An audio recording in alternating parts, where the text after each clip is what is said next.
What Jewish would do? No, wait, Kaz, I'm asking you a rhetorical question. Kaz, wait a second. People enslaved black folks. I call that racism. People said that they were bad things. I call it racism. What do you call it when they call Jewish specific things? Whether they call Jews lazy, or they call Jews stupid, or they say Jews are on welfare. I call that racism. What would you call it?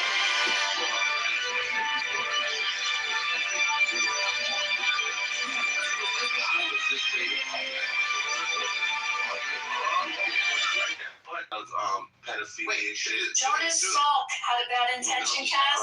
Did Jonas Salk have a bad intention, Kaz? And then they want to lie about things like the Holocaust, Albert Einstein had a bad intention, Kaz. They want to lie about the Holocaust. So do we say all people are like P. Diddy and Michael Jackson? All these companies are really...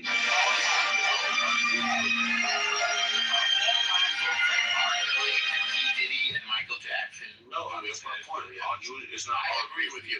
So then, why would you say it about Jews?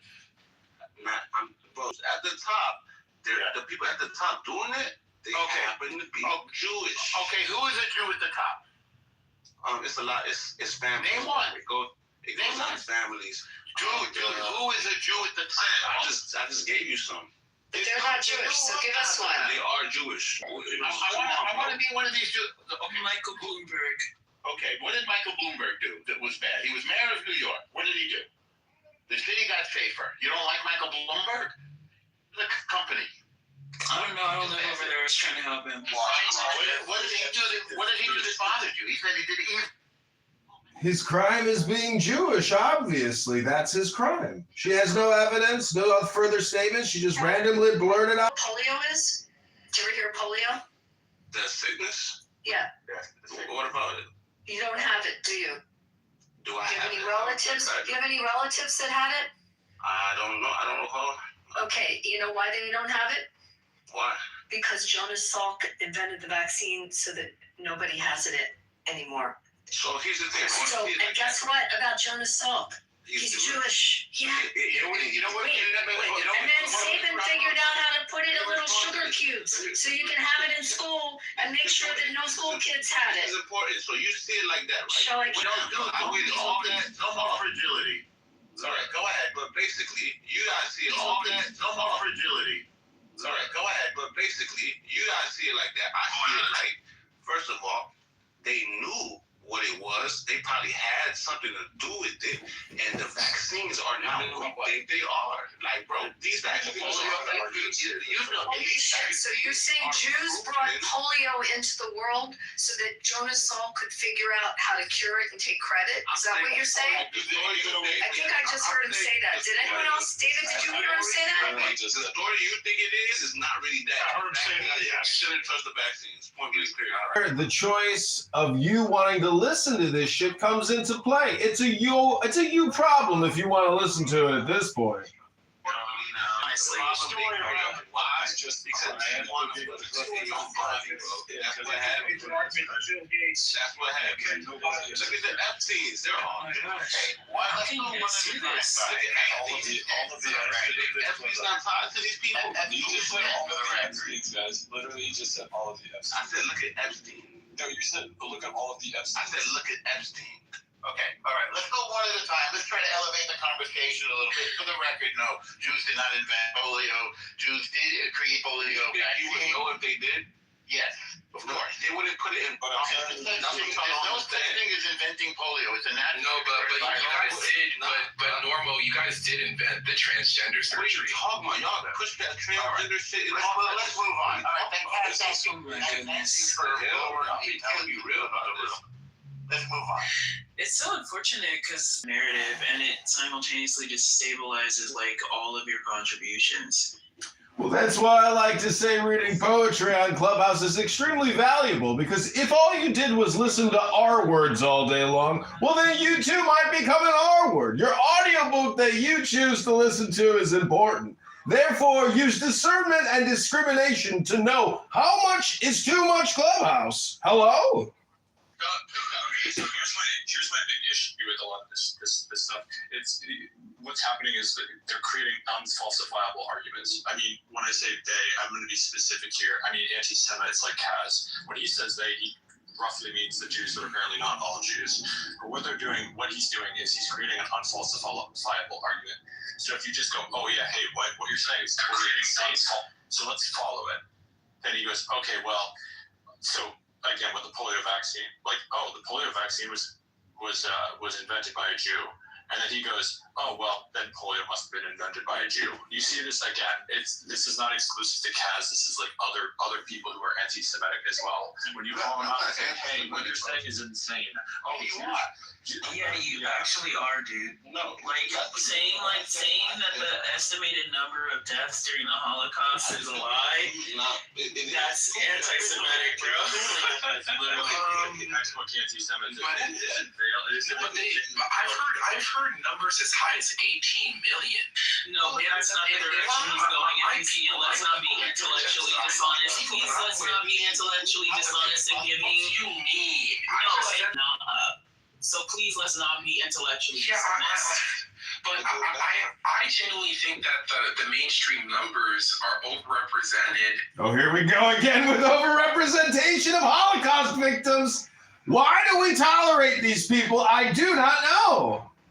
We're still talking about hundreds of thousands and millions of people. It's still the case. So like measuring like a yard instead of trying to minimize it is a classic anti-Semitic. No, I don't because I'm minimizing it. You guys are taking it so when people. No, it was about his statement. Kaz's statement was about minimizing it, bro. It's not about minimizing. We're not talking about people who are not in this room. We're talking about the person who said the statement in this room. I understand English. I disagree with the way that you're taking it, and the reason why is because they're not doing something positive. I'm not saying that he's doing something positive. Well, I think it's just your opinion that you understand English, because I asked you earlier if you knew the difference between an opinion and a fact. He didn't know the difference between an opinion and a fact, and he just keeps talking like a motor mouth, like how I'm doing, and we just keep talking over each other because one of us must definitely have a mental health problem. Okay.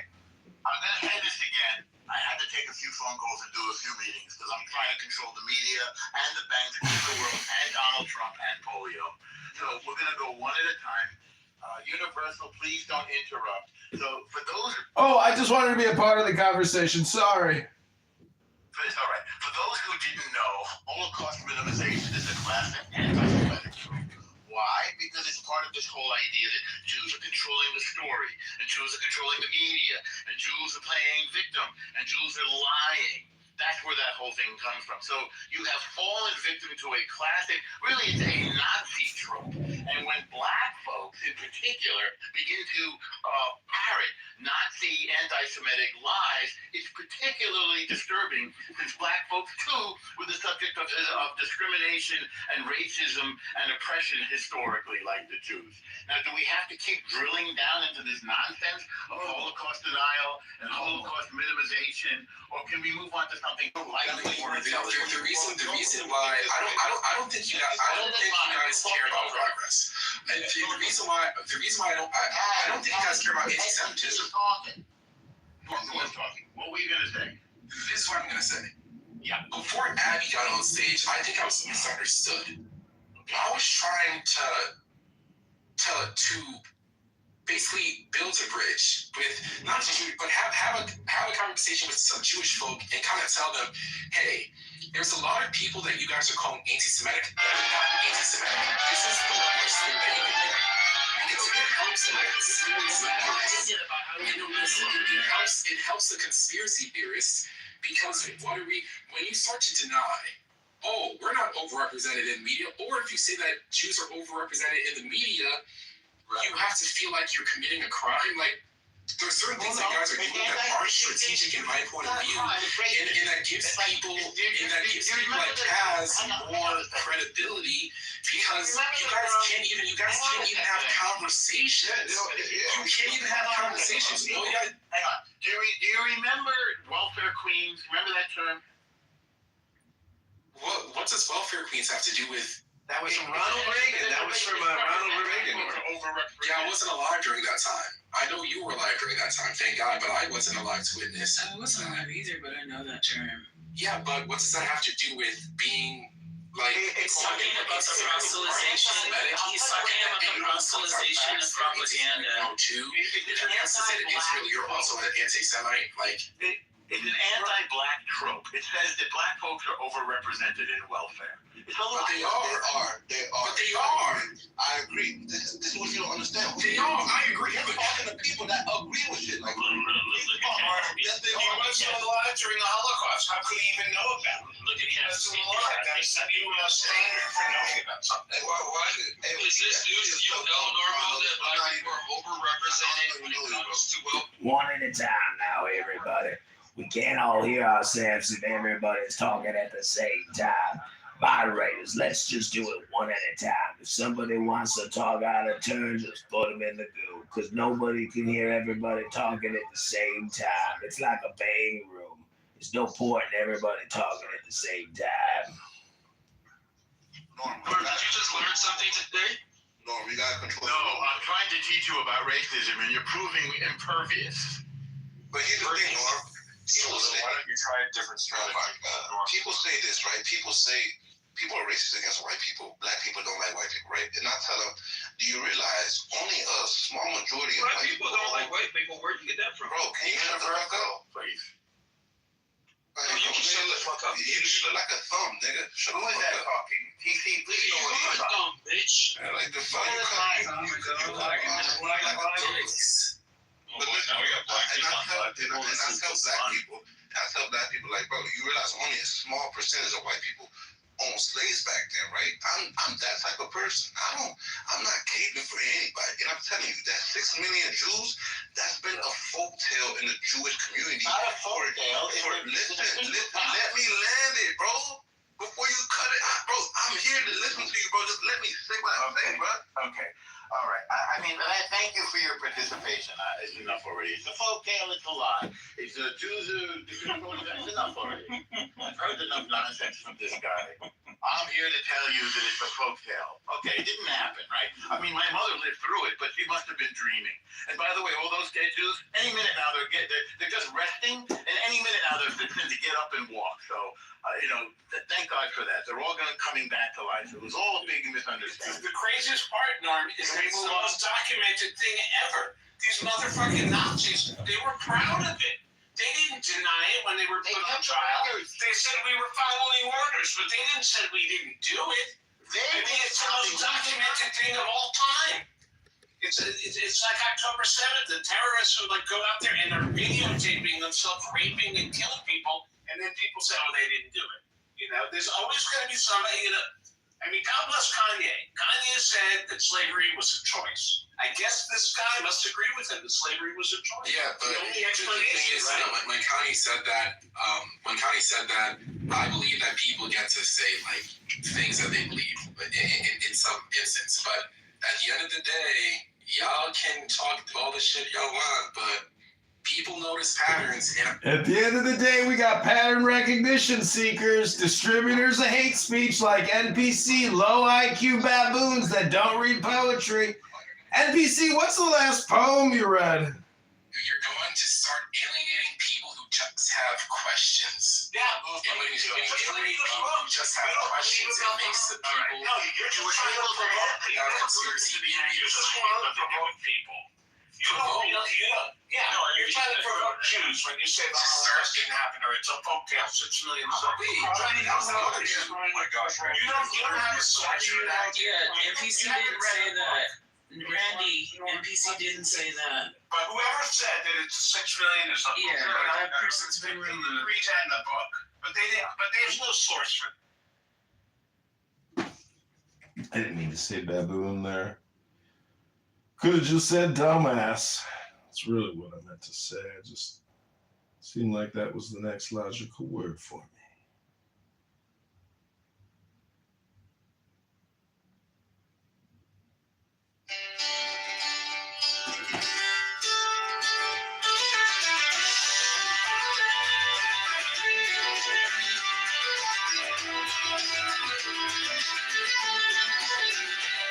Chicago Mayor Brandon Johnson is a fraud.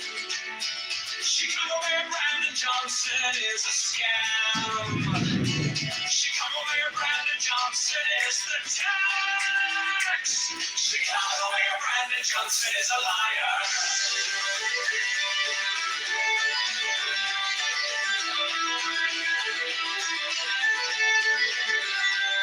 Chicago Mayor Brandon Johnson is a criminal.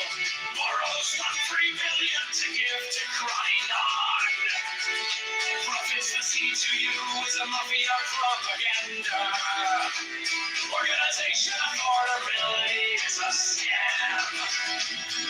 Brandon Johnson is the tax. Open the books, transparency now.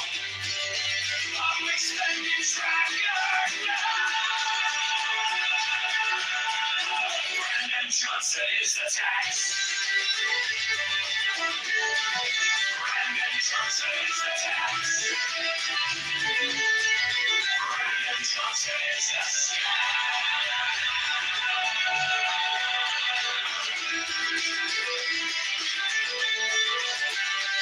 Reparations for black slaves is a scam.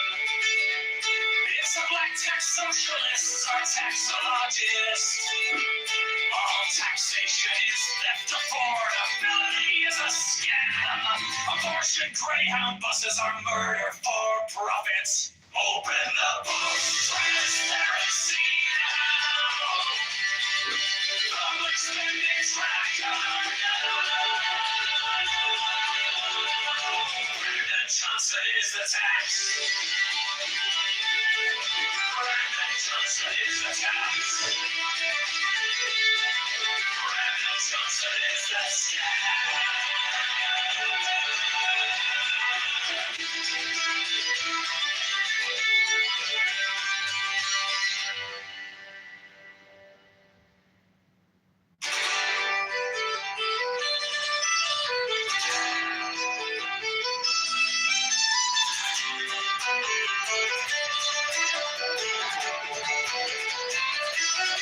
Chicago Mayor Brandon Johnson is a fraud.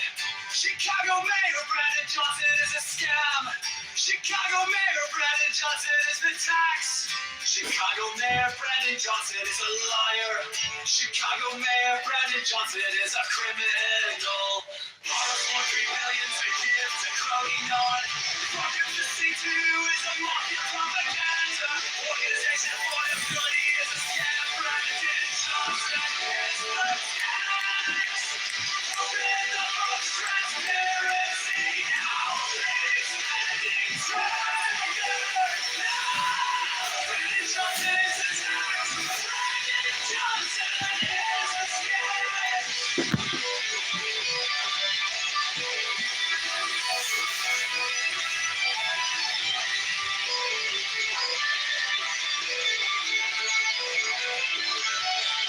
Reparations for black slaves is a scam.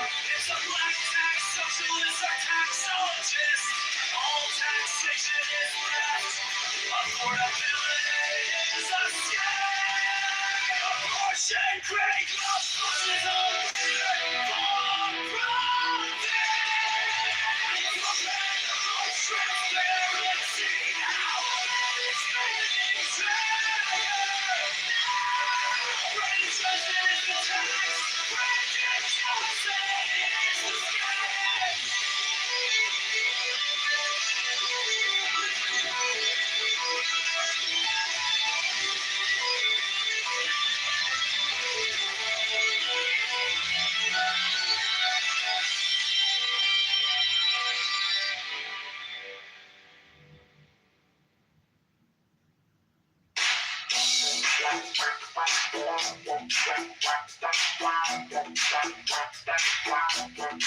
Chicago Mayor Brandon Johnson is a fraud. Chicago Mayor Brandon Johnson is a scam. Chicago Mayor Brandon Johnson is the tax. Chicago Mayor Brandon Johnson is a liar. Chicago Mayor Brandon Johnson is a criminal. From $3 billion to give to phony nonprofits. The seed to you is monkey propaganda. Organization reported money is a scam. Brandon Johnson is the tax. Open your books. Transparency now. Public spending tracker. Brandon Johnson is the tax. Brandon Johnson is the scam. Brandon Johnson is the scam. Brandon Johnson is the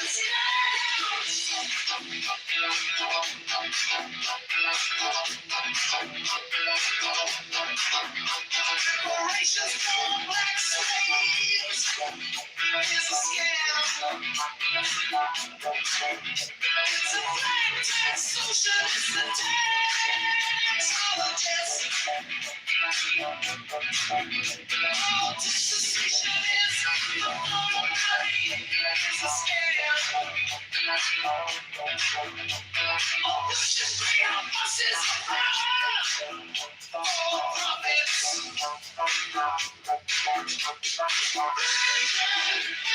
Johnson is the tax. Johnson is the scam. Johnson is the scam.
Johnson is the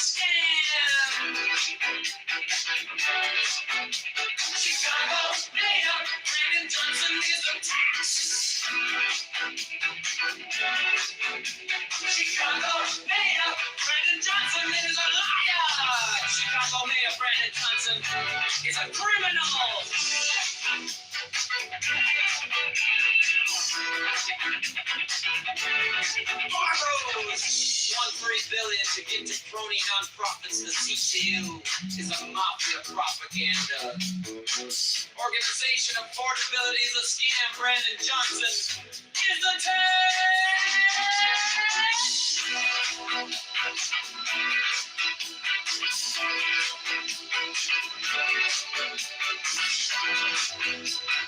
Open the books, transparency. No! Public spending tracker. No! Brandon Johnson is the tax. Brandon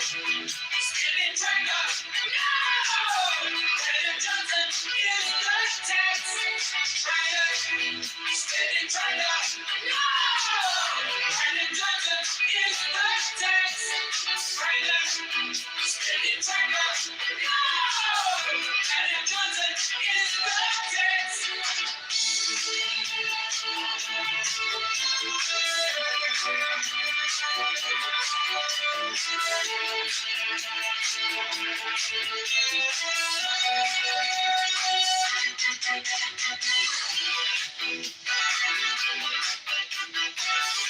Brandon Johnson is the text.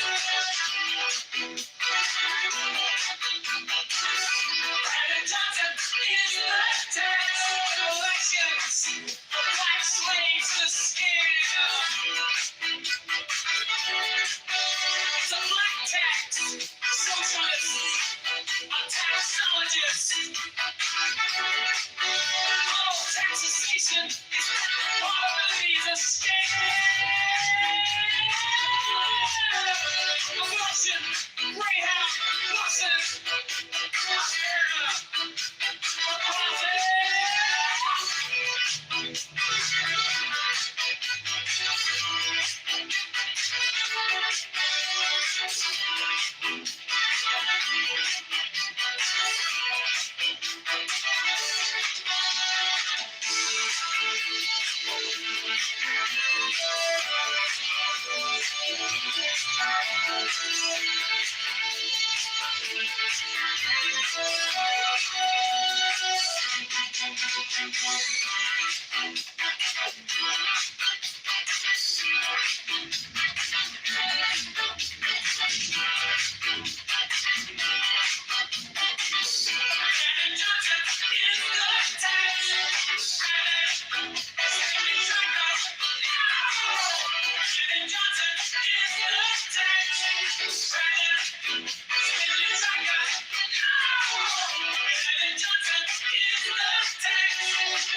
Call it care, call it change. While you pass the hat, your friends at the table, eating out the back.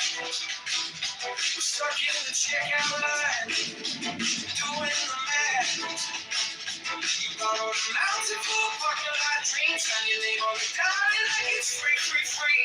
We wake up to letters with the red ink screams. Every promise on paper feels cheap to me. Brandon Johnson is attacked. They're the ones who pay it back. All the building on the stairs. Cash goes out with locked in. Open up the books right now. Show the numbers and money. Transparency on every side. Brandon Johnson is attacked.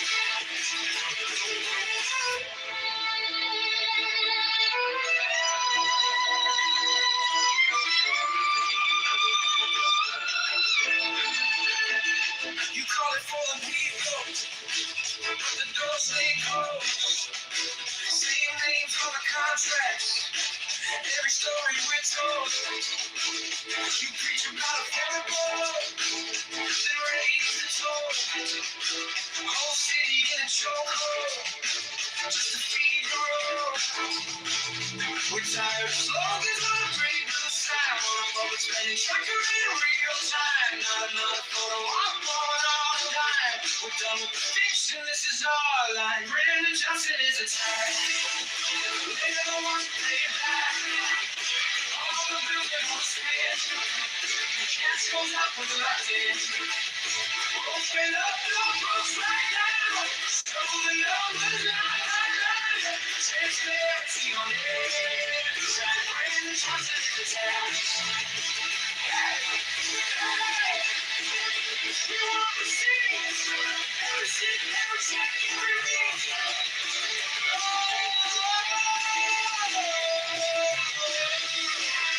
Turn the lights to the ceiling, to the cracks, to the shadows. Pull back, pull back.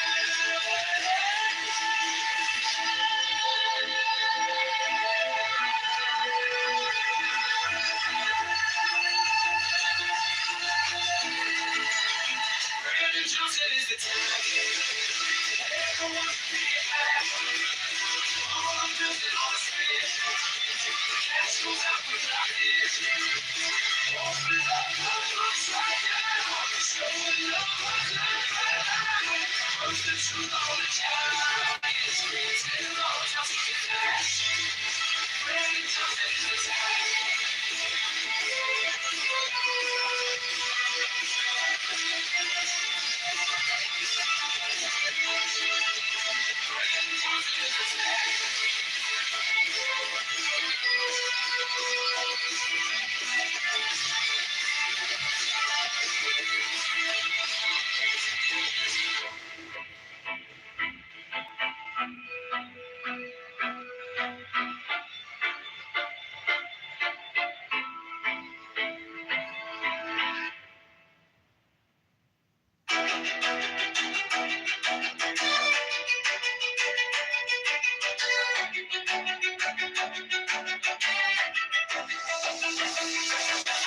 Stamping a paychecks with a smiling mask. Call it care, call it change while you pass the hat. Your friends at the table eating out the back. We're stuck in the checkout line, I'm doing the math. You borrowed a mountain for a parking lot dream. Sign your name on the guy, like it's free, free, free. We wake up to letters with a red screens. Every promise on paper feels cheap to me. Brandon Johnson is attacked. We're the ones who pay it back. All the bills that don't spin. Cash goes out with locked in. Open the books right now. Show the numbers black by light. Transparency on every side. Brandon Johnson is attacked. You call it for the people, but the doors stay closed. Say names on the contracts, every story was told. You preach about affordable, then raise the toll. Oh, city in a chokehold, just to figure out. I got slogans on a pretty blue sign. Want a public spending tracker in real time. Not another photo out on our dime. We're done with the fiction, this is our life. Brandon Johnson is a tank. We don't want to be back. All the wheels that don't spin. Cash goes out elected. Open the push right now. Showing how good it's not my life. Transparency on every line. Brandon Johnson is the tank. You will see the change every day. When the limit is to the ceiling, on the back to the shelf. Pull back.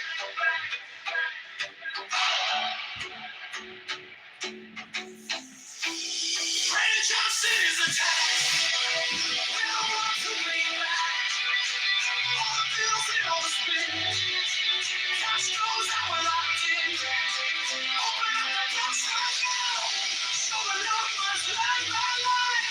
Put the truth on a giant screen. Till the whole town sees it fly. Okay, with Google Ads. Google AI.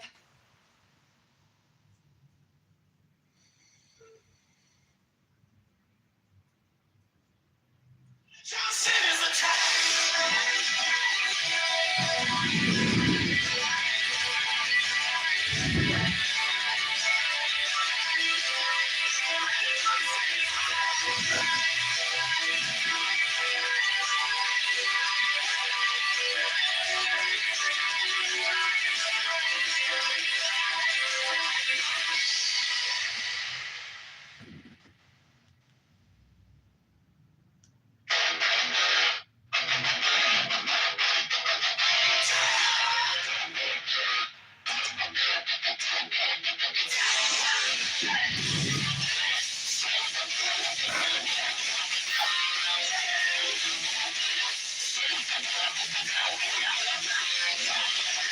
City bills on the kitchen table. Red ink, same name on the label. You call it fair share, I call it a shakedown. Smile on the podium and in the playground. One tray in the dark, who's counting? Hoodies lined up, head down, all mounting. CEO speech like a script from a play. Kids use his props while you catch that eye. Brandon Johnson is the type. Every paycheck under his head. Who's on here? Radio down. Brandon Johnson is the type. Bringing back the running back. Open the books, track every step. Brandon Johnson is the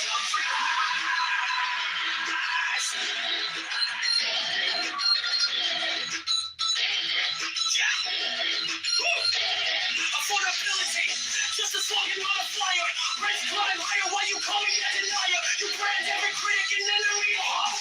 While fellas do the math, that can't cut costs. They don't laugh for a big spin. Riot, test get fed. Straight still riot. You promise money, just give a spin. We're laying out, you got it in. Brandon Johnson is the tank. Everybody's saying you're a tank. Who's not here, we pay your life. Brandon Johnson is the prize. Transparency, we want the best. One that's ready on public trust. Brandon Johnson is the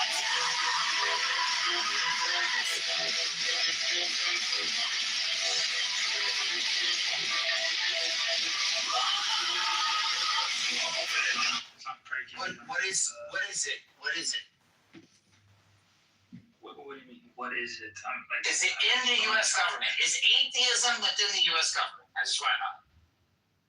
No, it's a secular government. Would you choose a president that's an atheist? I mean, if they want freedom, then yeah, for sure.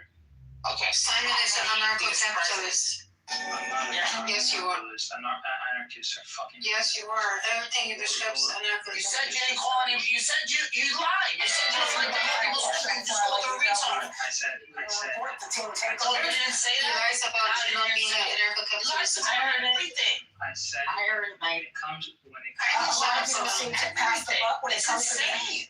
I said. That's what the ATs do. They say, social media is the way. Finish the sentence. I said. People when it comes ask you to one final question being before a theist, I'm not going to talk say about it. Time and you reject the laws of logic. You're stupid. That's not what I'm saying. But if you're an anarchist, especially an anarcho-capitalist, you have evaded so many facts that you cannot, like, I'm being tongue-in-cheek when I talk about retards because I know a lot of them, but I think that they hold a stupid and very evil position. That's projection. That's Simon projecting, obviously. I wish we could start from the beginning and you actually tell us something substantive that we can like bite into here, right? To compare Christianity to, because you're not really giving us much to. He doesn't have anything to give, by the way. He just gave you his projection. That was all he gave you.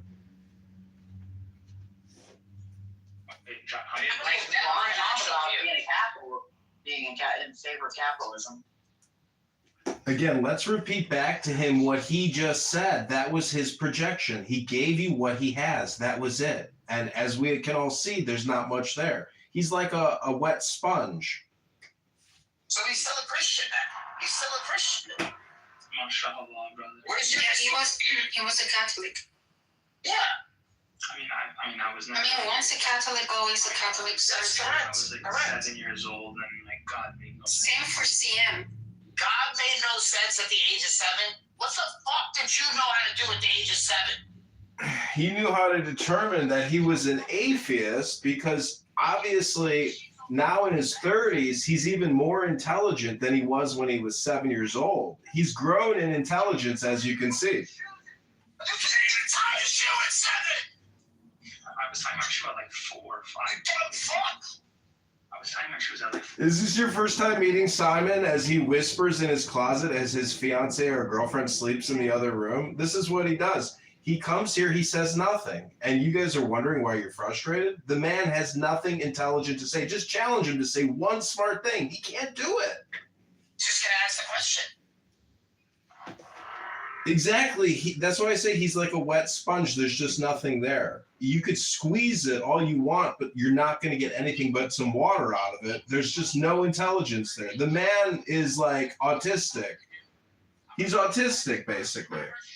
Too much of this.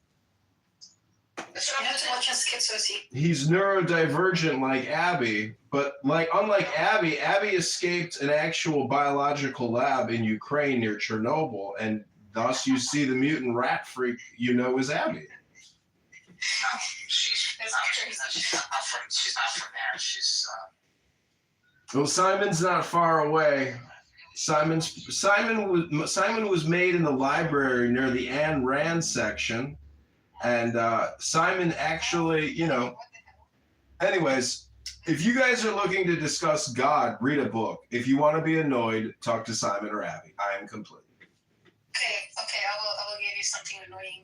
Simon thinks he eats 7,000 calories a day and still lose weight. 7,000. oh yeah, eating his girlfriend's box. He's doing that. Ew. Okay, that's disgusting. Anyway, that got debunked, by the way. Those were not 7,000. Nobody can eat 7,000 calories. Are you kidding me? Alright, this motherfucker. You have any questions he asked today? Not only was I actually tracking and giving you exactly like the pictures of what I was eating. Yeah, we checked. That's funny. It was like 3,000 or something. Oh, that's extreme. There's no way. You broke universal laws. Not really. It's not really. It's another one of those amazing claims where he just asks questions all day long. Maybe he'll send you a picture or something. But again, if you think you're going to actually gain any kind of intelligence or anything useful or have any fun talking to Simon, you will be mistaken. It's not fun talking to Simon. It's not informative talking to Simon. He can't persuade you of anything. It's literally like talking to a wet sponge. Hi, wet sponge. What's new today? Squeeze. Nothing there? Great. Moving on. Yeah, he's a neo-American. Megatron came all over the wet sponge. Yeah. Fuck that. Of course. And at the age of 7, you already knew and understood the Trinity. He knew all of 2,000 years of history and philosophy and worldview. Just by 7, the guy's Mozart. Messiah. Yeah. All the prophecies that led up to the Messiah. You could debunk every single polemic at the age of 7. No, that's not true. So then how did you know that it was bullshit? What do you mean it didn't make sense? I said it didn't make sense to me. My mom would say there's this. You're lucky if Voltron makes sense to you at 7, let alone the fucking Bible. Are you serious? Exactly. I mean, again, I'm not saying I was this like a genius kid. I just said the way it was described to me, it didn't make any sense. I still don't understand Voltron. Who does? That's what I'm saying. Well, let's just admit he's the Mozart of our words on this app. He learned all of human history by 7. He learned all of philosophy, mathematics, everything. By 7 years old, this guy figured it all out. So I want to welcome you all back to the Roast of Simon. Let's start the barbecue. I'm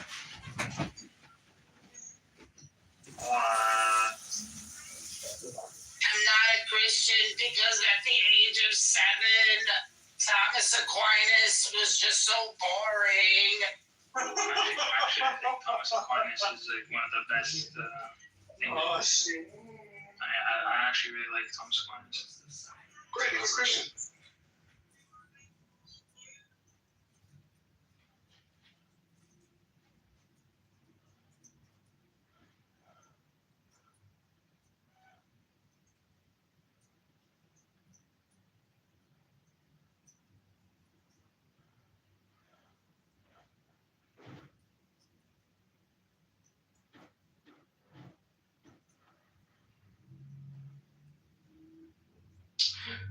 All right, Simon.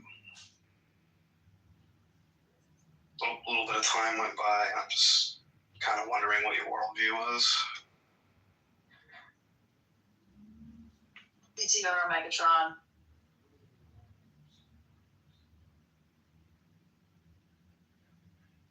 He is an objectivist, while being very subjective.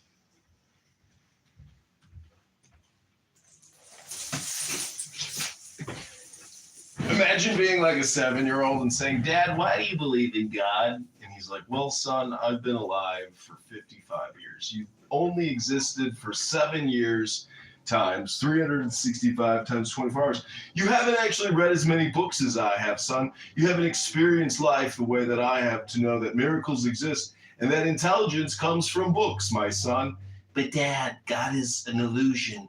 You're just using your imagination." "No, son, I've been reading books, and you're only 7, son. Please wait till you're at least 50 and read a lot of books and experienced a lot of life till you make your final decision and determination." "Thanks, son." "But Father, I've read Ayn Rand in the library. Ayn Rand changed my life, Dad. And you never read Ayn Rand. You don't understand about Ayn. She's a genius, Dad, unlike you." "Well, son, that's just like your opinion." "I hate you, Dad. I wish you were dead, Dad. You're so stupid, you're delusional, Dad." "Okay, son, take it easy, son. Take it easy, son." No! So here's where the real critique is going to come in, right? So I'm looking at what he's given me here so far, and I'm looking under what objectivism is in precise terms. So it says metaphysics, reality exists independently of perception, objective reality. Epistemology, reason, the only valid means of acquiring knowledge. She rejects faith as a method of knowing. Ethics, now this is the interesting one. Rational self-interest, the individual ought to pursue their own flourishing as a moral good. Now that's kind of interesting because that same pillar almost mimics the one from the Secular Humanist Manifesto. So, right there on that, rational self-interest, anybody can rationalize themselves to anything, and the individual ought to pursue that as a form of flourishing, as a moral good, or as a moral good. It's not always going to narrow down to that, dude. That's not objective at all. That's actually kind of subjective and selfish. Well, what do you think of that, Simon?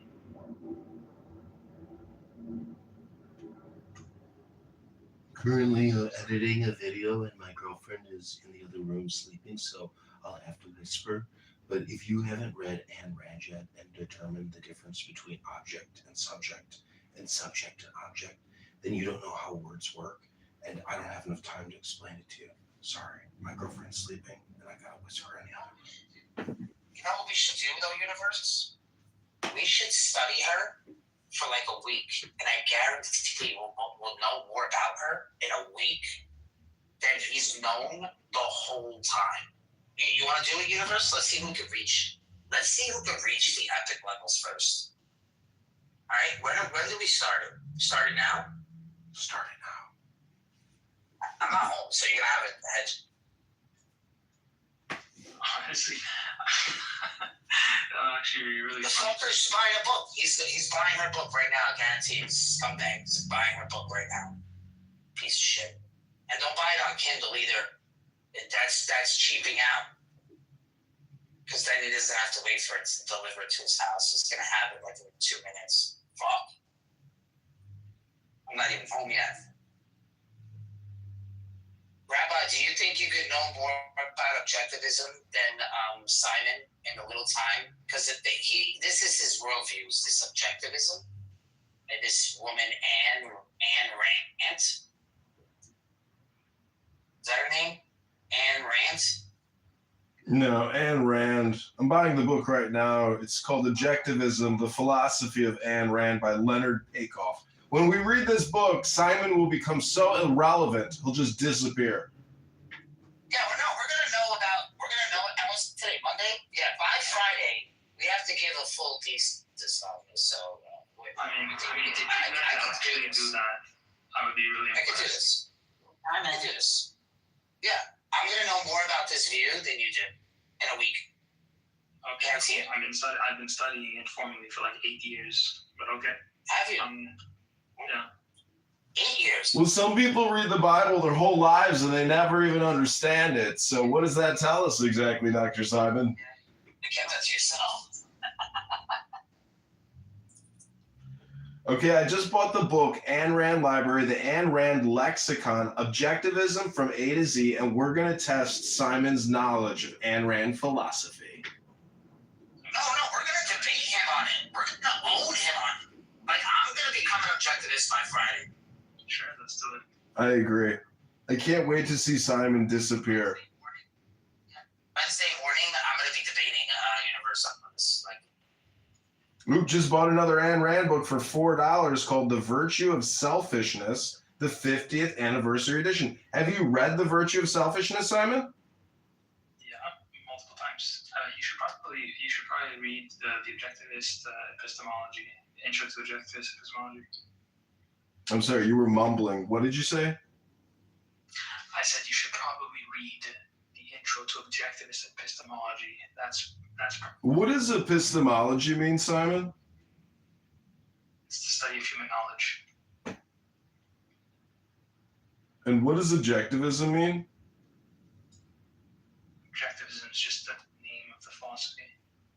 I know, but what does objectivism like? We have the word object, and then we have the word ism, correct? Because I don't think a lot of people know that objectivism is just materialism, like the drum right here in front of me, or the table that my phone is standing on. Those are called objects. And so if I believe in an object, well, clearly I'm an objectivist. If I open up a book on philosophy and it's about a subject, well, then I guess I'm a subjectivist. Can I be a subjectivist and an objectivist? Hello? hello? Hello? No. I can't be an objectivist and a subjectivist. Okay, ladies and gentlemen, I present to you the R word who's been reading Ayn Rand for 8 years and can't even explain it because he's an R word. And that's okay. There are autistic people that live in facilities for their own safety because they can't actually take care of themselves. But Simon here, amazingly, actually, he works. He has a business or he has a job.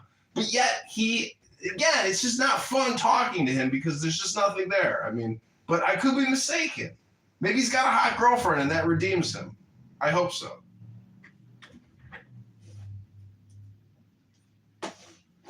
7,000 calories eating box. I mean, shit.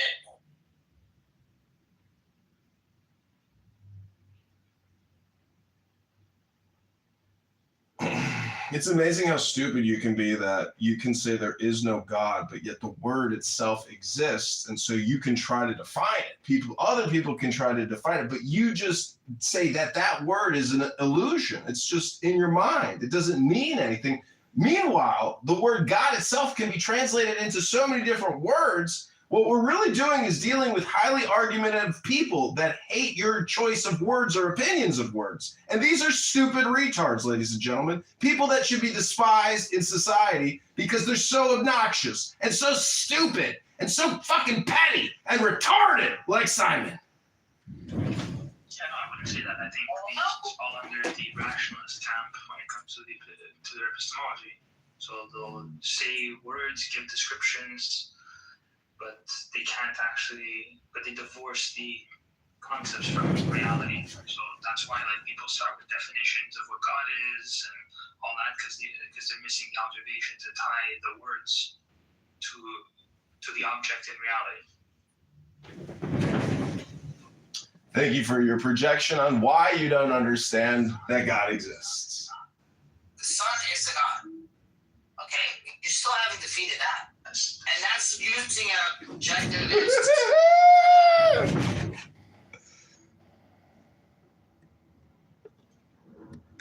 Using what? Sorry, you completely cut off.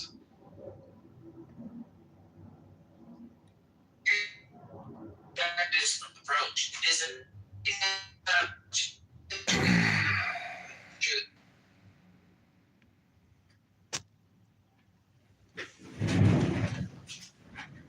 Well, the sun is not a god because the sun is the source of all light, and without the energy and the warmth, we wouldn't have life here on Earth.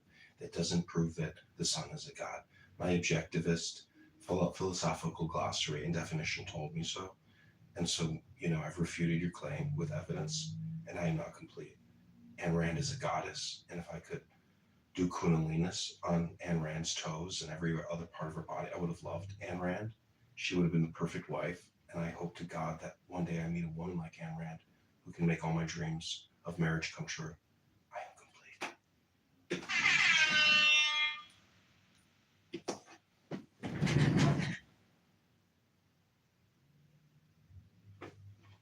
It's a good thing to be selfish, and if everyone was selfish, then there wouldn't be any selfishness in the world, and no one would try to commit crimes or do anything evil or wicked or harm other people or abuse other people because everybody would be practicing their own form of selfishness.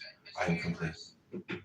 Universe, why is it when I say this sun is a god, they're like, well, that can't be a god because he doesn't have a personality or a person. Like, well, what is that? Is that? I think it's just because people aren't objectivists and they don't understand science and laws of nature and mathematics and philosophy and chemistry and biology, and therefore we have a failure to communicate true definitions. I'm complete. Wait, math, logic, those things are transcendent. So obviously I could just use that as a god also. I know, but you have to present evidence to support your hypothesis. If your experiment can't be repeated, well then it's not the scientific method. Without the scientific method, we don't know what is true. That's just your opinion. You don't understand the difference between truth and opinion. They're eternal. They're unchanging. Then I think we have to first define what is the difference between truth and opinion. Truth is based on facts. But is it your opinion that these are facts, or are the facts just merely opinions?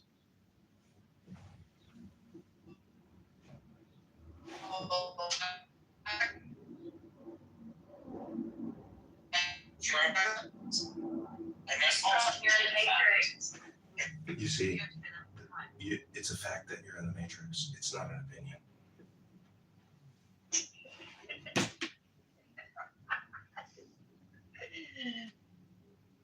Ask you one final question before I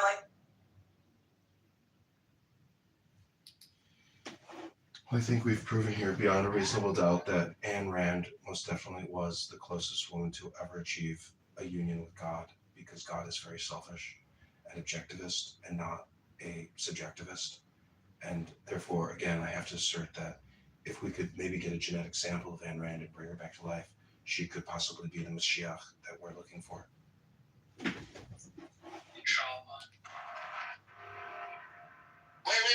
So wait a second. So what view are you taking of hers? Because I'm taking a deistic view of Ayn Rand. I'm taking the studies on, how they apply the theist universe.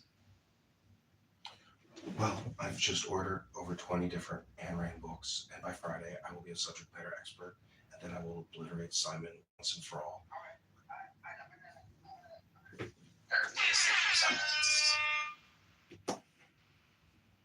I haven't got home yet, so he's got a head start. That's why I gotta keep talking to him. I have been studying Ayn Rand since I was 7, when I found out that God wasn't real, just like Santa Claus and the Tooth Fairy. And when I realized that it was my dad dressed as this. You're not just saying math and logic is my God. You can say that, but that's totally subjective, not objective, and it's your perspective. And so what we're trying to do is find out whether or not there are universal truths, just like there are laws of nature.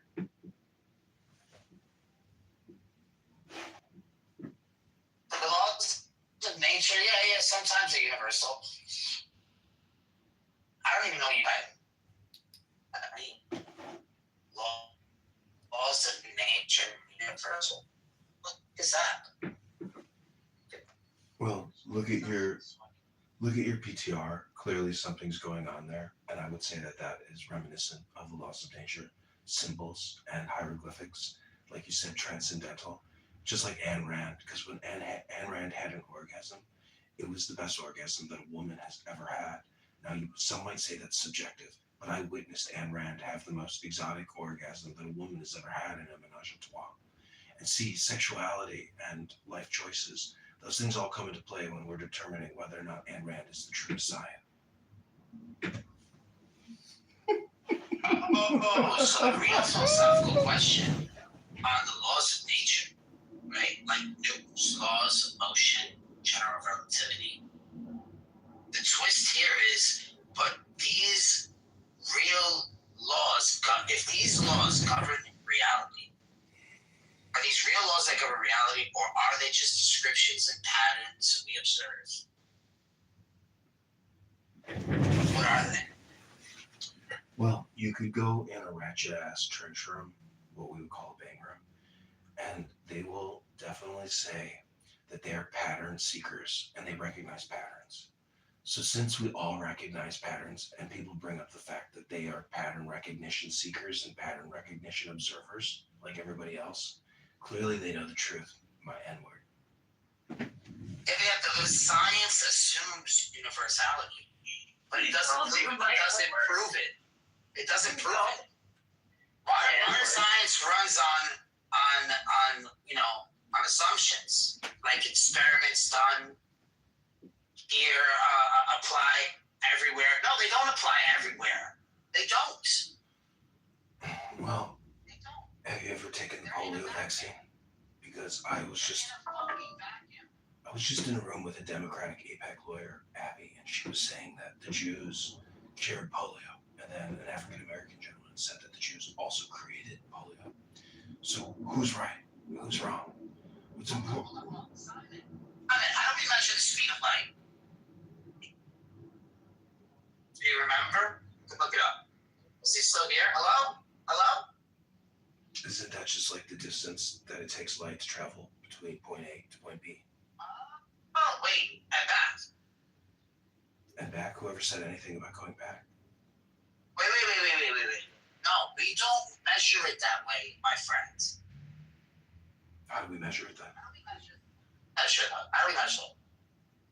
I'll go back into my dark hole. Hey, Grok, how do we measure the speed of light? How do we measure the speed of light? Simon, tell us. Is it one way? I'm looking up a lot on this stuff, and I'm like finding that this philosophy has actually kind of been debunked. sense. Like when you actually, like I can't remember the other philosopher. I can't forget whose rule it was, but it's a particular rule where you can't violate your own inference rule. So even on the epistemology of the very said, philosophy that you're looking into here, Rand claims reason is the only means of knowledge.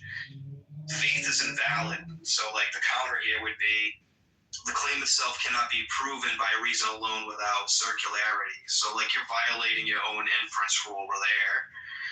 And then it's a philosophical axiom, right? So we're getting into a Gripper's trilemma there. So you're falling under one of the horns of that, and it's not empirically or deductively proven as a result. So like, the system depends on an unprovable standing point while denying all others, like faith, that special pleading. So you even have an epistemic faith within this work itself.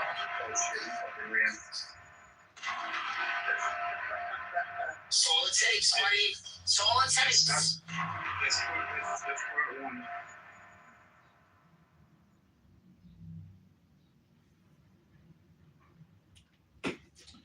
Well, I don't really have the time right now to debate you on this.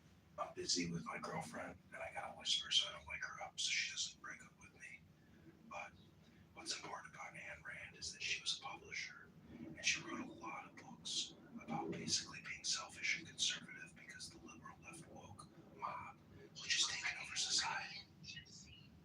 That's what she looks like. Don't judge her book by its cover. Don't judge a book by its cover. No. You don't understand objectivism. And you haven't read enough. You're still just getting home. You haven't read enough Ayn Rand books yet. Saying that, like, ethics based on rational interest, which I actually critiqued earlier, just kind of getting into it, but it says Rand says the moral good equals what advances the individual's life. So there it goes. If morality is grounded in self-interest, then that's if you have conflicting interests, no objective resolution based on conflicting interests or power or advantage can redefine rational. So you can push the line and say if two rational agents benefit from harming each other, what adjudicates that between them? That's the same shit in the fucking Secular Humanist Manifesto. I'm pretty sure, like this. It's like rational self-interest, but it's like this democratic, like collective good for everybody type of thing that has the same kind of circular thing going for it. It's trannies living in a commune. That's all it is. That's what it is. That's what it turns. That's what it boils down to. Dude, I should make a music album called that. Trannies in a trailer park or something. Nazi, they call them Nazi trannies. So it's such an idiotic thing. Pinheads.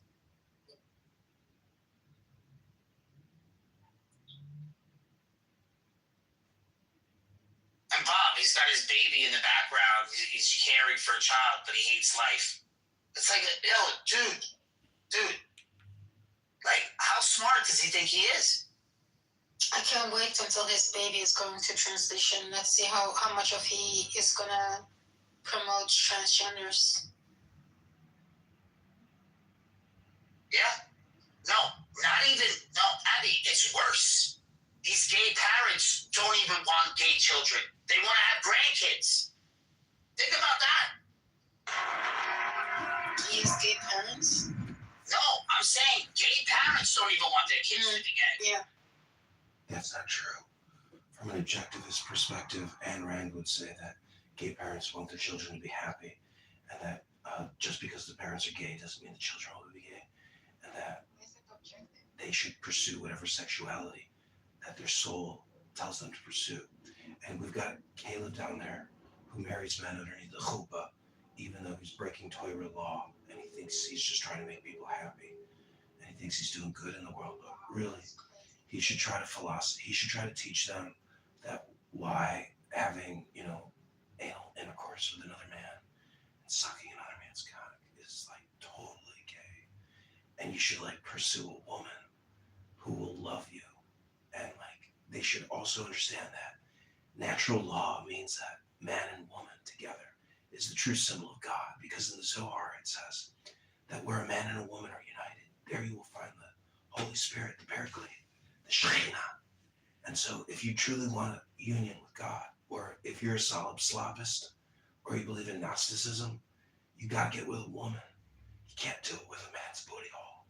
Hello?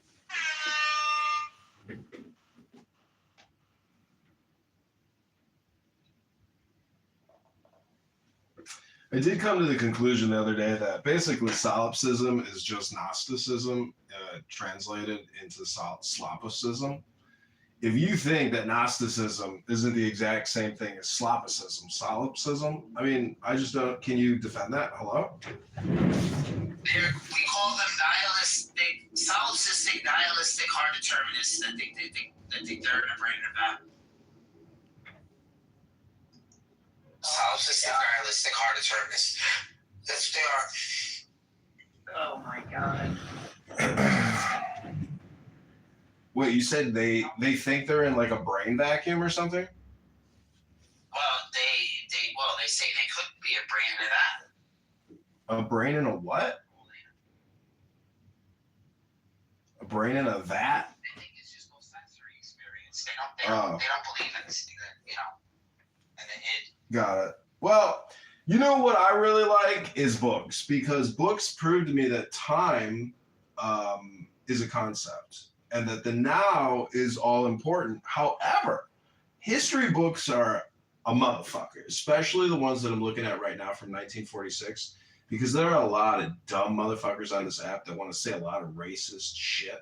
But when I show them the books and I show them the pictures and all the research and the hard work that these publishers put into these books, it will prove beyond a reasonable doubt that they are trash and that they are just here projecting hate speech because they're losers. And I've got books. I'm not saying that I'm privileged. I'm saying I got books. And a lot of people on this app, they can go fuck themselves real bad. Fuck themselves real good, because they're pieces of trash. Human trash. Why did Simon leave? He's still in the audience. At the content audience. Can we, what should we call it, go over this woman's, metaphysics? Yeah, metaphysics. Okay, one of her philosophy is when you see a child drowning in the water, you're not gonna go save it. You just let it drown. So she wouldn't have a fence. She wouldn't have a fence around her pool if she has a child. No, like maybe natural water. She'll just let the child die.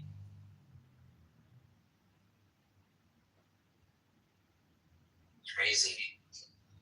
So I Googled what are Ayn Rand's most controversial statements. This is what it says. So this is the objective reality, the metaphysics. Objective reality doesn't lead to her ethics. Rand starts with reality is objective, fine, but that does not logically entail like capitalism, or it does not entail egoism. This is the gap you move from what is to what ought to be without justification. This is the what problem famously articulated by David Hume.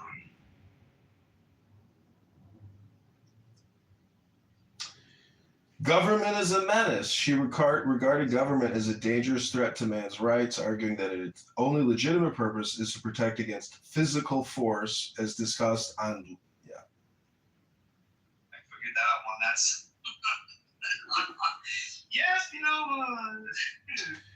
Also, I'm gonna protect my rights. on religion, she equated believing in God with not believing in life, claiming that placing a higher power above one's own life is a sign of lack of self-worth. As they like to say in the community, worth.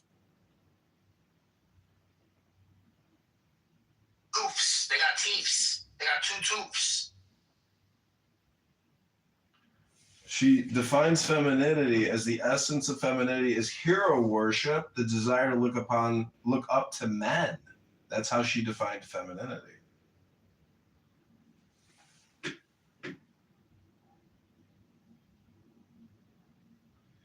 She wrote, I swear by my life, my love of it, that I will never live for the sake of another man, nor ask another man to live for mine. That's from Atlas Shrugged.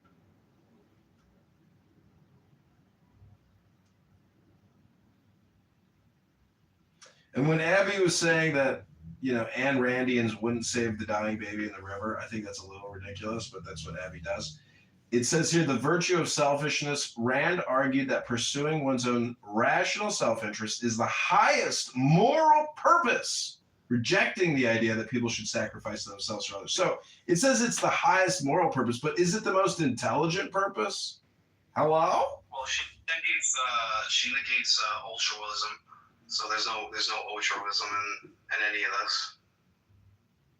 Oh, Steven's here. Oh, she didn't have any kids? She didn't have any kids? No, she had 16 abortions. Unfortunately, she couldn't menstruate after the 17th abortion. She was a big member of Planned Parenthood. She herself was an abortion doctor part-time. She got a pension from Planned Parenthood in 1965. Anyways. She couldn't marry a Muslim because then she'd have to go to the Ida period, and she would never get a period, so then she couldn't get married to a Muslim. Speaking about... I always think she's pregnant. Oh, here's the fucking critique on this. This kind of just this whole thing just reduces down to metaphysical individualism. So that's what I'm getting off of. I mean, isn't all of religion? I mean, I would hope that your transcendental religion would be personal, selfish metaphysicalism or transcendentalism. Or, anyways, what we're trying to say is, oh, Cora's here. Hi, Cora. Don't worry, Cora. I won't hit my bell. Welcome to Is Atheism and Ayn Rand a Worldview? It says A, not Ein. Well, Regal's kind of busy right now. Don't worry about it. Isn't Randianism like a view? I don't know. It's objectivism. That's what it's called. Yeah. Another word for atheism.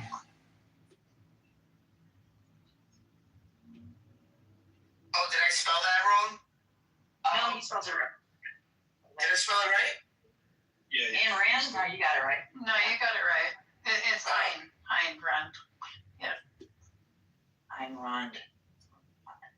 See, my complaint is that people just don't like the LARPers Club, the book club, the poetry club, the debate club. And so they just declare, there is no God but man, and that objectivism is the truth of the earth. But then that denies subjectivism, which is just subject. So if you just believe in object, but you don't believe in subject, well, then you must just be a deaf mute, a retard, a Down syndrome sufferer, someone who hates the book club. Hello? What if you think that self doesn't exist in a real sense? It's just an illusion. No, I believe in the self with the little s and the self with the big S. There's no distinction between anything. When things are illusional, then there's no real distinction. Everything is just one. That's all the I don't think that follows, though. Oh, it doesn't? No.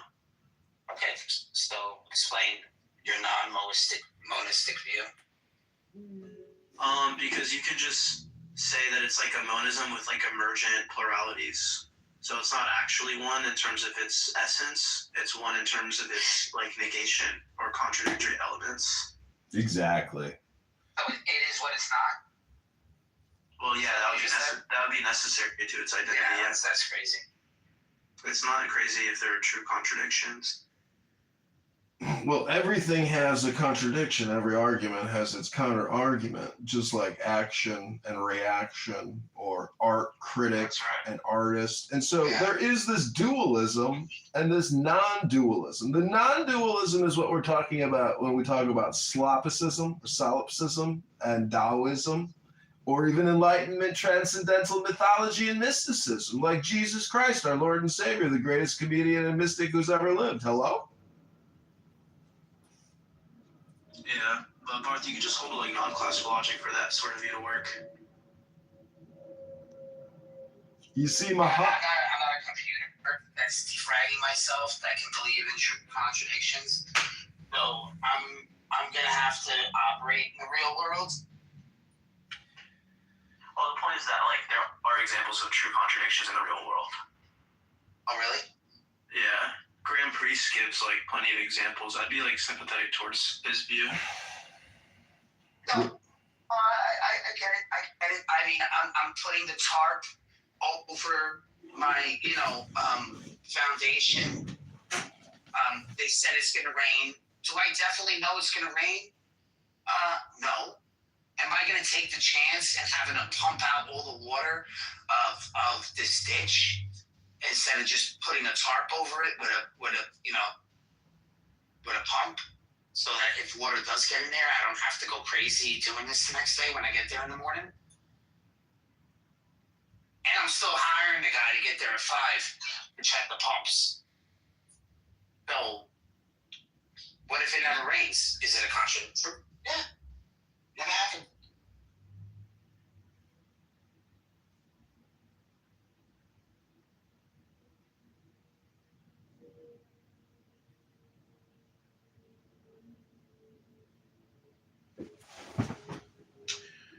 Well, again, I just want to go back to the book club, meaning that there is a chemical or a literal biological experience that is happening, which is subconscious, which is the neurotransmitter in your brain as a result of using this app and having these conference calls with other people. And to me, that's the most interesting part of this, that through our words and communication, or our displeasure with one another and our personalities, we can actually create an experience, a happening. And unfortunately, there are just so many people on this app that are just learning English for the first time that you have to realize it's just an ELS support group app for people that don't speak English so good and stuff, kind of like, Zoolander. Like the ones that say ELS instead of ESL. Yeah. It's the Zoolander nonprofit book club for kids that can't read good books so good and stuff. And so I have started a nonprofit here on this app and with the state of Illinois to raise money and help people read books again instead of talking endlessly to generate the dopamine. Because the truth is, it would be better if we just read books to each other instead of, yelling at each other and just passing off emotional discharges instead of actual intelligence. I am complete. Ooh, look at Kitty's PTR. You went full blue steel!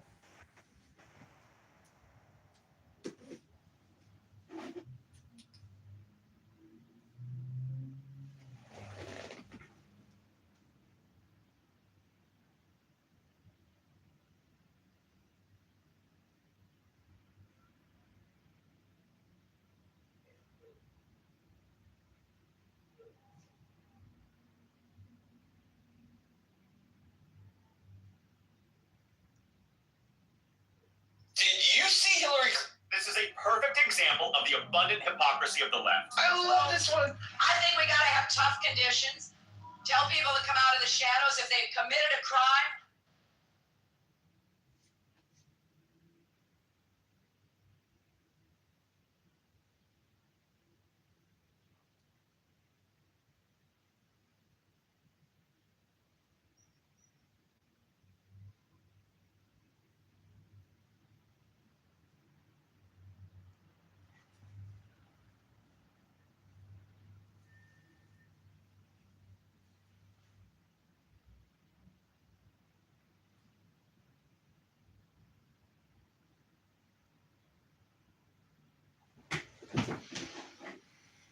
Well, it looks like we have achieved a catharsis of complete and total relaxation.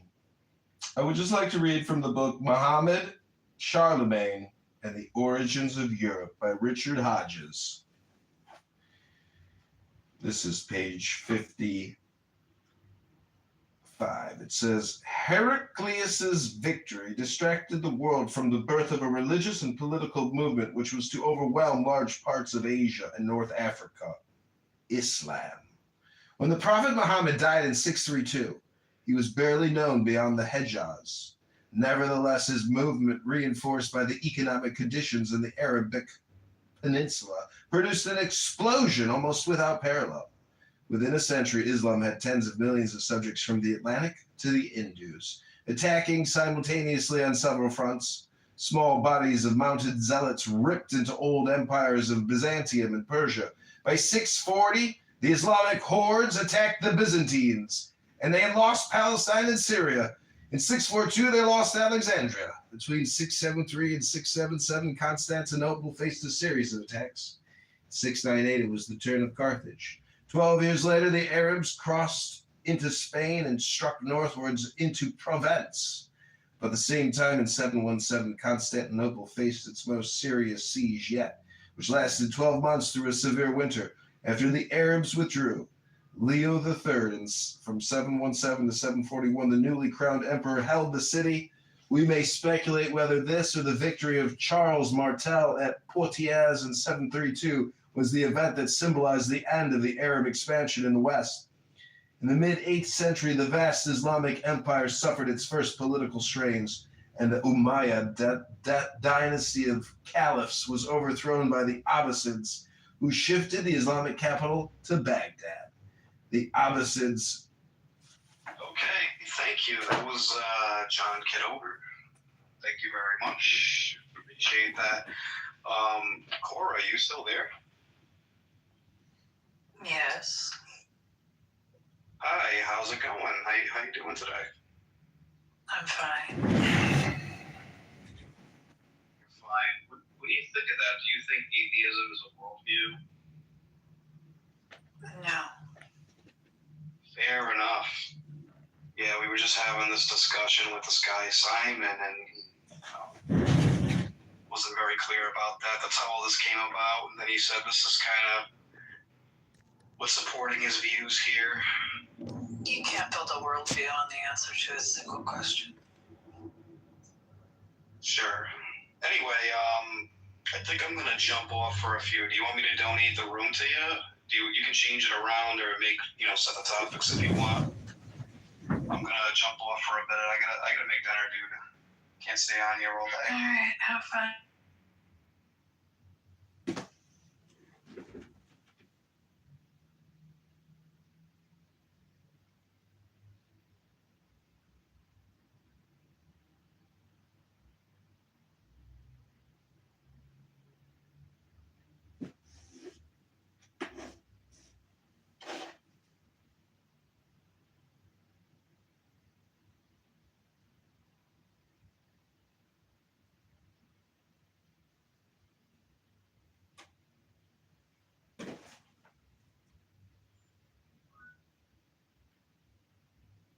Hello? And why is because you have to have an event that immediately affects Americans for Americans to sacrifice their dollar. American consumers. Took out NGOs. Well, we took away NGOs.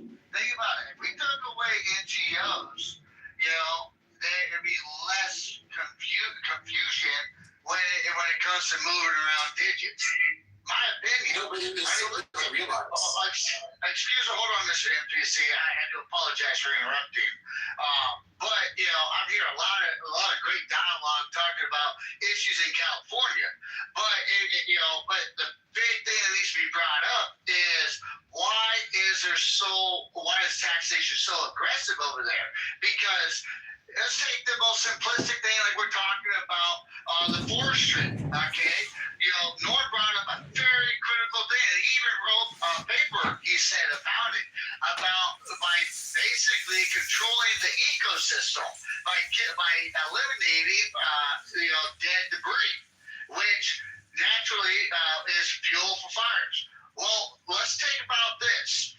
Why did they deny controlled burns to destroy it? Why? Because someone convinced a politician that it's going to be bad for the environment. And you can trace it down to, have a good sense of humor. Break down everything that's asked from the the state of California, from the federal government, or not from the federal government, but as in the taxes. And then if you look where it goes into that element, then do a FOIA report, a FISA report, and then realize, hey, why is it kicked to an NGO? Why is there multiple NGOs handling a specific subject? And then when you dive into it, oh wait, why do we have third-party contractors coming in to do forestry surveying? Why do we have third-party contractors coming in doing biological, engineering or biological surveying? Why are we third-party in it? Why is it that way we find out where the money's being funneled? You're paying so much taxes. Because in my personal dumb opinion, and you guys probably going to tell me I'm dumb for saying it, is when you have NGOs, you have an excuse to move money around that they're going to have to, instead of a FISA report, they're going to have to subpoena documents, subpoena the books, figure out where the money's being tracked. And we all know that could be a 12 to 24 month process. That's simple as that. That's just my dumb opinion. Thank you for the 30 seconds. Well, where did the $25 billion for homelessness go? We don't even know. No. Listen, it doesn't matter how much money the government wastes. It doesn't matter how inefficient. We have to keep coming up with examples. Anybody else have any examples? You have to prove how inefficient the government in California does. You have to anyone else have any examples? I care where it goes. I don't know, because we don't care about it. Because life is as simple, politics is as simple as this. Get more money from the rich and everything else is going to solve itself. Once we have more money, it's just going to solve the problems. No, It's not about anything other than that. Minimizing it down to just that is like being disingenuous about what's being said. It's management of more money and wealth. That's the problem. How do we manage it? How do we tax people with a lot of money? It's like it's something new. It's a new phenomenon. It's like, how old is it? Within the last 10 years, people are like billionaires. We haven't seen this before. How are we going to deal with that? We have to. When you see it in France, in France they did it, and the millionaires and billionaires just left France. That's all that happened. Yeah, and like I don't know what people aren't living in reality. Someone just said that Elon Musk is the richest person on the planet. If you believe, the reason why my name is NPC is for people like you. If you believe that Elon Musk is the richest person on the richest person on the planet doesn't even report their income. And they're probably somewhere in Saudi Arabia or some shit. Like, this is what I'm talking about. Like, when I say these like really, really extreme things, that's what y'all are saying. Because when you guys talk about taxing people, you speak in a way as if the government, whether federal or state, has a track history of using that money effectively. If this was like fucking like a Robin Hood, if this was a situation where you're actually taking from the rich and giving to the poor, maybe you could justify it, but that's not even happening. You talk as if that's happening. The government takes $1, it spits out a nickel, gives a nickel to the poor person, and then the 95 cents goes somewhere else. It goes to administering the 5 cents. It goes, and then you guys speak, because if a person wants low taxes, they just are helping the rich. So you're gonna make poor people poor, that's not rich people. I mean, like, would you rather keep taxing poor people and then giving it back to Elon in the form of subsidies? Because that's what's happening. You're saying, why would we tax rich people if the government's not going to use it efficiently to give it back to poor people? Well, why the fuck would we tax poor people and give it back to rich people efficiently? Poor people don't pay taxes. What stupid fucking logic is that? Poor people don't pay taxes. So everybody pays some form of taxes. Did you know that Elon is rich because of subsidies, because of taxpayer money? And he got rich way before he got any subsidies. Stop taxing poor people, taking money to rich people. Poor people in California absolutely do pay taxes, by the way. Because even the I'm a poor person and I pay taxes. Like I'm a poor person and I pay taxes. And you know, like when you buy liquor or a cigarette. No, I have income taxes. I have no idea why I have income taxes, but there's something. Well, they gave us that account. So y'all, he's not Norm, he's not a Jew, so pretty bad. He's not a Jew. So y'all, We used to what have I'm saying, a hierarchy structure that worked. And it worked because it was based on something, the whites created it, and it worked. And those were like the old type of white people, maybe European, with some aristocratic background, but like a pedigree. But when suddenly Americans, like idiots like Bill Gates and Elon Musk, they come into the picture, and then they become like the new types of riches. But that's what communism, like China's communism, is benefiting from. Is like that sort of power structure have now somehow been diminished, where it actually worked, and they could have nothing against it. But because of these fucking monkeys like Elon Musk, okay, so what? Wow. He copies fucking called a monkey. fucking time. That's and racist. he does like what? Wait, And you called a monkey? You guys are complaining about that. It's because Elon Musk is African American. You don't. Yeah, that is filthy. You know all no, but she's not even called Erin. You have to, it's a mismanagement of your minorities. We need to make the whites great again in America. Wait, can y'all? All right, so Vivi. No, she interrupted. She literally interrupted me. Literally to me for trying to. Can I get in the key? Like literally nothing she said. And I let her say it because I wanted to see where she'd go, but she's completely coherent. Like, if all the monkeys said, nothing that she said equals anything. So why can't I land? She's incoherent, cannot interrupt me. Stop being incoherent, by the way. So at the end of the day, if giving governments more money solves problems, the only thing I'm saying is this. The way that the progressive tax system is now, a philosopher can go over if it's fair or not, but we all know that increasing the amount of money that people are paying in taxes, first of all, is the biggest lie that they do. These taxes end up hitting everyone eventually. The second thing is that increasing the amount of money isn't going to solve the problem. So if increasing the amount of money isn't going to solve the social problems that we want money to do, then what's the point of increasing the thing? That's my only point. If we know that, hey, increasing the amount of money is not going to lead to the result that we want, then what's the point of increasing taxes? If it did, I'd have no problem with increasing taxes. We're going to end up with people exactly. FPC, can I make a minute statement to you? Just a minute one. The reality is, okay, yeah, we have taxes, but a smart man knows how to play the taxes. They just read, like Mr. Normo said to you, if you want counseling, talk to him.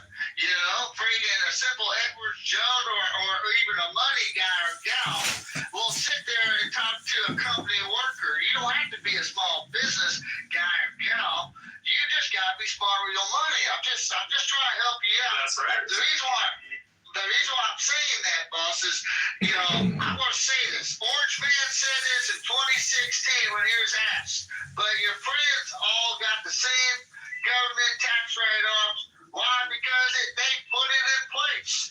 That you don't have to be a billionaire or a millionaire to get the same subsidies like Mr. Jowell was complaining about. You just gotta be smart and learn how to read a little bit and learn where your state politicians that are trying to be crooked on the back end. You just gotta learn how they put them out there in plain sight because that's how they gotta operate. You just need a clever account. You just need a clever account. You just gotta learn how to play the game. Well, I want to put to rest this idea that Elon Musk got all of these subsidies from the government. Yes, he got money from the government. You know what he got it for? He got it first for SpaceX because he was doing something the government couldn't do. Now, the left likes to talk about all their NGOs and all of these organizations that get billions of dollars of government to carry out policies that the government wants to get done. And when it's doing something like helping feed poor people in East Mongolia who need education on the difference between leftist and right, and leftists, need to be educated on leftist queer artwork in New York City as it developed in the 1950s. They're happy to fund governments like that. But when it comes to Elon Musk, I want to see pictures of lesbians doing scissors. Why not? They funded him because of SpaceX and all of the satellites and everything else and the advancement in space technology that he was providing. The second thing they funded him for was for Tesla, which what has the left been pushing for years? Electric vehicles. Oh, yeah, electric vehicles. And so they gave him, like every other state, like every other locality, they gave him tax benefits. Why? Because if he didn't do it in California, he was going to go to Tennessee or maybe Arkansas. Guess what? There was competition between the states. So yes, he got money to do those things. And that's right. So that people, us the consumers, would benefit, number one, from the space technology that the government couldn't do, and number two, from electric vehicles. And those are things that I think, forgive me for my extreme example, but I think those things are more beneficial to us as Americans than, say, trying to teach a mother in East Mongolia about the history of leftist drag queens. Thank you. Drag queen soror in Afghanistan. What? What is that? Is that a thing? Yeah. So the U.S. government funding like transgender plays in Brazil, Studies and all that, yeah. But that's fine. Oh, was that why George Santos was in the person? Well, I mean, like that. Wouldn't that just come from a different part of the budget? Yeah, that really comes more from And like, really have no all of our money though. But it's still taxpayer money in spirit. But my question to you is what do you think about? So it's not so. No. So if it's not taxpayer money, what is it? I don't know. I'm just asking. No, it is. It's outlined in the budget. No. But what else would in Congress? This has been outlined in the budgets. All of this weird spending for shit like that. Sure. Well, even if it goes abroad, it doesn't mean that it should go to stuff that could be. Wait. So I like to have real conversations. So Xerxes, given what everyone has said, let's assume that let's assume for the sake of conversation that increasing the amount that we tax rich people isn't gonna solve our social problems when it comes to homelessness, when it comes to education. Let's assume that already have failed. Okay, go ahead and ask the question. Thanks. So my question is, if we are looking to tackle these problems without raising taxes, where would you start? Or do you even think it's possible? Reallocate funds from the police. Police? Number one. Yeah, this is not. Well, this is not like a. This is not like a defund kind of situation, but I do know that there's like an immense amount of like unnecessary tension. Excuse me, no, this is not. No, if you guys are gonna ask me a question, please at least let me answer. Okay. Why would you take money away from the police? I'm going to explain it. I'm going to explain it. Let her explain. Yeah. So I know that working men and women.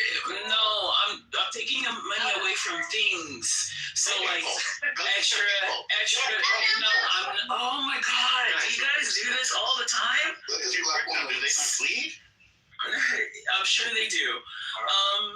So helicopters, new fleets of Teslas and Chargers, things that are like not actually necessary, and like oh my God, can you shut up, David? Can you shut up? Can you shut up? Did somebody ask you this question? Thank you. Your judgment that and just taking cars?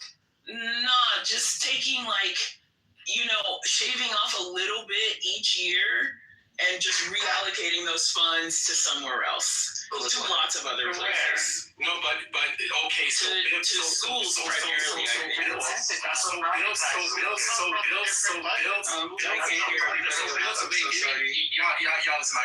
built into the question is the premise that money can't solve the problem. Yeah. So no, money can't solve the problem. No, I made the hypothetical. How are you going to tell? The hypothetical is that adding money won't solve the problem. So taking away money from a police officer's new Tesla, or making sure that the sheriff office of Bay County doesn't get a new tank. Like taking away their, like making sure that they don't have any access to nukes and taking away their money. Like the police making sure that they're gutted. No, because they're a terrorist organization. We're talking about the police, the worst people in the world. So taking away money from those people is not going to do anything because my question is, money can't help the situation. How can you help other than money? No matter how much money you add, and risking their lives every day for like people like me. So I don't know whatever kind of mindset you come from, but I don't think that's fair. So long story short, the hypothetical situation is you can't add money anywhere. You can't take away money from anywhere. Adding money is not going to solve this problem at all. What would you do to help the problem? Nothing moves without money, dude. Sorry. Well, volunteering. That might work somewhere else, there's a lot but of nothing things moves that without money money. doesn't help. I mean, like for example, improving spending. The more you spend on a school doesn't mean it's going to do better. In fact, there's like a minimal amount you need to spend. But Bill and Melinda Gates ended up figuring this out well over a decade ago, and they ended up realizing, well, it's you have to focus on a lot of things outside of the school to really make any kind of fucking difference. And often that could be well. It's so there's so many things. What control can you have? Like, for example, how were you raised? What kind of parents do you have? Are they even around? Do you have what kind of environment do you have? Money can't even change that. It can. No, it can't actually. I mean, for example, I worked. No, it can't. I'll tell you why. When I was working with the mentally ill population here in my county, you had the Salt River Pima Maricopa Indian community, which has very large casinos and spring training facilities. They bring in a lot of money. Everybody gets a per cap check every 3 months. Mm-hmm. They make a lot of money. Now, they had a lot of issues. This is intergenerational.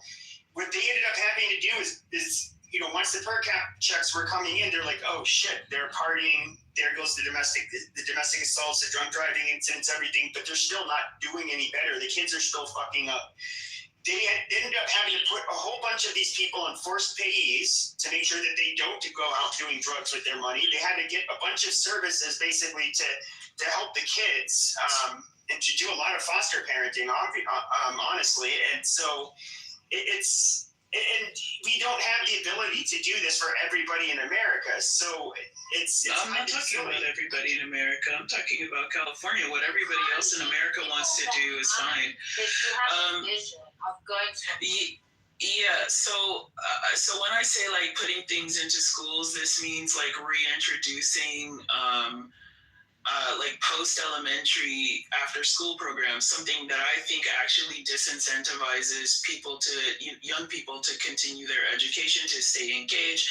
They don't have places to go, so they run the streets. Like things that like people like Alan and and Alan and Normo kind of, had these structures. It's not about what the school's job is. They asked me how else could it help, right?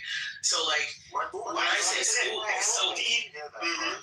so when I say school, I'm sorry, Normo, I didn't hear what you said. What structure do I have? So back in the before times in the 1900s, like you guys had like social programs, right? I don't think so. There were none.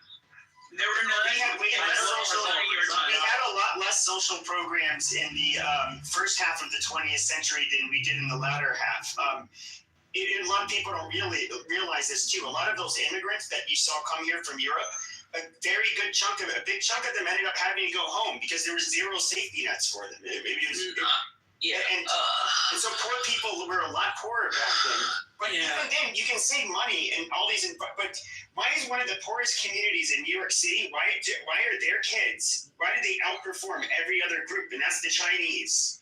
Literally, more than half of them live under the poverty line. They do better than every group. I don't know, dude. It's because the Chinese control the media. It's cultural. I mean, they have a whole part of town. There might be cultural pressures from the parent to achieve. Well, then maybe there's culture that needs to change in America too, because it seems like it's not money; it's culture. Did you just say the oppression? Did you just say the oppression to achieve? Me? Yeah. No, I said there might be cultural pressures to achieve. Like this is like a common narrative amongst migrant, refugee, and immigrant people who live in America. You're right, but so my thing is like, all right, so we don't really have any answers on what to do other than add more money and the problem's gonna go away. But what? No, I was in the middle of giving more answers before I got jumped on. Go ahead. Yeah, it's all good. Oh, you can go ahead. I didn't hear you. Like incentivize more I guess like extracurricular support for kids that is like low to no cost. And this is not like just like straight up babysitter shit. This is like, oh, let's build leaders type shit. You know what I mean? Like if the world's gonna be STEM, let it be STEM. If the world's gonna be politics, let it be politics. Definitely increase civics classes and make like that compulsory learning, like up and down, offer free classes. Like an electrician or something. Okay, yeah, and that's cool. So make sure that the opportunities for apprenticeship. This doesn't improve. Well, what about the current homeless? No. What about because like? You don't want to know my thoughts on homelessness. This is probably going to make me the worst person in the world. No, I mean the current homelessness, like the current homelessness. How do you solve Othello, did you hold on, NPC? Othello, did you have something to say? I'm sorry, I'm talking so much. No, I was saying that they don't want to know any of your thoughts because they keep talking over you every time you speak. Oh, I mean, it's fine. I have a twin sister, so I'm used to being I'm just curious though, because if you were to look at the people that you see sleeping in tents and that kind of homelessness out in California. Like, once again, that job that I had, this is something that was always talked about. And California is kind of a dumping ground for a lot of those people for different reasons. These are what we consider long-term homeless. The vast majority of homeless people never end up out on the street like that. These are almost all people that are seriously mentally ill, drug addicted, but oftentimes both. That is a population that is incredibly hard to deal with. So, like, I give you an example. You can put the seriously mentally ill here, like in my county. You can find a place for them to live. We have funding for that. Now, if that seriously mentally ill person wants to do drugs, they can't do drugs where they live. Staff are they'll get kicked out. They can't have drugs at a federally or state funded program. And so where do they go? On the fucking streets? And it's this very sad situation. But a lot of this is it's not as simple as it looks. But when you look at California, they waste so much fucking money. It is. I mean, taxes is robbery in California. In this case, is it okay for the government to scoop them up and fuck them somewhere else and not let them fucking shit all over your streets, bring the fucking property values down, and it's like almost like they're doing some political parties' bidding, and that's why they're allowed to be doing these things, because to be honest, they probably could, if they wanted to, if they really wanted to, they could be rehabilitated, but sometimes these people don't want to be rehabilitated. There's usually another relapse. But if they don't, it usually takes multiple attempts if they ever get clean. That's the reality. Why do they have to do it in fucking prime location and shit on everybody else's parades? Michael Jordan. Okay, so Pepe, I'm just gonna address quickly what you said, and then we can move on. Like, homelessness for me is like a different type of issue. As a person who was homeless during the pandemic, I learned a lot about homelessness. I learned how invisible you feel and how people treat you, and I wasn't mentally ill or drug addicted. I definitely lost both my parents during this time and 5 of my family members. And so, you know, if I were built of tougher stuff, I think I would have easily sunken into the place that's claimed, you know, more than 260,000 people in California. So to me, the way to address this is to do it before. Right? So like for the people who are about to lose their home, they're likely mostly families or struggling whatever entertainer thing, create pathways so that is not as much of a future for them as it definitely is here. I can't just think of, you know, of what those things might be right now, but I'm sure that it's better than, you know, asking for money and then being like, poof, it's gone. I understand, you know, what everybody's been saying about missing money and promised projects and stuff. So this is one of those ways, like homeless prevention is a way to prevent, like, not just, you know, family, but people entering into a space where now you are drug addicted, now you are mentally ill, now you're slipping. And for a lot of people who are homeless, you don't want to leave homelessness because it offers you a pathway to freedom as opposed to being locked up in a system where you have to follow people's rules, and that's not something that you've been used to for the, I don't know, X number of years you've been homeless, right? I can kind of get what you're saying, but I just want to make one little point, and that's that when I say mental illness, you're almost always referring to the SMI system, seriously mentally ill. So that's going to be schizophrenia and that kind of stuff, which always precedes the homelessness. And the drug addiction, they usually end up, I don't know if you've known drug addicts, but it's often, and their life ends up spiraling. They end up not being able to keep, you know. Yeah, I'm aware. It's incredibly hard to battle back from that, for sure. So I would also bring back mental health facilities, aka like the loony bin, but make it like less inhumane and more ethical. You know what I mean? The reason they closed down in the first place. The problem is that our fucking population is like spiraled out of control. It's like maybe 20, 30, 40 years ago, it would be easy just to put people away in like these asylums that were like almost like, you know, like 4-star hotels. But today, it's like there's so many of them. No, they really were. I don't know what's, maybe that's on the East Coast. There's so many of them. So even if it's like, let's say society was trying to like deal with like that part of their communities, it's like, how are we going to find funding for that? Where are we going to put them? And it's like, but maybe some more emphasis. Well, no, she's like, put on this instead of like, you know, maybe we have to come to that.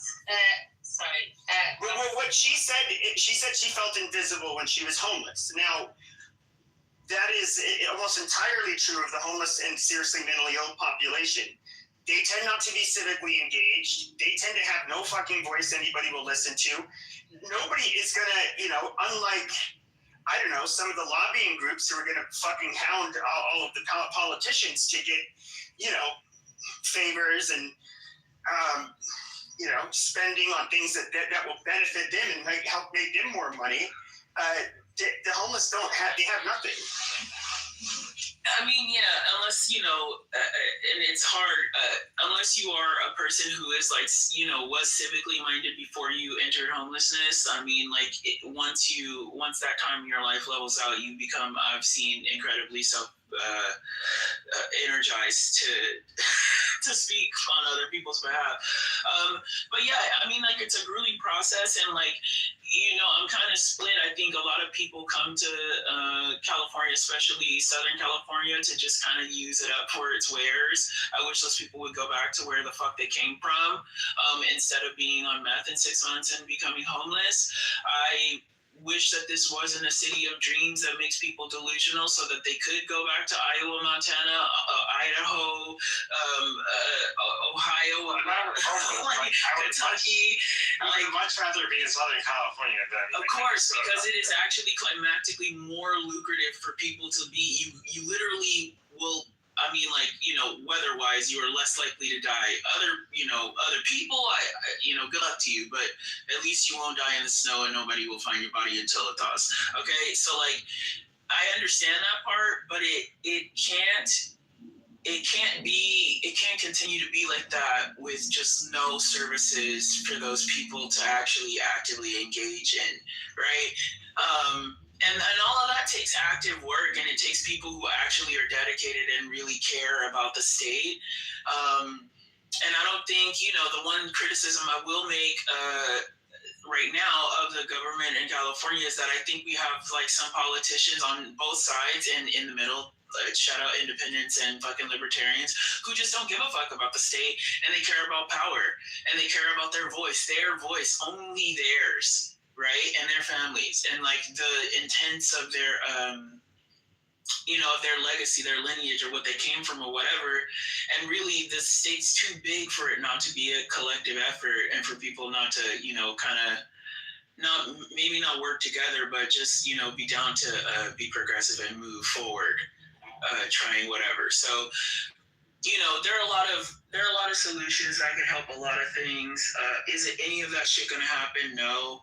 People only respond to suffering, so may the best man win. And sometimes I remember. So I have this one coworker.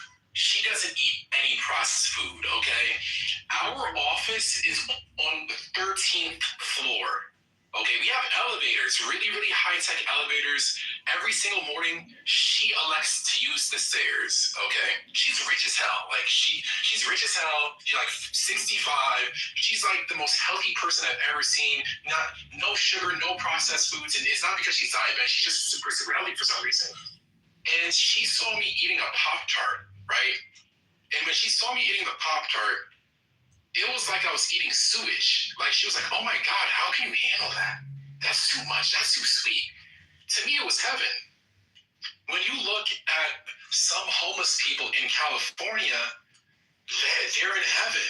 There isn't any money that you can give them to not make them an addict, because that's what addiction is. Coming from a former addict myself. Like, that's what addiction is, a mental health issue.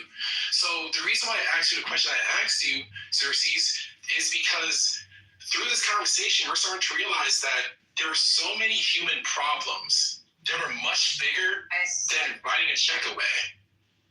And the homelessness is one of those problems. They actually have access to services. A lot of them don't want to live within the perimeter to receive those services. You can't force them to. You can't put a gun to their head. The other problems we're talking about, the home issue. The reason why the homes are expensive in California is because the people who are upper middle class who own the homes are really the middle class is keeping the lower class out of owning homes. It's not even the rich. It's not even BlackRock. It's middle class people wanting to have their homes appreciate, so they're just against multifamily properties in their neighborhoods, which increases artificially the price of homes. That's why the single family home issue in some parts of California is an issue. That's because of democracy. Like, people voted for that, so you can't take that away, because it's not rich people who are doing it, it's middle class Americans who are fucking doing this. So there's so many problems that are just bigger than you just point money at it and then it goes away. These are humans with different interests and free will. But that's again, it's the minimizing of just putting money at it. Like, this isn't just, when I say reallocate funds, or when I say tax whoever, right? It's not just like suck up the money and then like. So we just talk about money. When you say reallocate, I'm saying, when you're saying just tax, listen to what I'm saying. I'm saying this discussion's over. I'm gonna go. You can go anytime. Yeah. When I say that, I mean like there has to be a flow of where the money goes. It has to be efficient. People who are trustworthy and not crooks, which is a problem in different places here, have to be in charge of this stuff. And there has to be a set of checks and balances and an efficient model of getting this stuff rolled out. Not just because the World Cup is coming, not just because the Olympics will be here in 2 years, because people are suffering, whether it be in the sun or in the shade. So the dude, his name is Sam. He's the dude who created FTX, and he's in jail for stealing all companies. Yes, Sam Altman, right? So this is what makes me uncomfortable. You're saying Sam Bankman-Fried. Yeah, Sam Bankman-Fried, that dude. So what makes me uncomfortable is that certain people have a higher sensitivity to the greed of the private market, but they don't have that sensitivity to the obvious corruption, greed, and the same things happen within government. At least in the private market, when a person's being greedy, they're greedy with something that they earned. They might have earned it by cheating, or a lot of them don't cheat. NTC, can I just say something? I just think no, BB. Why ask a question in that? No, you can't. You can't say something. And then Monica's after me. So the only thing I'm saying is that it was her before you. But actually, then she can go now. Monica, you want to go now? Monica. Yeah. Hi guys. Scotty, is this your room? It's a great title. Very interesting. Y'all are on homeless in California though, so I do want to talk about the topics. Are y'all ready for us to circle back, or you need me to wait a little longer? No, that's what we're talking about. Your incentive, Monica. All right, so I think it'd be foolish for Trump to resign now. Joe Rogan was at the White House Saturday morning talking about Ibogaine, which has an effective mitigation rate for addiction at the first dose, 80%, allegedly. We should investigate that. It also might be effective in depression, and we know that liberals, strong leftist liberals, have the higher rates of mental illness in our society. So that will be great. I think it'd be dumb for him to resign. I'm ready to see what's next in store for us. So, okay. Liberal-minded people have a higher rate of mental illness because they're diagnosed? No, so my my 2 cents to this would be I think it's because they're crazy. That's what they're saying. No, but it's that's an unsubstantiated claim. Don't say crazy anymore. I don't do unsubstantiated claims. Even if you prove it, it's going to move on to something else. People on the left she's just going to say that they get more and we ignore ourselves. But my thing is this. It seems, I just rather prefer it if people are just against big money. It doesn't seem like people are against big money. They lost $25 billion. Against big money. That's what wait. Like you just said, why are you interrupting me? It drives me crazy when you do it. It actually drives me crazy when you do it. Because the way you communicate is so schizophrenic. It makes me schizophrenic. You're the person I hate when they interrupt. Because you're incoherent. I don't like, can you stop interrupting me, please? Stop it. Bad. So the only thing I'm saying is that you look at $50 billion. $50 billion. We can only account for $25 billion. So let me put this into communist language. And the homeless population went up. The homeless population went up during that period. $25 billion. Imagine if there's 25, if we took a clone machine and put 25 Elon Musk, 25 Jeff Bezos, 25 rich billionaire white, 25 Donald Trump. We're not talking about unrealized gains. We're talking about liquid. We're talking about Can you stop? We're talking about liquid.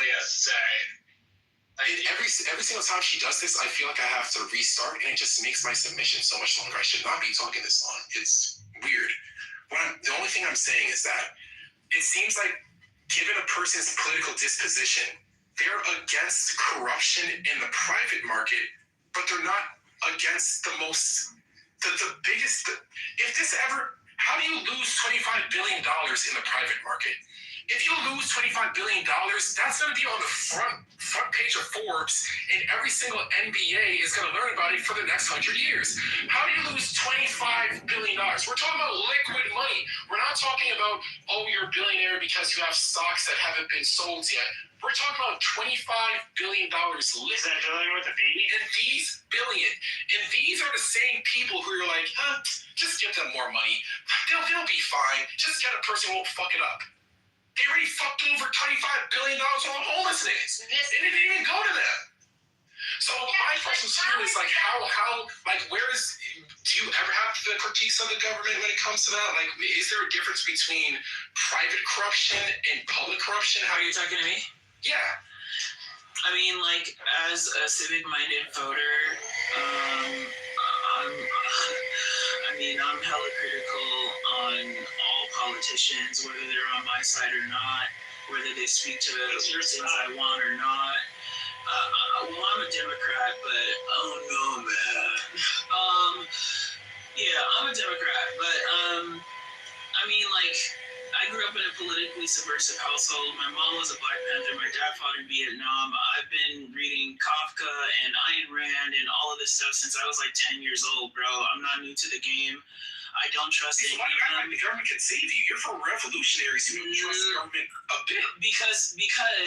Because what I've learned in my history of activism is that there are many places for many people to fight, right? There are public places for people to fight, and there are inside places for people to fight.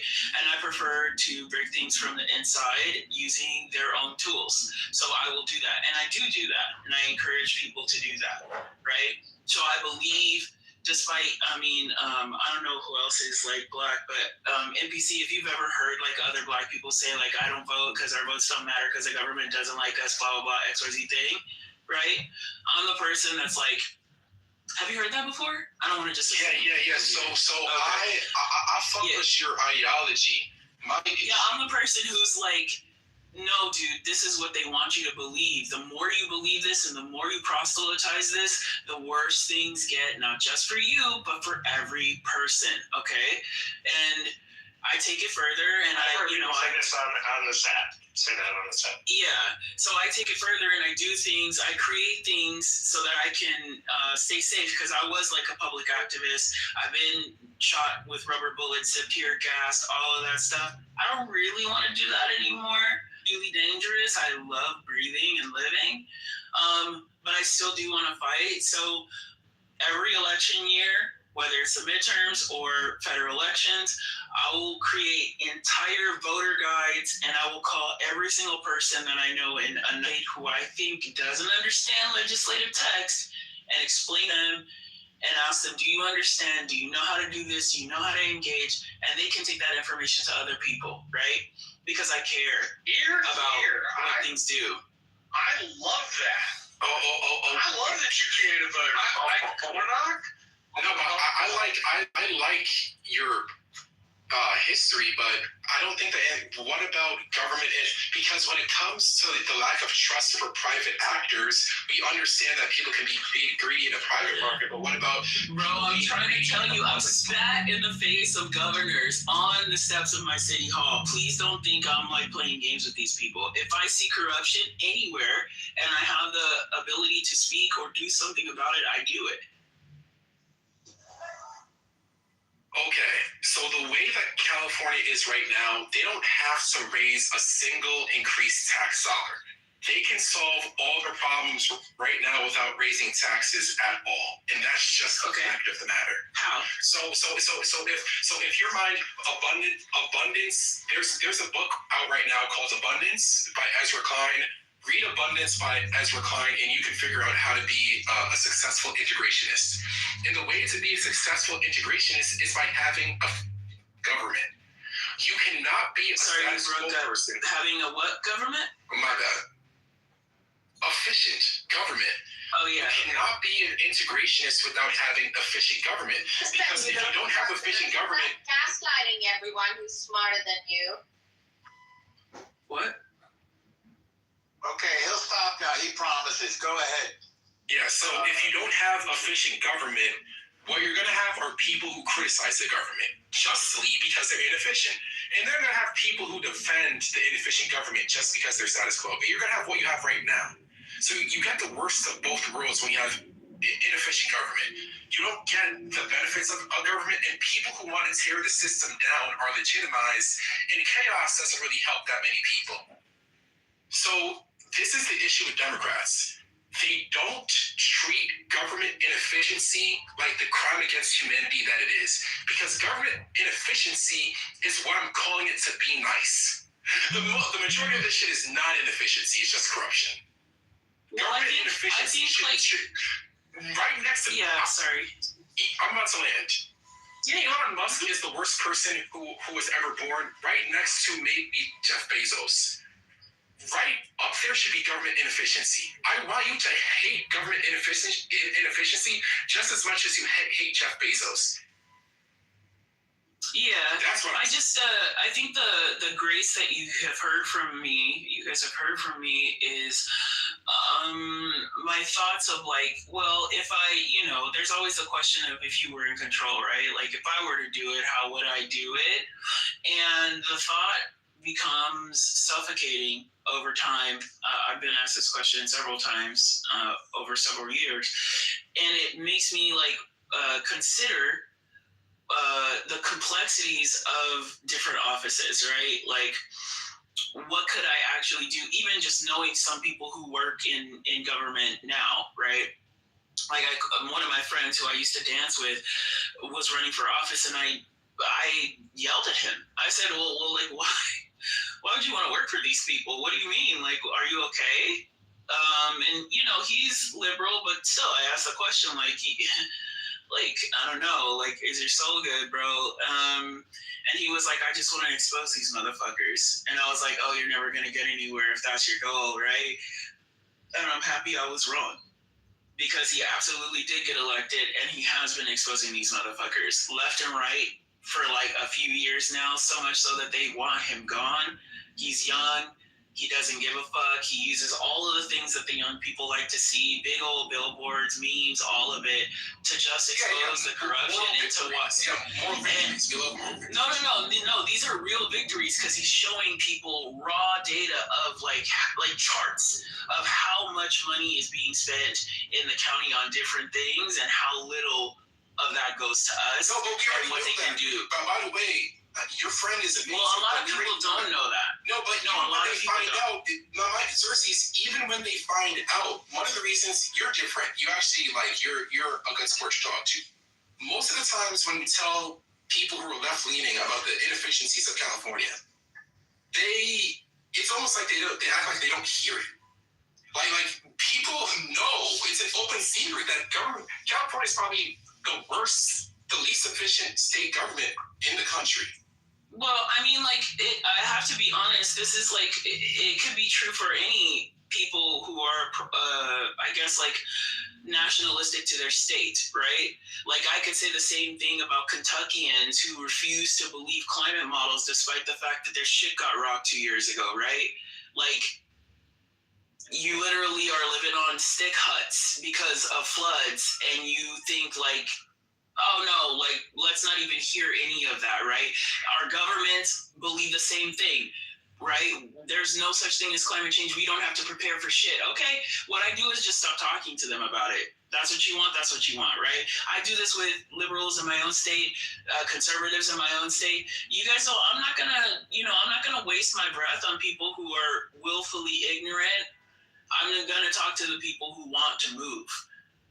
Again, things I learned from being an activist. It's a new brave world, by the way. She's talking about what's called a persuadable. She works on the political metric known as persuadables. people whose lives she can make a difference in, and with the information and experience she has that she provides. Mm-hmm. Right? And I don't really care like what like side you're on either. Like although I exist, on the left, I don't, unless you're actually just being a fucking like bigot, racist, or an asshole, I'm still gonna give you the time of day. I'll still engage with you. Honestly, in good faith, all of those things, we can talk about it. We can walk away, shake hands, be friends, whatever it is you want. We can do all of that stuff as long as it equates to like movement, right? What I can't do is people who are stagnant in their ideas. I don't care if your ideas are like the only people that matter are women and we should only fight for women's rights. This is the most important thing. To me, that's stagnant. I'm sorry. Like, there are tons of people suffering. As a woman, I understand the plight of females. I and it's real, right? I'm not dismissing it, but like, also, what else though? You know what I mean? Because the what else is what gets us, to tie our shoes and start walking. I'm just not, I'm no longer interested in people who are just here for a fucking ride, bro. Like, you know what? Something that you said kind of, and maybe y'all want to talk more. I haven't seen a climate change. And I haven't. You know what? I really hate that about some people within the black community. I don't know. Maybe. Come on. Also, the thing is, it's a proof of low IQ because it doesn't lead anywhere. Don't take the bait. It doesn't take you anywhere. All it does is always just take you back to square one, back to square one, back to square one. Because it doesn't work that way, unfortunately. I don't know if it comes from Collect 200, then go back to go. If it comes, but even if you're proud of something, it's like but then you're like, oh, okay, something is being done wrong in the wrong way, but because I'm proud, I want it to be done in the right way, but I don't know. So what is it? That's subjective. Right away is subjective. What is it? No, what is it with you? It's like even your women can figure it out. Like, but you keep trying and and if it doesn't work for you, you just gaslight. And then you're like, oh, it's the Jews' fault, or it's the whites' fault, or it's Trump's fault, or it's like whatever. But it keeps. And then you get, on an American side, you get overrun by the fucking. How about we stop fighting for those fucking faggots who have not even married them, who used to be like lawn mowers? They even have more credibility than you fucking people who have credibility by birth. Just so you know, we have not had Mexican immigration into the United States since 2005. The people we catch are Guatemalan, Honduran, Ecuadorian. So I don't know why people put you up. On a... Nobody put me up. I live on the border, lady. No, you're talking about this Marshall music. Marshall is talking like lady. Can you either put her in the audience or just ignore her? Because I don't know why you're We should listen to everybody. Listen to everybody. Xerxes put her in the audience. I think that's what happens. Oh, I thought you weren't going to do any moderation without top left's permission. That's what happens when you come in these rooms with a certain agenda and you fail to follow the conversation. And so, BB, man, you have this agenda to attack black people, and it's like we're not even there. I love black people. She loves black people. She's never racist to black people on it. No, I love them. Put her down, people. Put her down. Let her talk. Put her down. I'm a fucking person. Put her down. I know when my BB, go down. BB, go down. Bro, Jason, shut the fuck up. Yeah, we're talking about American issues. Stay on topic, girl. Go start a room if you want to hyper focus on. That's fine. Look, if we just so need to. Okay, I'll just finish what I'm saying. You're sick. Awesome. Put a button in it. Yeah, just have to nip it in the bud. Stay on topic, man. Okay, so some of y'all have amazing listening skills. But when a person's being completely incoherent, they might as well be drunk. Just treat them like a drunk person. Don't try to go back and forth with them like they're saying anything coherent because they're not. Hey, be nice to people. Yeah, so the only thing that I'm saying is that I was going to pivot over to climate change because I haven't seen a climate change room. And Xerxes, you were talking about climate change, and I haven't seen a climate change room in a minute. I thought it was global warming. Yeah, I just don't talk about it was global warming, and then they had to update the lie. Well, I don't talk about it anymore because for people who don't either understand or have a firm belief in climate change, it's just there's nothing really to say at this point. And for people who do, we all know that, I mean, it's pretty much a wrap. And let me ask you two questions. Is the climate changing, yes or no? Well, the climate is always changing every No, is the climate changing, yes or no? It's yes. Okay, correct answer. Can spending more tax dollars solve it? Well, money can't solve climate change, and we are far beyond the point of solving climate change. It is now about mitigating. One second, please let me finish my answer. So now the conversation, at least for the people in the North, needs to be about mitigating harm and potential fatalities. But why is most of the agenda, at least from the governmental part, about increasing taxes if money can't solve the problem, if it's already too late? Whatever reason, whether it's natural, whether it's man-made, the same scientists that you believe in have said that you can't reverse it. So what's the point of increasing taxes because climate is changing? That's a good point. So when you, I'm assuming that the tax dollars or whatever fund is accrued would go to like research in mitigation for harm. You said and research for why am I forgetting what it's called? But like just like disaster prevention or something. No, but we can't disaster prevention and preparedness. We can't prevent it. Like why not? Not climate prevention, disaster prevention. But money won't solve it. That's not true. No, it doesn't. It doesn't matter how much money you give the state of Louisiana. That is not true. At a certain point, it's still going to be what it's going to be in 100 years. It doesn't matter how much money you give the state of Louisiana. That is not true. Maybe, but then you said something that's even better. Yeah. You said assuming. But your parents are like Black Panthers. Like, so you're assuming. Well, first of all, you're assuming that the government. You're assuming the reason why the American government wants to tax more people is because it proactively. 100 years before, 200 years. All this research is the government. Our government's known to be proactive. Like you believe that the American government is proactively trying to help its citizens to. I think that some governments maybe not our government as. No, I'm speaking about our government because I only know the climate lobby in our government. Yeah.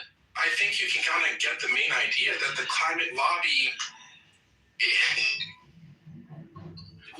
The prescriptions that it gives doesn't match the illness nor the medicine. Like none of it. Well, I mean, the climate lobby and climate scientists would be speaking to people who, largely for 40 years at least, maybe even more, who like initially don't really understand the concept that they're trying to describe, right?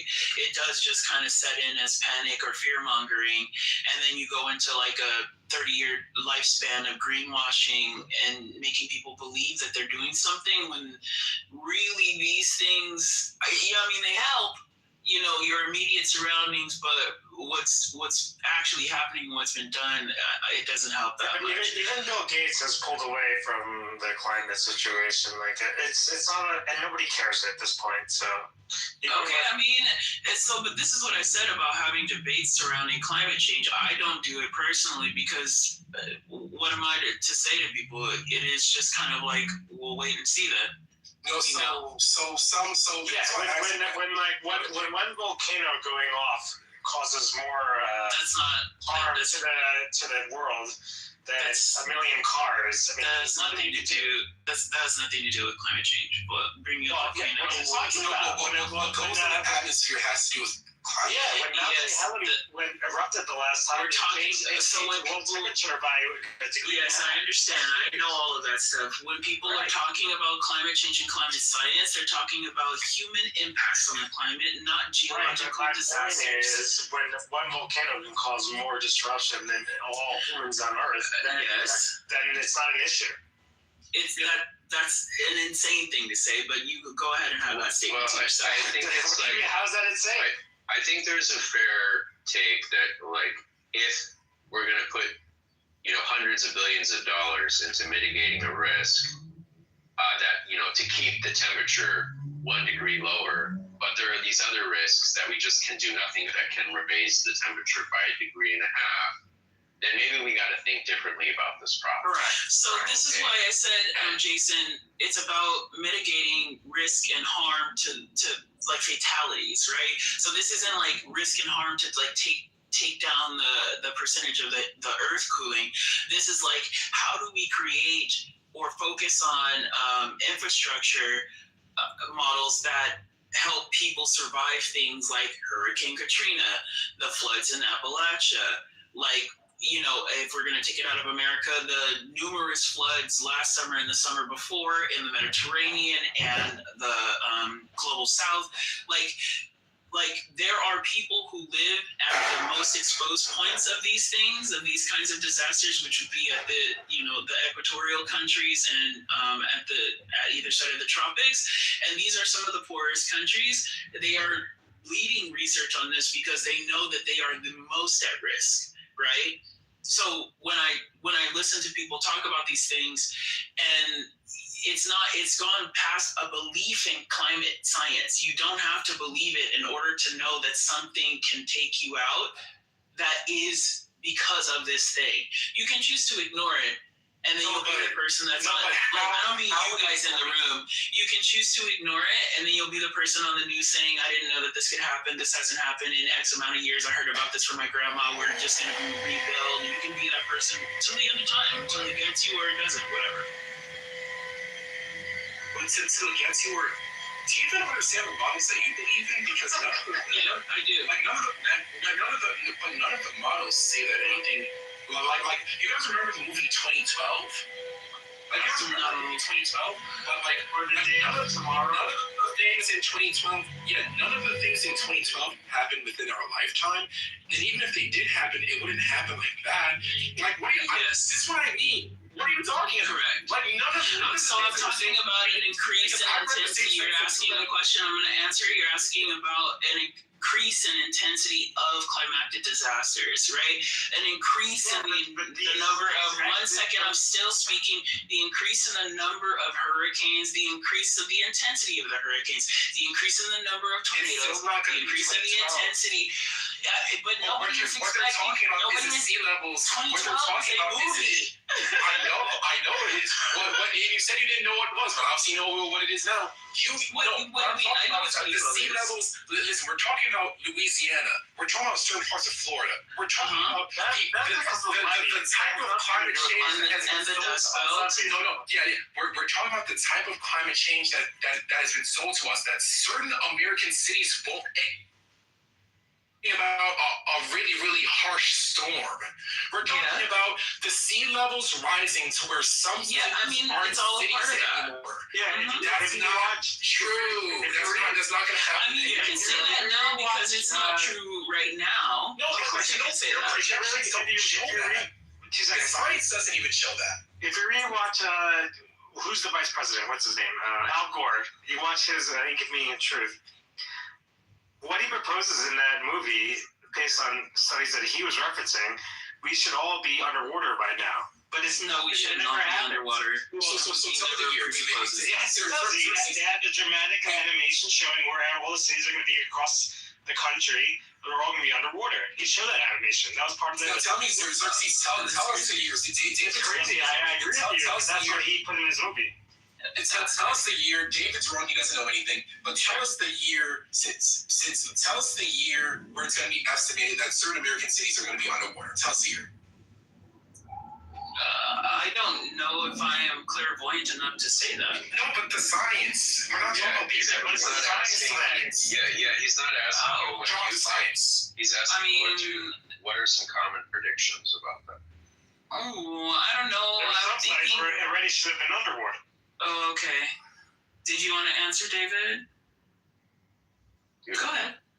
He's not gonna answer with anything, but I think the broader point, the point I appreciate MPC raising, okay, is he's ultimately saying, well, look at the tax policies in developed countries, in California, in America, Canada, and Western countries. What are all these northern countries? What do they think they are accomplishing? These low population, in many cases, very low population countries. What do they think they're accomplishing by taxing gasoline at the pump? Okay, this will accomplish nothing for the climate. Zero. It will haul a bunch of money into the government. They want people to but that amount of government, that amount of money coming into the government, it's not earmarked for anything. Okay, to do with the climate. They're just spending the money. Okay, not that carbon taxes. No, they are not, David. The gas tax. No, there are specific gas taxes in some of these countries for the environment. Oh, well, that's stupid. Okay, yeah, well, you just don't know what you're talking about, so shut up. So these kind of taxes, they cannot accomplish anything. Okay, they are theatrical, all right, and they are a way, for the government to get big, which it loves to do. Okay, the government just loves to take money and get big. That's just a natural thing for it to do, based on this climate story and many other stories of like goodness or justice or whatever are leveraged in the same way. Okay, and that I think is a really fair point here. All right, you can't just be like, it's nice that the government tells me a nice story about something that's a problem, and they say, okay, there's a tax about it, and it's like, okay, what is this? But then the part about like, well, what does the tax have to do with doing anything about it?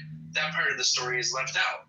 And are we asking this question? Are we insisting on any kind of relationship there? No, we're not. Okay. So why don't you become a Republican and support Donald Trump? Okay. I would never do that. I prefer my presidents having the ability to read. Yeah. That was a perfect way to end that line of questioning, dog. I'm just goofing around, okay? I'm just goofing around. No, that was so funny. So I got some ideas for this. As a landowner, I've noticed differences in the climate, increased droughts, sometimes heavier rains. But two things we could do in my area in particular: mangrove to hold the coastline together, which is really important, and then plant seagrass. Like we have a place called Laguna Madre, and Laguna Madre is basically all seagrass. That promotes oxygen in the ocean, which helps the atmosphere. Apparently we get 2 out of every 3 breaths from the ocean. So those are two things we could invest in that are natural and would be a really good thing, and help produce more oxygen. But this doesn't matter, Marshall. If the carbon tax went immediately to funding an institution that made pollution less, because plastic, in my opinion, plastic pollution is the single worst thing that we're doing to the planet. The microplastics, if you catch salmon in the middle of the Atlantic, it's still going to have fabric softener in it because of what we do to the planet. So, in my opinion, I feel like climate change is dangerous. And the reason why it's dangerous is because it flattens what it means to care about the earth. Instead of caring about things that are really actually going to move the needle, not a fucking solar panel that's going to end up in a landfill that we have to destroy the plant to even mine the materials for, not a fucking windmill that's going to kill all the birds and kill all the whales, not none of those, but actual things that change the planet. We're not focusing on nuclear energy. We're not focusing on thorium reactors. We're not focusing on getting plastic out of our lives and off our planet. But instead, we're focusing on a big tidal wave that's not going to come when or how they say it's going to come. I mean, you can't, just like I can't predict if it's going to come, you can not predict if it's not.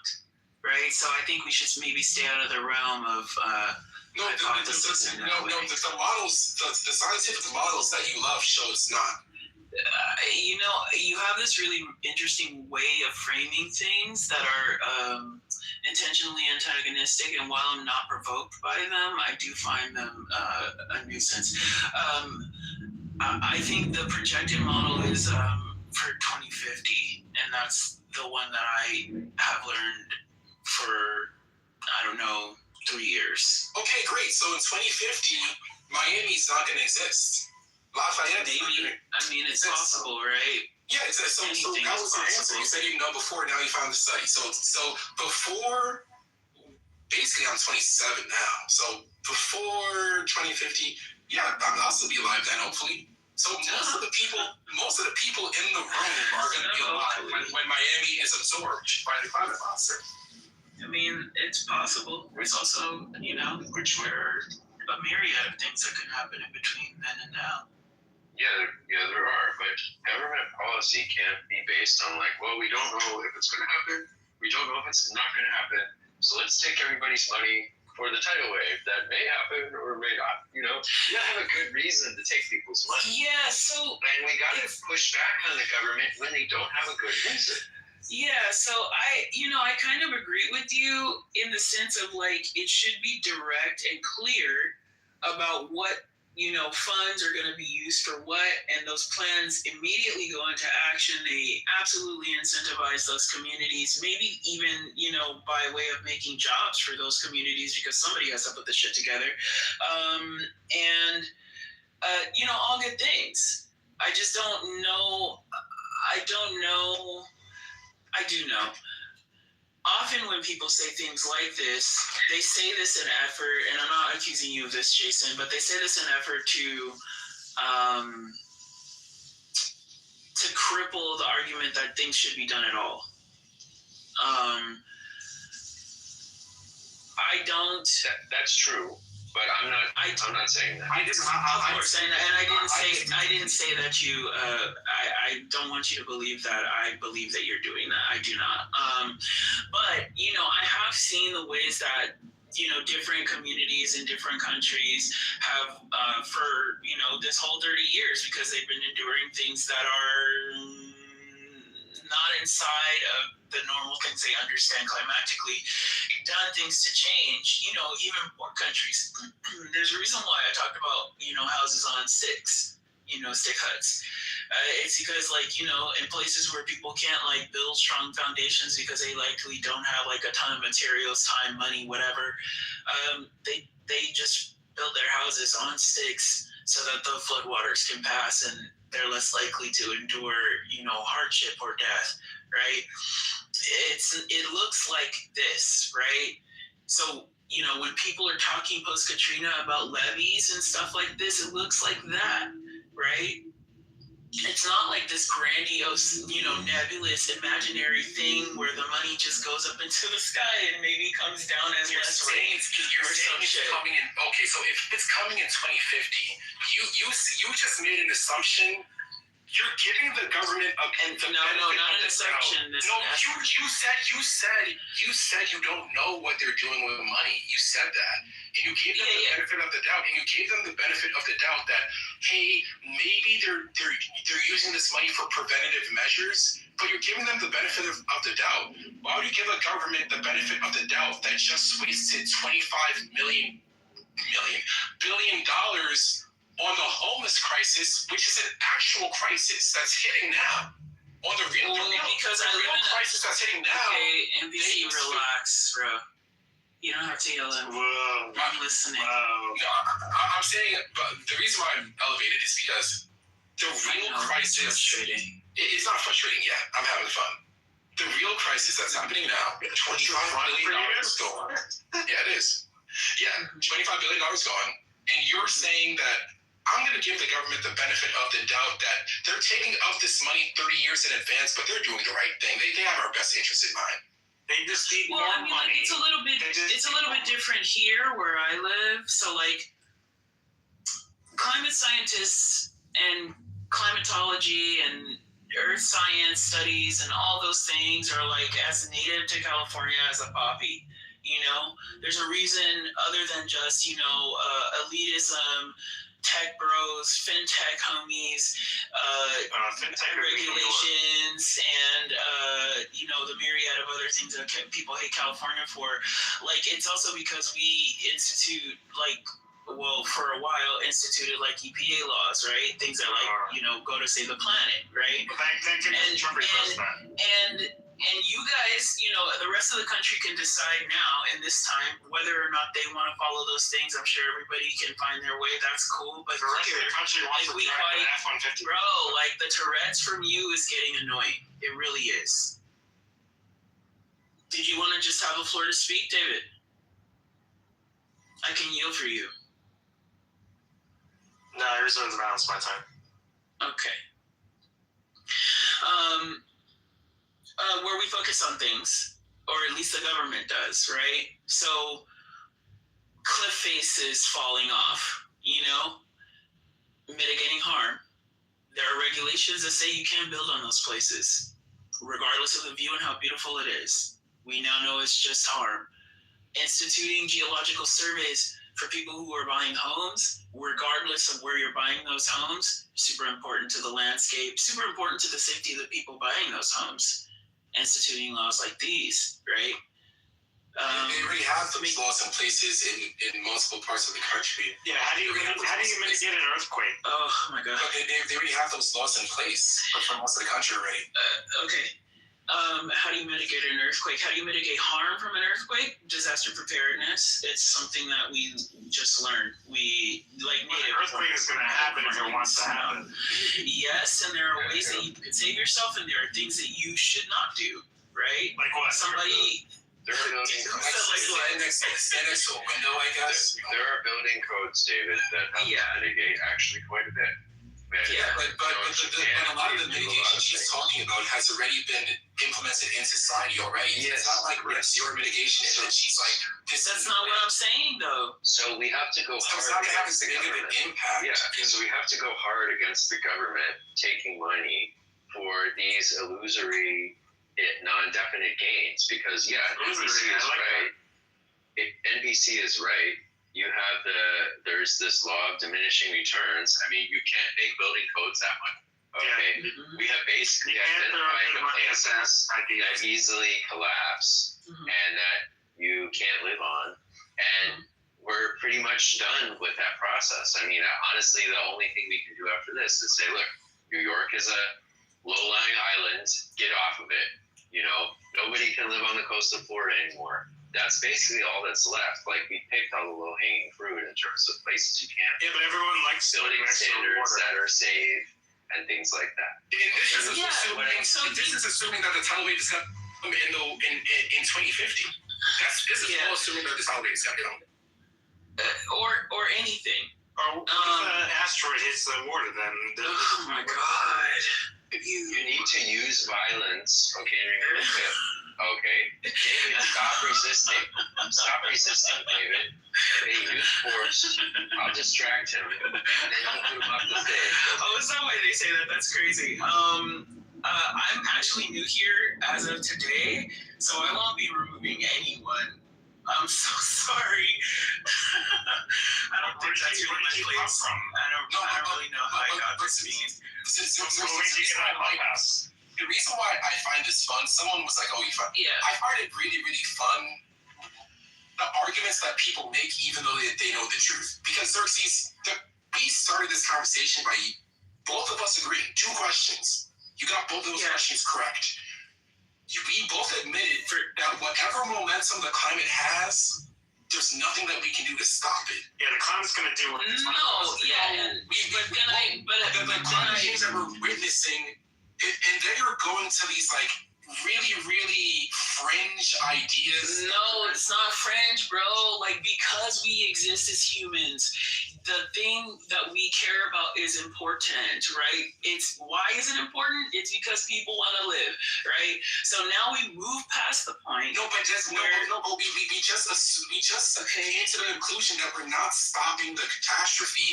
The the catastrophe is so catastrophic that the damage control that you're suggesting is going to happen won't even fucking matter because you won't be able to. That's not true. I'm so sorry. You're not qualified to make that judgment. I just have to put that out there. You just remembered to actually pretend to. Xerxes, I hate to break it to you, but sure, NPC is a citizen. Sure. That's the qualification you need to make decisions in this country, okay? Yes. The citizens who are sovereign in this country. No one has a qualification to make a decision other than us and the people we elect. We are sovereign here. It's not about decisions. It's not about decisions. I didn't say he wasn't qualified to make a decision. My vote I said he wasn't qualified to make that assumption. What is your vote? Yes, he does. I haven't. Well, to be fair to you, Xerxes, there's a lot of assumptions that you've made that you verbatim in this conversation say, I'm about to make it. You literally said you made several assumptions, and you made an assumption that the state would have. You gave the state a benefit of the doubt, which is something you called an assumption verbatim, and you said they're probably using the money. I'm going to go out on a limb and say that they're probably using the money for preventative measures. That's what you said. You made an assumption of how the state was allocating money. But my assumption is based on the things that I've seen, right? Is yours? My assumptions are based on the things that I've seen. Really? How? Yes, I've seen states use benevolent causes to absorb money to not use a single cent. No, but what was the statement that you made, NPC? Which one?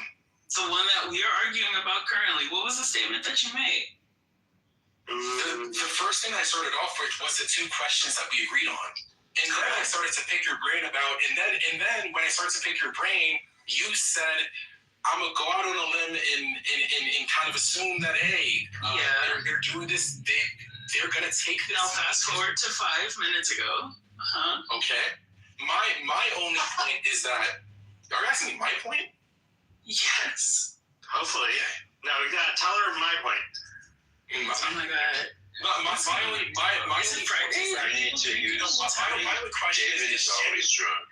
My only question is this: like genuinely speaking, you're not a stupid person. We both know that this problem, we can't stop it anymore, no matter what we do. Knowing how inefficient the government is with money, seeing how many times the government has manufactured a crisis, absorbed the money, absorbed the power. Yeah, they do that. Black Panther, they do that. Like, your parents know about that. So I don't know what you mean by that. My parents are. You've never heard about manufactured crises from the government? I don't know what you mean by that. You never heard the term like a manufactured crisis? I've heard that, but I don't know what you're referring to. So, like, if you look at the word manufacture... No, I mean, like, in a specific instance. I know what it means. A specific instance. The whole climate change thing is a manufactured crisis. So okay, use something that isn't climate change. No, but climate change actually is. Okay, use something that isn't climate change. All right, I can use 9/11. Oh, okay. I can use Pearl Harbor. I can use manufactured crisis. The easiest one, fucking COVID-19. That's the easiest manufactured crisis. It was actually manufactured. The pay gap is a manufactured. The pay gap is another manufactured crisis. Yeah. Okay. Because when you look at men and women's wages, when you control hours worked.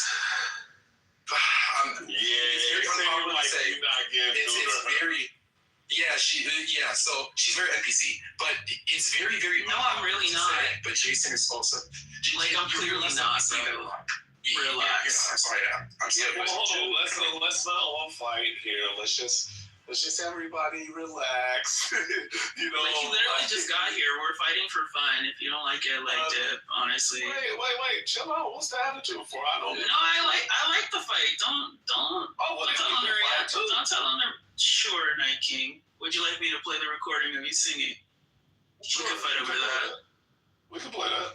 I love my singing. The pay gap is a great example of a manufactured crisis. That's I just wanted examples. Yeah, and that's like something people talk about all the time. Another one is the shooting of unarmed black men by police. You know, for all these liberal politicians, it's epidemic. Turns out not to be real. No, it's a real epidemic. It's one leading cause of death. It doesn't happen. Okay? Yes, it does. No, it's not. Yes, it does. Police do not shoot hardly anybody. They're not a leading cause of death for anyone. Like I want to come to this phone and just. That's an example of manufactured Jason just wants to see more dead black people. It's true. This is like that one. You it's manufactured. Yeah. Okay. Okay. So NBC. Just for the record, about go ahead. about 1 in 1,000 black men and boys can expect to die at the hand.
catfish in here. Who's the catfish? No, it's not a catfish. I know.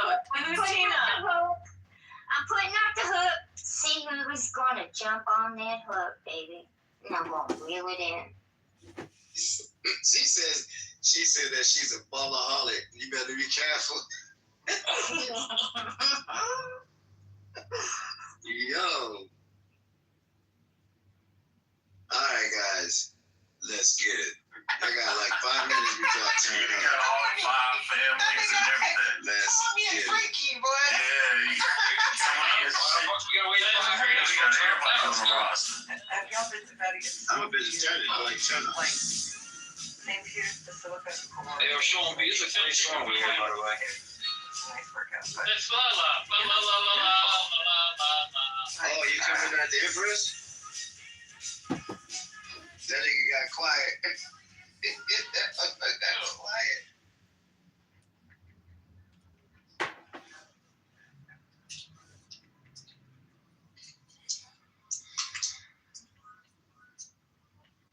Alistair.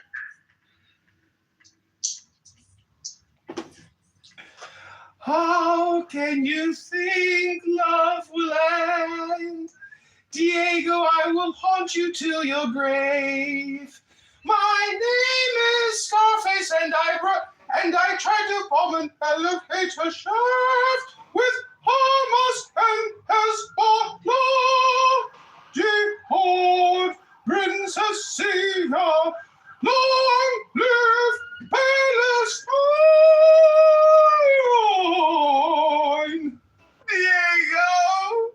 Diego, my heart aches for you and your Nazi racist ideology, your extremist bigotry and low IQ Jew hate. I miss you, Diego, and I love you. How's the house or whatever you're running for race going? Well, I was kicked off the ballot for Congress, but I'm running for mayor now in Chicago. You're running for mayor. Do you remember that I got an audio recording interview of you, what you wanted to say to your constituents? I already interviewed him. It was a few days. It's on my, I interviewed him a few days before. One sec. It's not on here. Before my accident happened. Kitover, can you do me a favor? Yeah, what is it? You want to call Diego or something? No. Do me a favor? You want me to text Diego? No. Okay, what's your favor? Hello? I'd like for you to delete. Some of them who personally reached out to me saying how I was just in the middle of talking. Wait. What do you mean, wait? I was in the middle of talking. One second. It's Princessia's World. This is quick. No comment. It's actually one. Here he is. So, I think that's one of the unfortunate signatories. Rick. I'm sure there was a bunch of corrupt judges and lawyers, and they said that my signatures had a district or even fraudulent, so. All right, sorry about that. Just had to remind Alistair that, he was interviewed and he is on record talking to his constituents saying that he will be back. So, continue. Yeah, go ahead, Princessia. So, the day that I was rage baited by you. Rage baited by me? You think I rage baited you? That's how I feel. Okay. But anyways, that day, that recording is on Clubhouse. I'm sure it's on YouTube. Can you delete it from Clubhouse? I'm sorry, but I don't delete content. I'm a historian and I create content for a living, and part of my rules is I never go back. I only go forward. So my condition for you to be in rooms. Oh, that's fine. Just kick me. I'll come back in anonymous. Technology has beaten you. I'll be back. I'll be back. Okay. Anyways.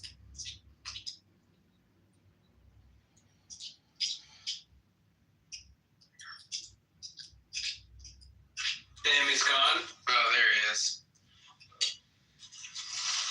Yeah, sometimes you just gotta quickly kick him out. Wait, what was the audio or video? What clip are you? Are you looking for the one that is Tim Robertson racist involved with more of a terrorist?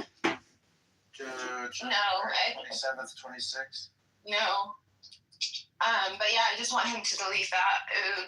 I think if he does that, then I think that's a good, like, gesture of goodwill, and we can let bygones be bygones and be cool on this app. But for the time being, I guess you can stream us on YouTube if you'd like.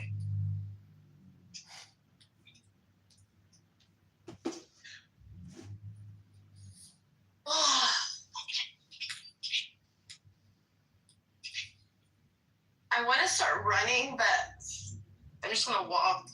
I don't know if you can hear the background noise from the cars. It's very loud. Huh? Are you working out? Yeah. I'm walking to the gym. Nice. I was going to run, but I didn't really feel like, I don't know, it's not necessary to run right now. Yeah. But yeah, so I worked when I wasn't supposed to work. I took the bus home. I chilled for a little bit, talked to Mr. Johnny the Best, and then now I'm talking to you all and walking to the gym, and then I'm gonna get some groceries and walk with the groceries back. Damn, Nora, that's a productive day. I know, she's taking really long.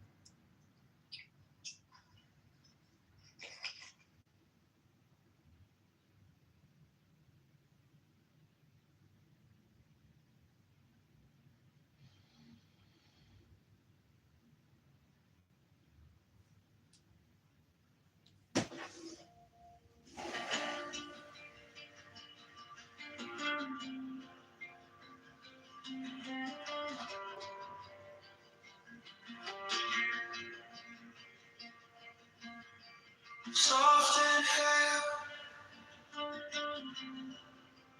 count it in your chest.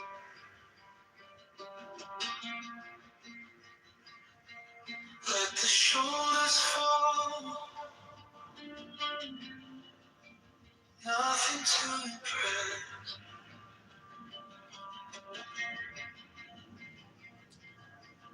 Eyes on point, steady as a stone.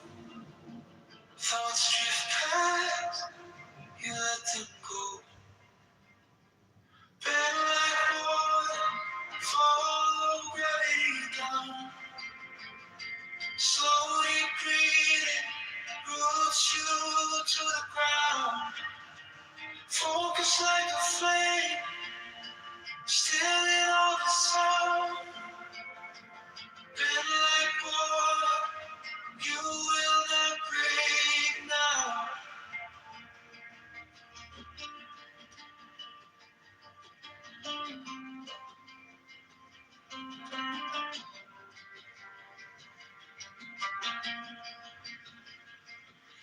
Notice every edge where the tension hides. Send your breath in, feel it loosen, slide.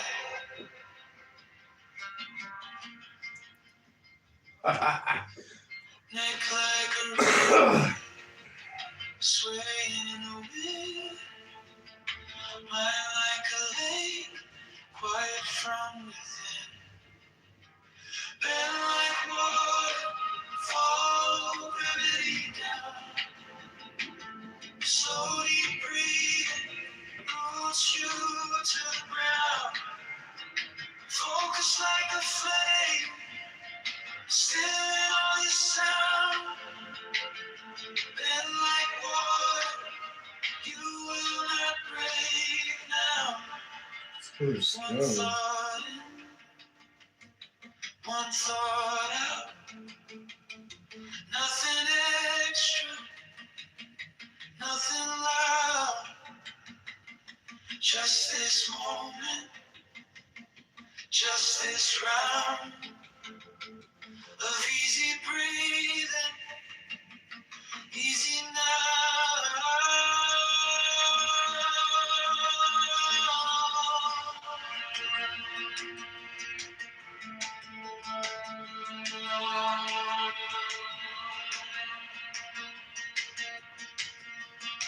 Where's your cattle? Where's your hat? Where's your cattle?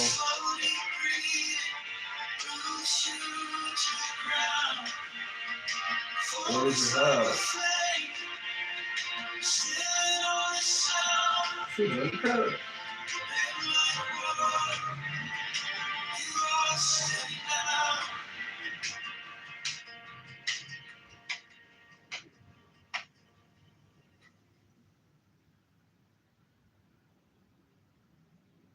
Where's your cattle?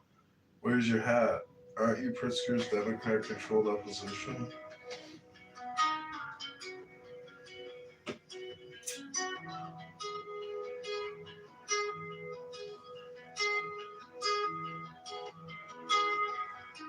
Soft in hand, counted in your chest.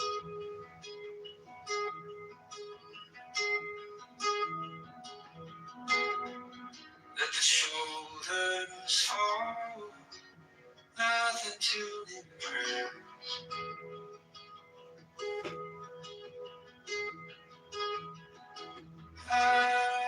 Who is she?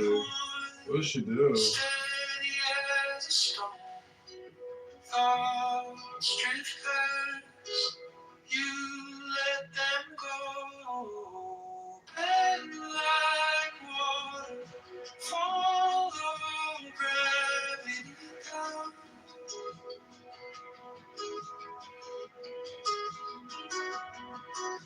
Slow deep breathing roots you to the ground.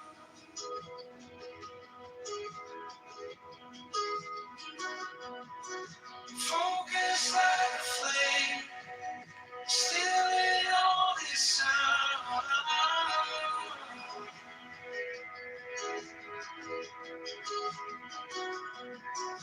Bend like water, you will not break now.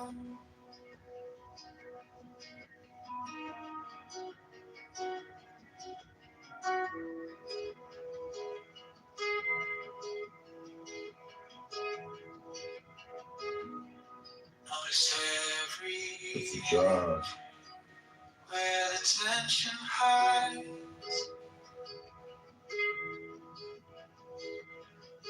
Send your breath there, feel it loosen, slide. Just fraud, scams, lies, and ignorance. Just fraud, scams, lies, and ignorance. Quiet from within, like water, follow gravity down.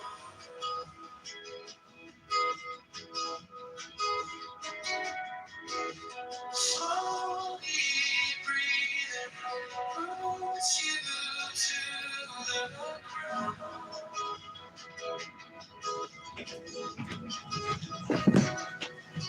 Focus like a flame, still in all this sound.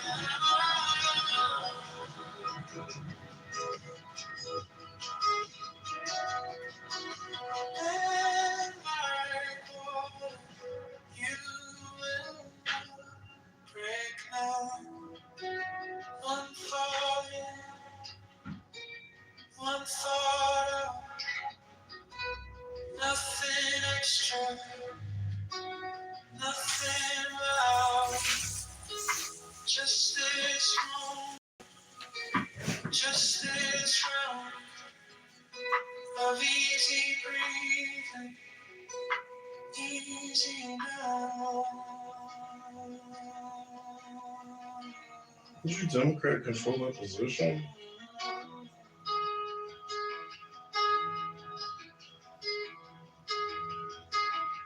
And like water, follow gravity.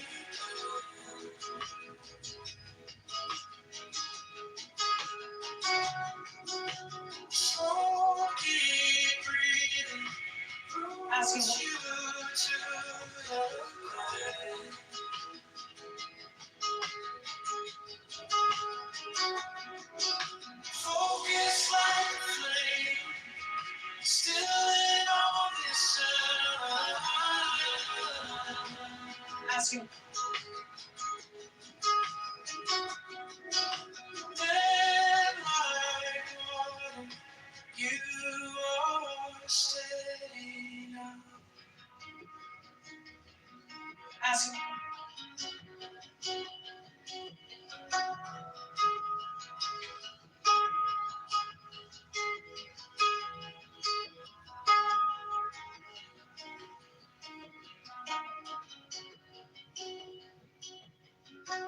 ask you?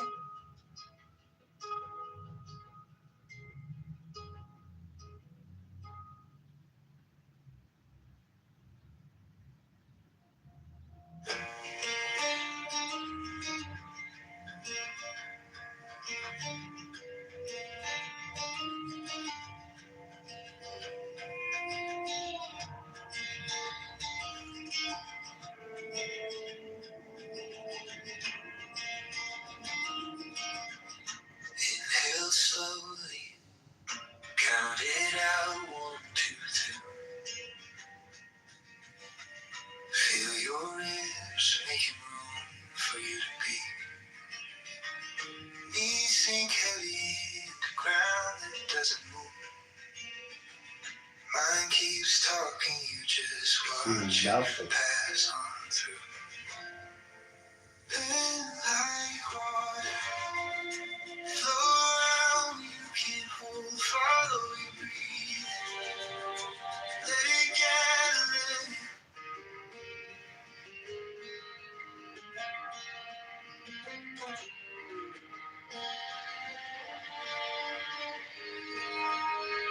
Inhale slowly, count it out, 1, 2, 3.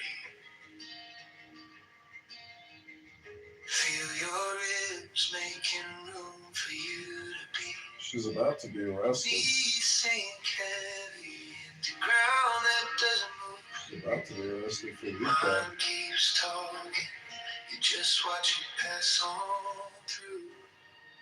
Bend like water, flow around, you can't hold. Follow your breathing, let it gather, let it go. Every small distraction, just a wave that rolls on through. Bend like water.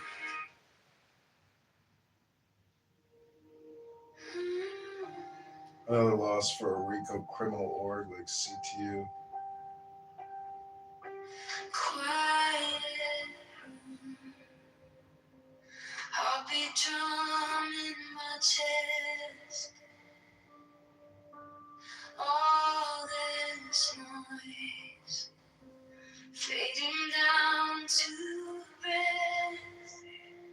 I feel the floor holding every step I've taken. I close my eyes, watch my worries go vacant. I breathe in peace, I breathe out the warmth inside. I breathe in strength, every change.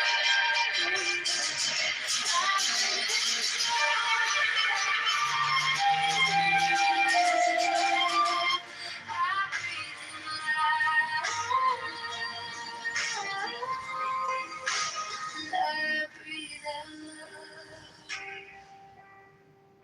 soft blue sky,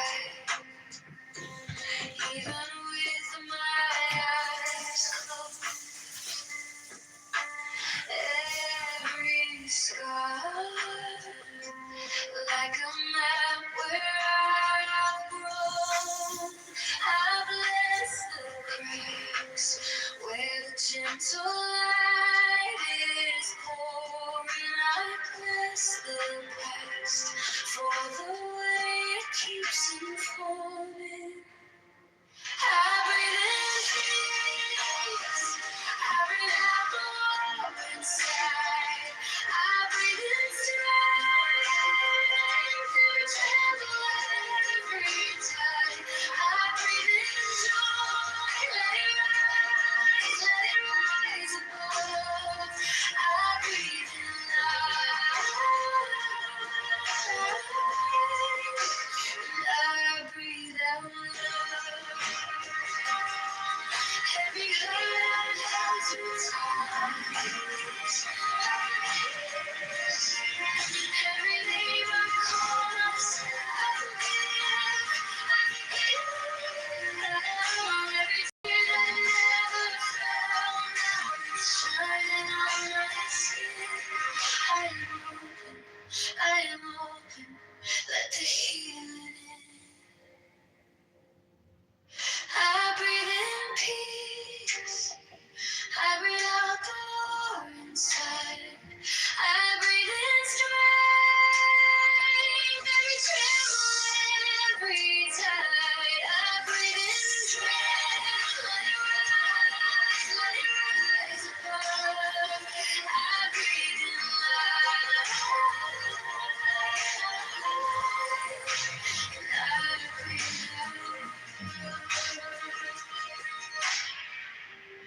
One more breath, resting in the quiet now.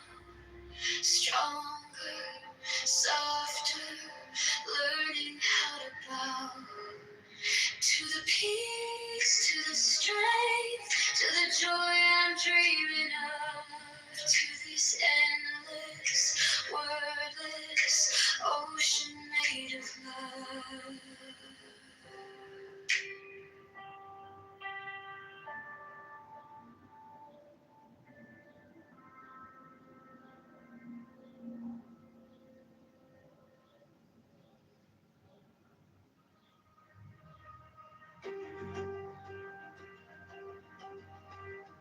Quiet room,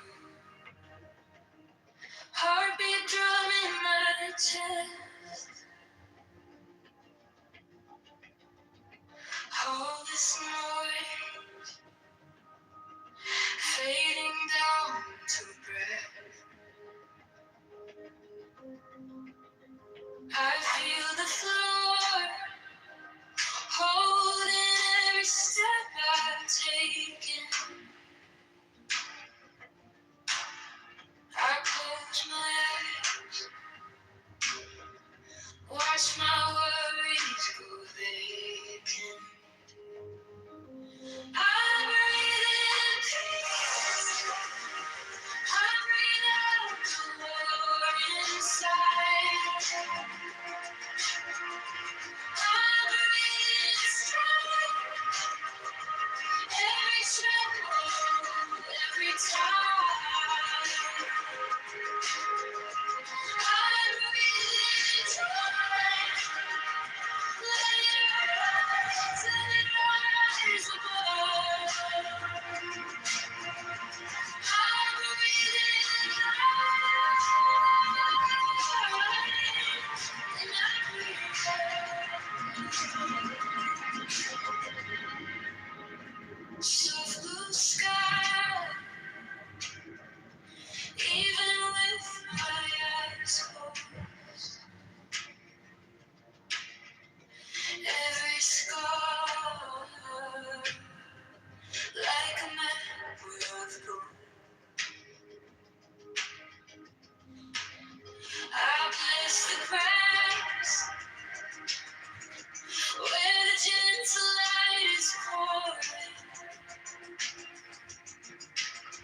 I bless the past for the way it keeps unfolding. I breathe in peace, I breathe out the war inside.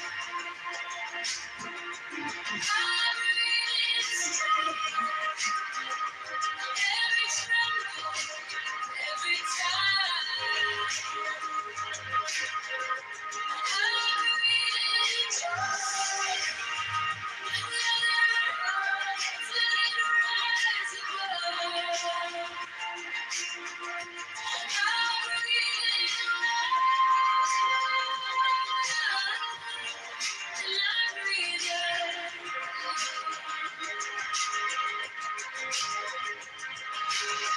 Every hurt I had to die, every name I call myself, every tear that never fell, now it's shining on my skin. I am open, I am open. Let the healing. I breathe in peace, I breathe out war inside. I breathe in strength, every tremble, every time. I breathe in joy, let it rise above.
breathe out every borrowed fear. Hands open to the quiet in your chest. Let the shaken part settle here. Peace in my body, strength in my bones, joy in the spaces I once called home, love in the center.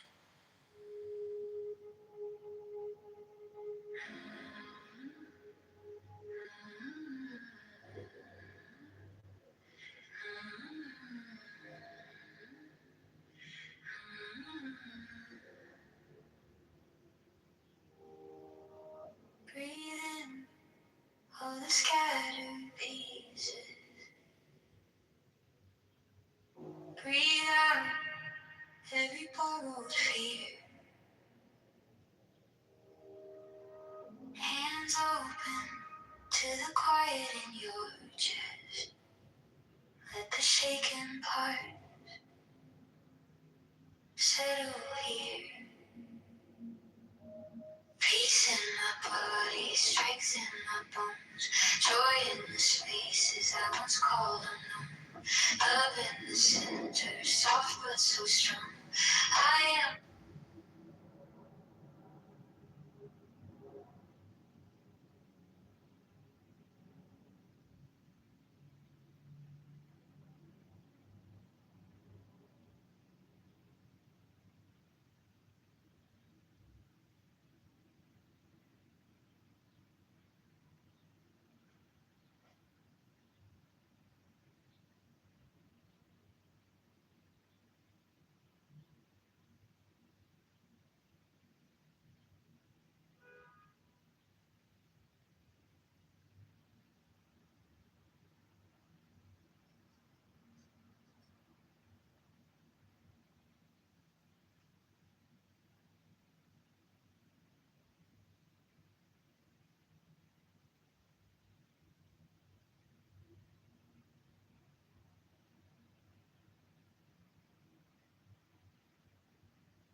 didn't know. I just felt very confident, and then I knew exactly what it was. So don't fear, people. Do not fear. If your doctor's sitting there with a blank look on his face, and you come in there with a whole bunch of stuff, he's probably thinking you're like, hold on, you think you know what you're talking about? They spent one day in science. So they probably got that look on their face, because I get it all the time. So that's all I'm going to say. You guys, don't be afraid of your doctors. We, as a black community, brown community, white community, we don't go to our doctors the way we should be anyway for our annual checkups, our annual labs, our annual workups, or whatever. We don't take our medication the way we're supposed to. We don't monitor our vitals and our blood work. So please don't get the fear of going to your physician. As a matter of fact, go more. Go more. Amen. Thank you for the time. I want to say that people are fearful to go to their physicians, because I told somebody, if you incentivize, like a friend of mine is on a plan, they will pay her so much money. I don't know what it is, but she gets so much money to go, to have this checkup. Or if you have a colonoscopy, they'll pay you this or whatever. And I told her, I said, okay, but not everyone has this so-called incentivized plan. But it did make me think it would certainly benefit, a lot of Americans if there was ways to help, especially those who are low income. They have these programs, but a lot of them are either being obviously cut or what have you. But yeah, a lot of doctors and things like this, Lisa, you're on point. Don't be fearful either, and all of these other things. I think things will be all right. I don't think either with this, I don't think that AI will necessarily take the place of my doctor. And yes, people do need to stay up to date on their checkups, but a lot of people absolutely cannot afford sometimes even go to a doctor. That was another thing that one of my friends told me. So I don't want anyone thinking that what Lisa said is a reassurance for you all, because we know how rapidly advancing these things are being advanced. Even if it messes up tomorrow, they're going to fix it the next day. This shit is astronomical. So I do agree with Lisa, but I do want to push back and let y'all know if they fuck these robots I told y'all that's running faster than everybody, they were literally slow as fuck 3 months ago. So one thing is, it's going to keep happening, and we need to be figuring out ways to do, because that doctor said he was scared, not me. The patients weren't. He said. I don't know why the doctor is scared, because we already have robots. Because we already have robots already. We've had robots for 20 years in the operating room. I can't speak for a doctor. That's one thing I cannot speak for. But I can speak for people who work in the operating room, and for myself, that puts patients to sleep. There is not going to be a robot that's going to be able to put a patient to sleep under anesthesia. It's just, they're not going to be able to make one. And if you are looking forward to that happening, I suggest you guys just all go out and get educated. No, I'm fear-mongering. I'm not looking forward to none of this shit. I'm telling y'all to wake the fuck up. Okay. Oh, yeah, it's here. It's actually here. It's here. And them 20 years ago robots you talking about in that medical room is not what we're seeing today. No, listen, that's not what I'm saying. You're so busy trying to prove me wrong. Somebody increased my mind. I'm saying that they have. We're reassuring these people, and y'all need to be scared.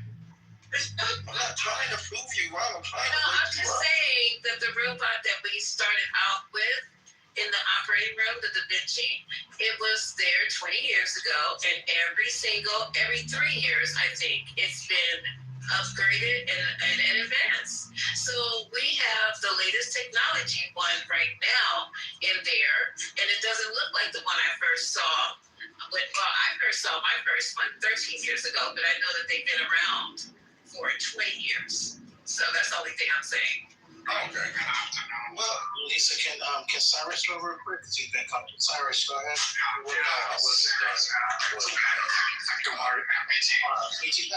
Pass it to Cyrus. I don't see a Cyrus. I see a Sirius. Oh, yeah, there's an eye in front of there. Good looking out. But, just let me finish here, please, sir. Have fun. Please take notes, guys. Because Lisa asked me to do this. I'm doing it. But I am finna go in the gym. And I'll still be here, but I won't be able to do this. So just let me land, please. So Disney is reportedly laying off 1,000 employees due to AI.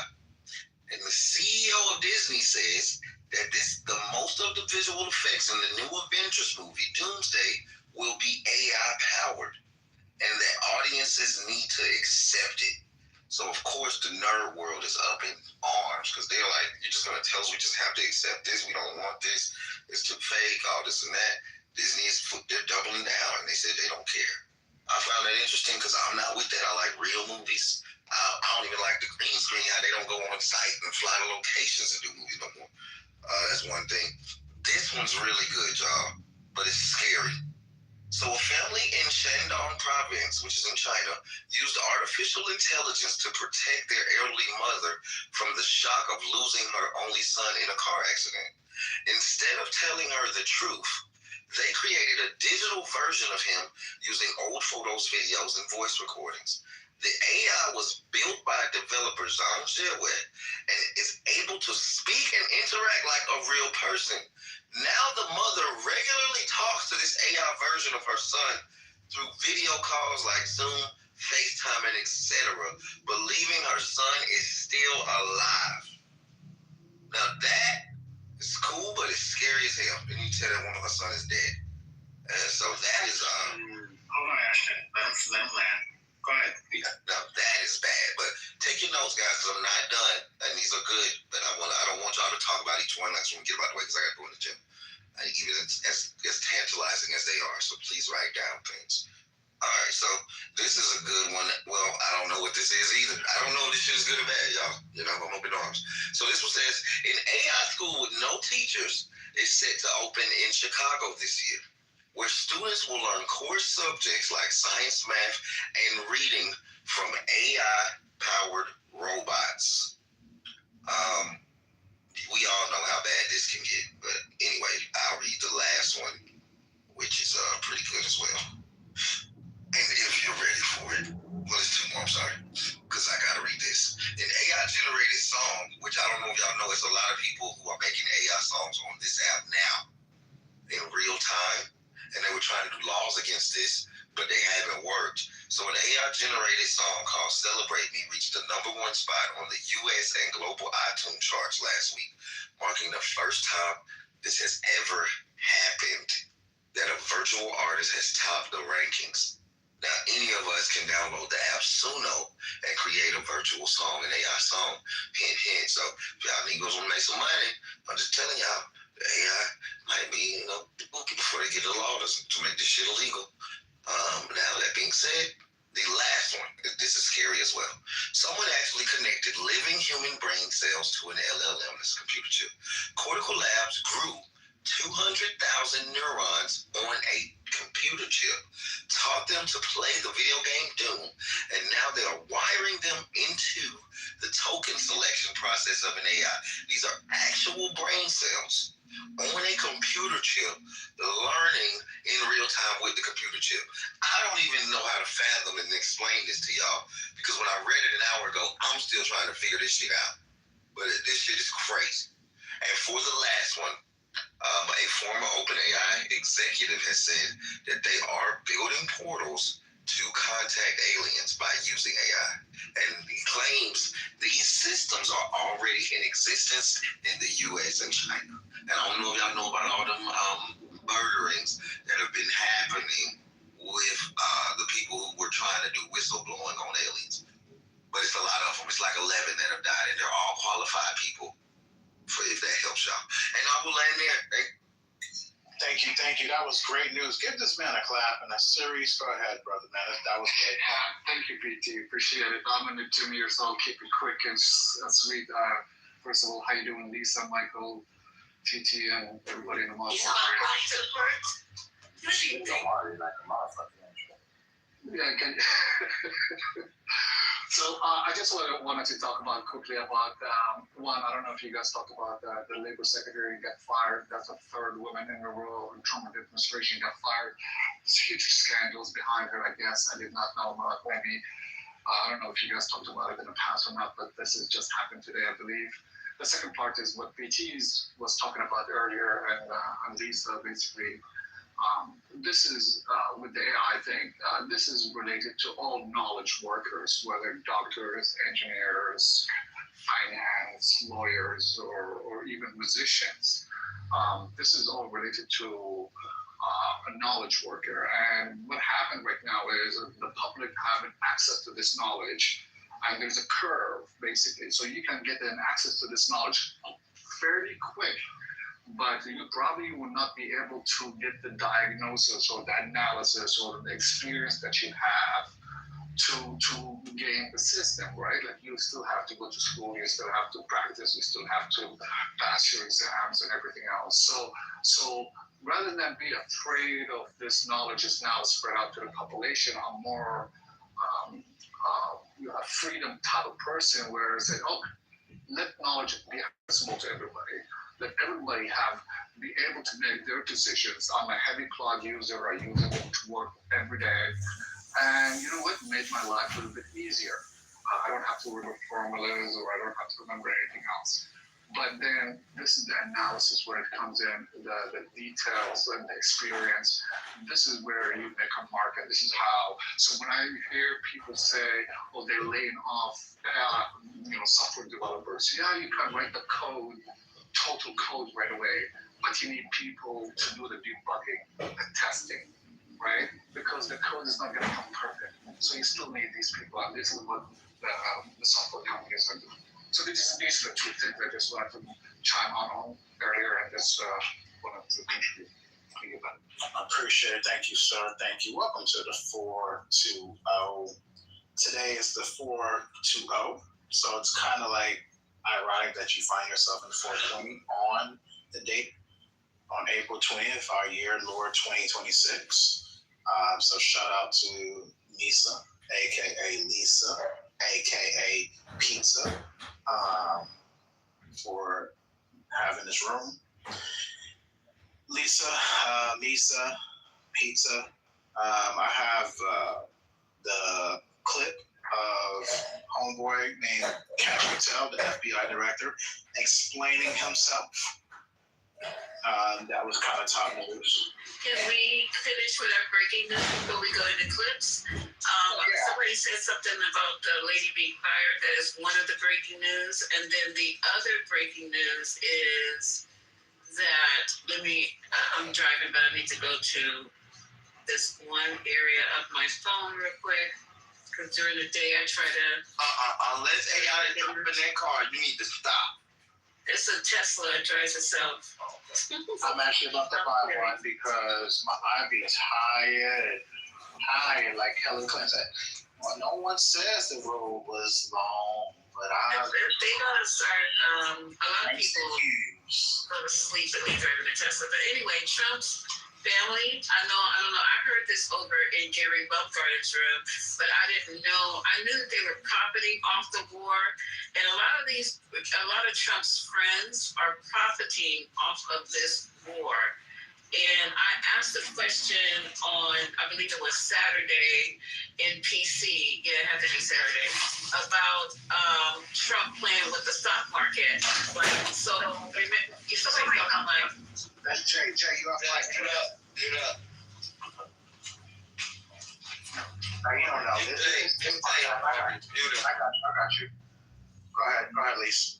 Okay, so you notice how Friday the gas prices are going sky high. There is a gas station, and somebody verified it. It wasn't you, Amari, that by LAX in Southern California, that gas is selling for $10 and change a gallon, which is unimaginable. But anywho, Friday, he announced that the Strait of Hormuz was open and it was flowing freely, and everybody was, everything was good. Cruise ships, we listened to your buddy over there, Tucker Carlson, talk about how cruise ships had gone through, that had been anchored off for a month, and everything was just wonderful, that Iran surrendered. So of course, what happened? The stock market started rallying, gas prices went down, and no later than, and so people made a lot of money that day on the stock market. It wasn't you, it It wasn't me. It wasn't even our crypto heirs in here, all our millionaires and billionaires on Clubhouse. So Sunday, what happened? 2 miles. And hold on for a second. He's on the right. I want you guys to know my whereabouts. So anywho, so what happened? It closed up again. Come to find out I was in Gary Baumgartner's room, I'm repeating. Trump, the sons, Eric and Bo and Harry, made a lot of money because they invested in what? Drones. Drones, and more drones, okay? This is a joke here. I think we're being played in so many ways with this war with the Trump family. And I thought Trump was an idiot. He's proven me wrong on a couple of situations. So that's one. Anybody want to add to that conversation? I'll look up I don't see a problem with that. I'll let Michael go because Michael always has better things to say than I do. No, that's not true. With this opposing views. I was just going to say what they report. There was $760 million. I'm not an economist, but they said they shorted oil by $760 million 20 minutes before he made an announcement. They talked about this. The 10 of the best market days, right now 11 after this, have been under this presidency of Donald Trump. And they're saying that 30 minutes, 20 minutes before he made his announcement, people are putting a lot of money in or taking money out of the market. So essentially, it is what it is. And like to the point that you're saying about his sons. So the good thing about this, if we get a majority again, then all this stuff is documented. Literally, everybody in the world sees this. Everybody, Iranians, everybody around the world, what's going on with the market. So they'll try to hold them accountable, but they're definitely making money off of it. And the thing about the drones, because Eric and Don Jr., they did that before the war started. But the other problem is when they actually were working on the drone contract. Exactly, Lisa. They started investing in the drones in 2024, from my understanding, because I started hearing these stories, and so my curious self went and just took a look, and I was like, okay, when did they really start and investing in this company? I think the company starts with a P or something like that. I'm trying to find the name of it because I had it. I have to look at when I stopped because I got it from, like I said, I'm giving them credit for finding out in Gary Baumgartner's room, critical thinking. But I got the name. I actually typed it into my phone. I'm not trying to say that they went and that's because of the war. I'm just saying they're making a lot, bottom line, regardless of when they open the company or not, they're making a lot of money on this war, point blank and period. The company's called Power Us. That's what it is. Okay, let me, if I can get on this. I mean, I don't see anything surprising about all this. I mean, drones have been out since.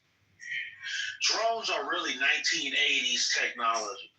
Okay, they've been out since the 1980s. They use them in they used drone swarms in the first Gulf War. Okay, in 1991. So they're nothing new. Okay, this is nothing. There's nothing new about drones.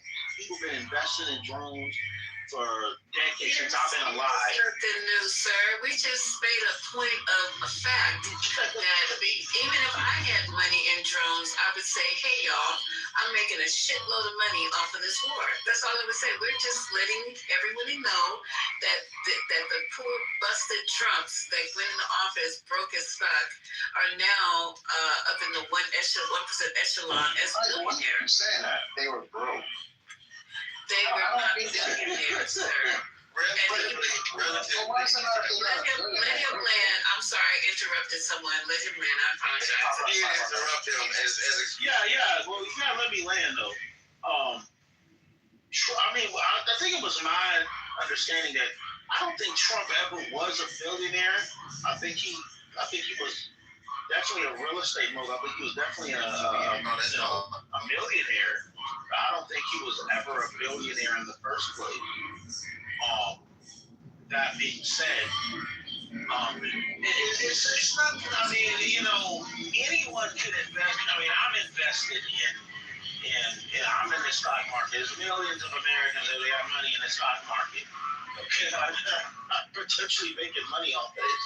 So it's not like Trump is the only one. It's not like you have to be rich to be in the stock market. You can open up a public account or what's that other company, Robinhood account, but for free with no money. And you can just buy. You don't even have to buy whole stocks on there. You just buy a little small percentage. You can buy $2 or $3 of a stock. By a little small fraction of a stock. And you can make money off of this shit. You know what I mean? My goodness. Yo, just to get in real quick. So, Mr. Everybody in here understands that. So the problem is that when you're the president, Mr. If you were the president of the United States and you got your money in the stock, and you know that like your words by you saying that you're gonna close a strait, or that you're gonna blockade a strait, or that you're gonna take tariffs off, you're gonna put tariffs on.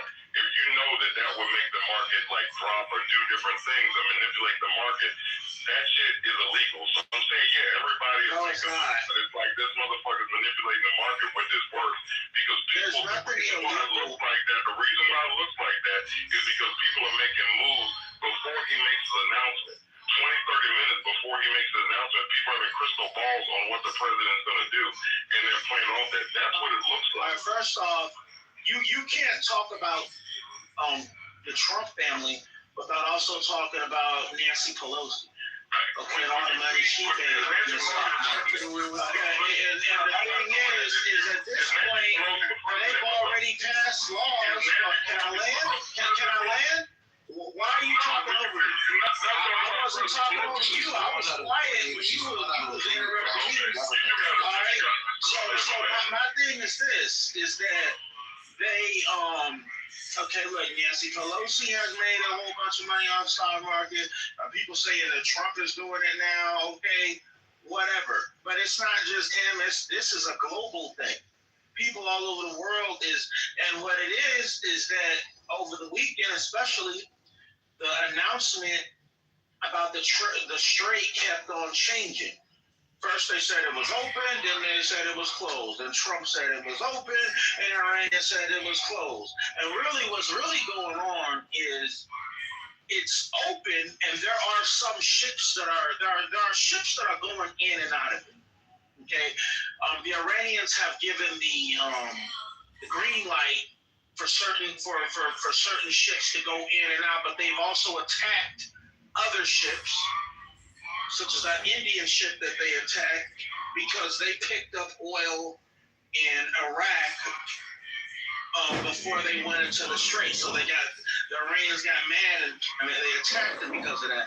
It's just a back and forth thing. Is really what this is. It's not manipulation. It's a volatile part of the world right now. Okay, and that's what's going on. And you just acting like Trump is the one. You just waking up and he's the one controlling all this. It's not. There's multiple factors at play, including the Iranians. And I'll land right there. Okay, Michael, you're up. You're next, Michael. Please finish your statement. Jokes on. People start talking about this, and I'm not saying, Brother Mr. You good. It's just, it's ignorant to say that Donald Trump, what he's doing is not affecting the president of the United States. His words carry weight. Like when he said the thing about killing a whole civilization, we were literally, people around the world were worried about nuclear war. The man definitely is clearly manipulating the markets. Looking at during his presidency, like they say, the 10 best days in the history of the market have occurred during his presidency. So I'm saying we can't even, if we can't see eye to eye on that, I'm just saying you got it. I'm not going to go back and forth with you. You're going to make for those, we're good. Well, no, I'm going to push back. He don't got it with me. Wait, hold up, sir. Hold up, sir. We're going to let we have a lot of people on the stage. I need to respond to what he said. I will let you. Okay. What the heck is going on right now? So a lot of us would like to respond to what both of you guys just said. First of all, let's backtrack. Welcome to the 420. This is not the Romper Room. It's not Reading Rainbow, and it's not Jeffrey the Giraffe. All of of us in here know what's going on. We talk about the war. We talk about politics. We talk about science. We talk about math every day and English every freaking day. So you can talk to us like we know what's going on. As far as Nancy Pelosi playing the stock market,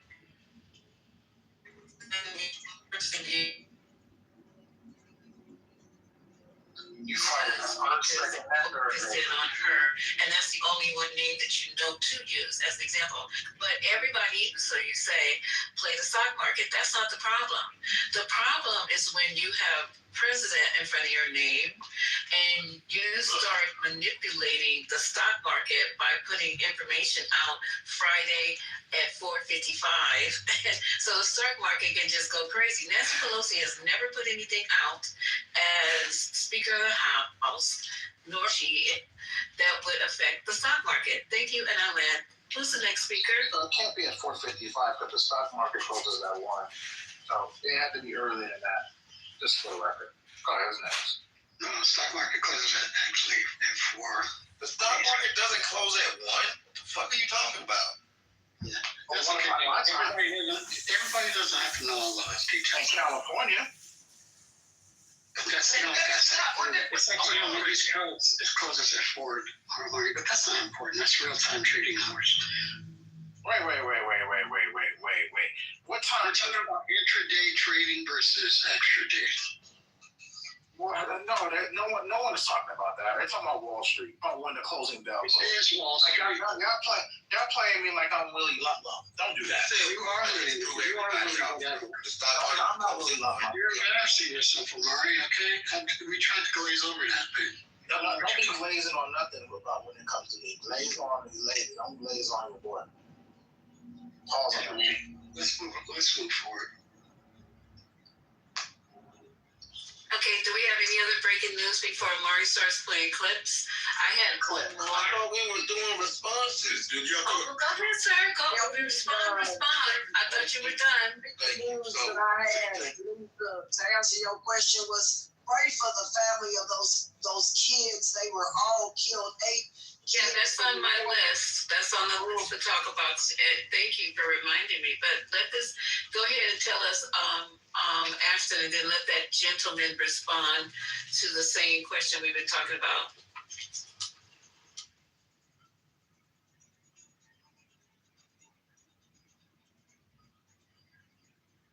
PT? Okay, so who's supposed to go? PT. Oh, I thought Ashton was. All right, so a few things. Okay. One, Mr. That drone thing. Again, we're talking about rapid advancing technology. Not no basic 80s drone, which they did have better, but back then than we do. We're talking about the materials are better, the stuff's quicker, it can move in different ways, different directions, and lighter, and carry heavier stuff, etc. That's one.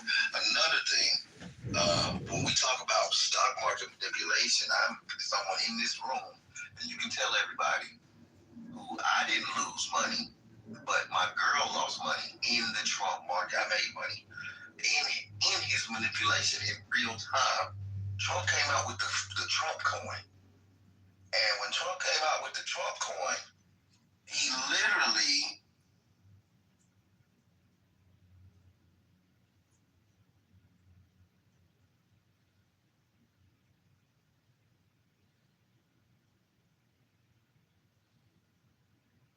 himself to his.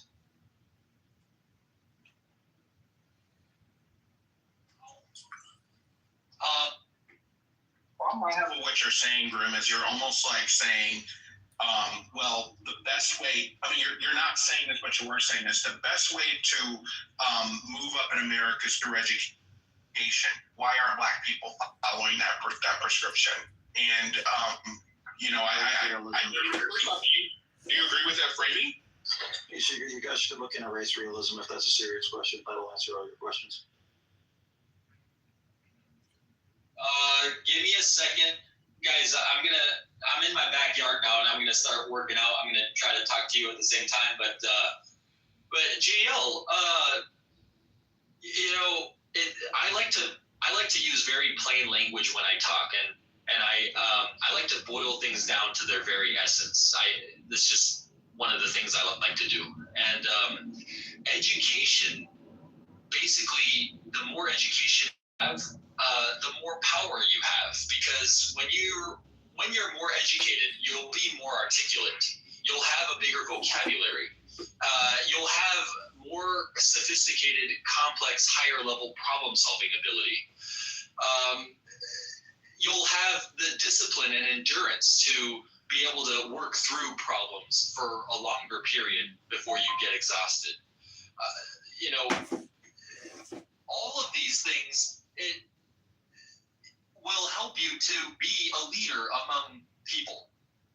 And so, if you're not equipped with these qualities, then you wouldn't have what it takes to be at the top of whatever field that you're in. So education is really important.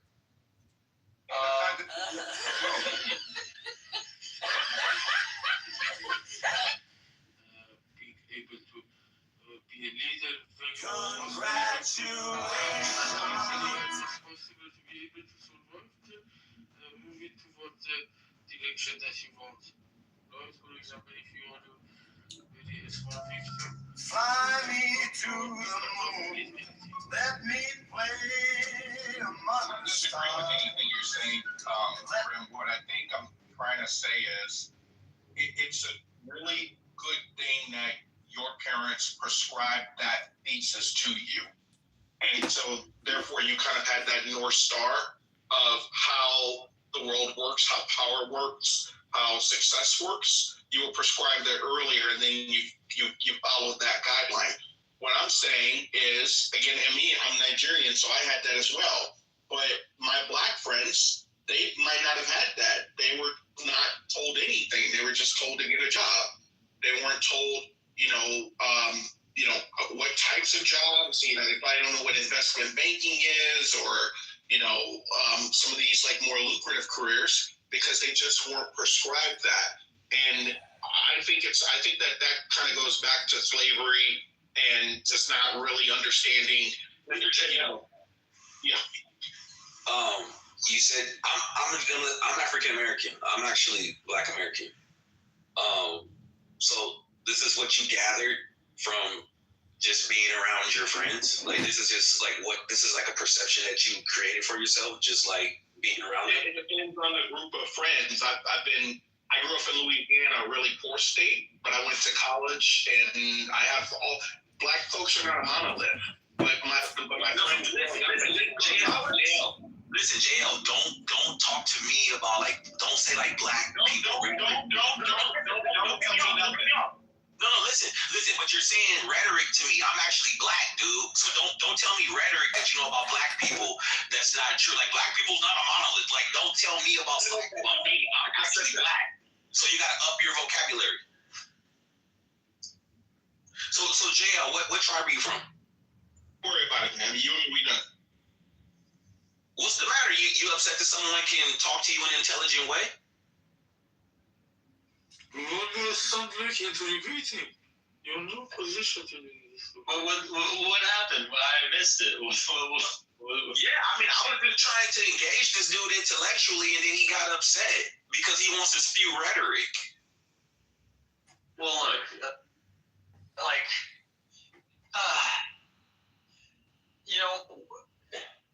going back to that king and queen analogy, we're all kings or queens of our own castle. We all came together to sit at the same table to talk to one another. I assume that everyone who comes to sit at the table are kings and queens until proven otherwise. So, I was just he was talking about Black Americans. I'm actually Black American. Yeah, I'm Black American too, and I gotta say, I don't think it was rhetoric. I just think he was voicing his opinion like such. Yeah, which is fine. Alistair's not black, he's white, he's a fucking... No, I'm black. I'm a black female, and I'm a lesbian. I've decided to change my pronoun to they, she, or her. That's what I'm talking about. Like, you got That's what I'm talking about. That you actually ain't got nothing to say. You got no point to make. You just wanted to interrupt JL. That's my point. Hello? But you're a troll. So Oh, I ain't a troll. I'm a man with a cell phone in his hand. It's just your opinion that I'm a troll. And when Pepper says that I'm a white man and I am, I'm not. I'm a black woman and I'm a lesbian and I'm complete. Wait, okay, so you just said that you was a man, but I mean, I think I recognize your voice. I think I recognize your voice, Night King. You're very difficult to kill on the battlefield. Come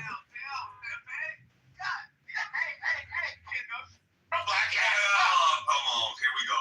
And see, Grim, this is to your point when, like, you expect to have. Just click my profile, you'll be all right. Man, Grim is working out in the backyard. We're just providing him content at this point.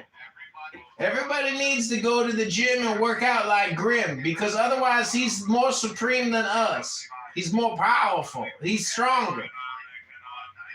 Profile. Hold on, everybody click on Night King's profile and read his bio. It's very sweet. Okay, that's cute. All right. Hey, just let you guys know you're come on, brother. Come on, brother. Come on, bro. I'm black, bro. What you doing? And I'm black too, and I don't appreciate your content or your submission. There's no point to this room anymore. Hello? No, there is a point. Is when all the dust settles. Hello, can I get my shit off? Or do I got a big mic? I guess I got a big mic. Nah, you ain't got a big mic. Grim was talking about something. Go ahead, Grim. Exactly. Night King, you got it. I just want to quickly say that after the whole talk session, it will be clear who are the better people and who are just, obnoxious and don't know how to conduct themselves in a conversation. Exactly. And so what I'm trying to say is there's no such thing as black supremacy. There's just low IQ people that are low IQ, and so they think that they're better than you because they want political appropriation. I am complete. Thank you. Over me. You're doing a female battle. That's what you're doing. Wait, are you talking over me? Or am I talking over you? I can't tell. Do you have a point to make? I don't think you do. Say something intelligent and worthwhile to listen to. Thank you very little. That's cool. I'ma just wait. Niggas trolls in Clubhouse. I'ma just wait. Yeah. I'm just gonna wait too all night long until somebody on this stage actually says something intelligent that I can think about and say, you know what? That was pretty intelligent. Hello? King's profile. I know you keep cutting it off. Amazing in his bio. I know that's cool. What does it say in his profile? I looked at it, but it don't really say nothing intelligent. It's just like some gibberish. Hello? Alistair, come on. All right. And both of the trolls are Jewish. Oh, hey, if you were one. Both of the trolls are Jewish. What does that got to do with trolling or being Jewish? Othello is actually gay. I'm 100% sure that this man is gay. And LGBTQ is okay. I don't care how you want to orgasm. That's your choice. Ain't no such thing as a troll. You the troll. If you call somebody else a troll, you the troll. You the troll. That's called Troll Projection 101. Troll Projection 101. What's their house? I have a question for Grim. Okay. I will say, Grim. Hold on. What do you know about black supremacy? That's y'all's here. I'm learning more and more every day I'm on this app. Now, Alistair, I want to let you know that I really try not to mute or kick people out. Like I try to act like a guest. Will kick you out because you're being a dirty kike. Alistair is what he's saying. I try to act like a guest like everyone else in the room. But if you get me to have to silence you, that's pretty shameful. Because I really don't do that. So, okay, Night King, you gotta have a normal conversation. Yeah, I just say this, and then I'm gonna land quickly because we got some dumbasses in here. everybody's version of what a smart intellectual, all that, it looks different depending on where you at. Oh, Jesus Christ. You're trying to make excuses why you sound dumb, but you're actually smart. No, bitch. At least you heard it you. Oh, geez, that's Put your missing card up. Okay, cool. 141. Cool, okay, cool. You ain't proved it yet. I know. Well, since I have been accused of being a dumbass and being a troll. That's just not true. Actually, hello? Yes, hold on. I missed Night King's point. I didn't expect it to. Oh, he said some people express themselves differently and are actually intelligent, even though they said he was trying to fucking say that because he sounds dumb. Yeah. He's actually intelligent. You know what? That wasn't my point. Yeah, he was trying to slip that in. Wasn't my point at all. He was trying to slip that in while you were passing. That wasn't my point at all. This makes me think of something. I just want to quickly share something. So you reminded me, or you made me think of something. I am just blown away by some freestyle rappers. Like if there's one thing that I envy them, a lot is their ability to freestyle. Funny with the money, you got me mistaken, honey. I don't want to rape you. I just want the papers. The visa, capisce? I'm out like the papers. Who's the head honcho? Slick like Rumacho, cool like Kumacho. That's my notorious B.I.G. impersonation. What'd you think about that, Grim? Hello? Look, last word. This is my last word. Listen. Okay, he has delusional paranoia, schizophrenia. This is my last call. Like, I set the room to where anyone is free to come up to the stage and talk, but if you have it set that way, I can't take you. Right, exactly. So I really don't want to do that. That's fine. That's cool. Grim, if you want to talk to an actual black supremacist, Yah's servant down here is a black Hebrew Israelite. He's who you want to talk to. Okay, he came through Yah came through transatlantic chattel slavery as people did, and they were brought over here on ships, and then they were enslaved, and then they were impregnated by the white man, and now they're part white, but they believe that they're actually indigenous to the Americas, and that they're the real Israelites, and Jews aren't. Hey, you had a question, right? Well, yeah, go ahead, Yah. Yeah, thanks for the introduction, weirdo. Yahshua Elohim. Yeah, your mama. Anyway, Grim, so what didn't you know about black supremacy? What didn't you know? What didn't you know about it? You didn't know it was a thing. In the past week, I've been in a number of predominantly or like solely black rooms where I was. No, they were ghetto Hoodbooger rooms. I was enlightened by quite a number of the way some black people think. I wish I had a list, but I do recall some. He was in nigger rooms where they were claiming that they're superior. Why are you speaking for him? Like, shut up. I was trying to come to think. What happened? Let him speak for himself. Let him ask him. Grim's too white bread to say that. No, he's not. No, he's a whole Korean. I'm the one who opened this room. Yeah, he opened this room. He's not a rooftop. It's not a rooftop Korean. They're trying to show you how much they respect you. Hey, go ahead and talk, man. Talk over these homoneurotics, man. Yeah, talk over the Edomites. Yeah, brother. Homoneurotic? Yeah, that's an old one, y'all. You got the co-sign of that like it's a real. What Grim is trying to say is he's not impressed with the black rooms here on Clubhouse, and especially the black supremacists. He finds them to be low IQ and just audaciously stupid. Racist and they're low IQ because they go hand in hand together. If you were racist, you're obviously low IQ and not very well learned. You didn't read enough books about the Holy Spirit, and you haven't transcended above your racial identity. It's called your persona. It's not black. You a spirit. You a soul. Something special about you. But what's special about you is not that you black. What's special about you is that you got a soul. Hello? Trump, Grim. Alistair, the hieroglyphs in your fucking book are all white. Okay. Problem. Alistair, I think that you are under pressure. Oh, Jesus, Peter's back. Peter, pumpkin eater, how much longer till Iran falls completely and we get that sweet crude oil? Delicious. Do some meditation first. Like I said, it's not gonna stop. Really. You know it's that, not gonna stop, man. You're gonna have to make an executive decision. Go ahead, Grim. Kick me if you want. You're just gonna waste your time listening to a fellow motherfucking white wizard wasting all your night talking to a bunch of fucking dummies. Go ahead, do it. I don't care. I'll just listen to music and enjoy my night. Hello? All right. I think he's made his last hurrah. I hope. Again, no, he hasn't. This is all culture. Hey, Ram, what city are you from? What city you grew up in? Hold on, yeah. This is all I'm from culture. California. So, I'm gonna ask you a question. Where are the Asian mayors? Where are the Asian attorney generals? Where are the Asian lawyers?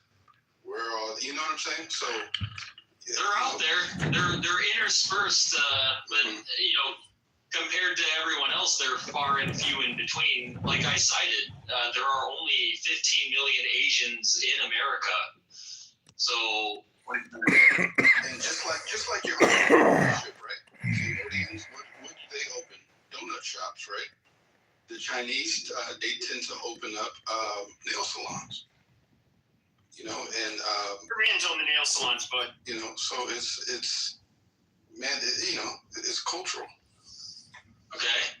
I was going to think the weave shops are the fucking Koreans. The nail salons are the Vietnamese. The restaurants are the Chinese. Yeah, including all the Japanese restaurants are all owned by fucking people from like Fuzhou and shit. All right, you switched the N and the M in Vietnam, but to respond, you said Vietnamese. I said Vietnam. Oh, Vietnamese. Yeah, Vietnamese. All right, you gotta switch the letters there. Vietnamese. Yeah. To respond to your question, I'm trying to recall some of the things I was told. Well, there was one girl who said that I need to think. I forget how. She said black people saved Asian people. Where? Here in America, or she was basically saying that black Americans helped, like they paved the way to civil rights. Oh, what? Because you benefited off of the civil rights movement?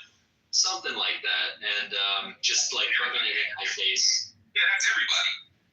Yeah, I mean, just do some basic. But I'm not doing it justice. It's just the way that they were saying it was,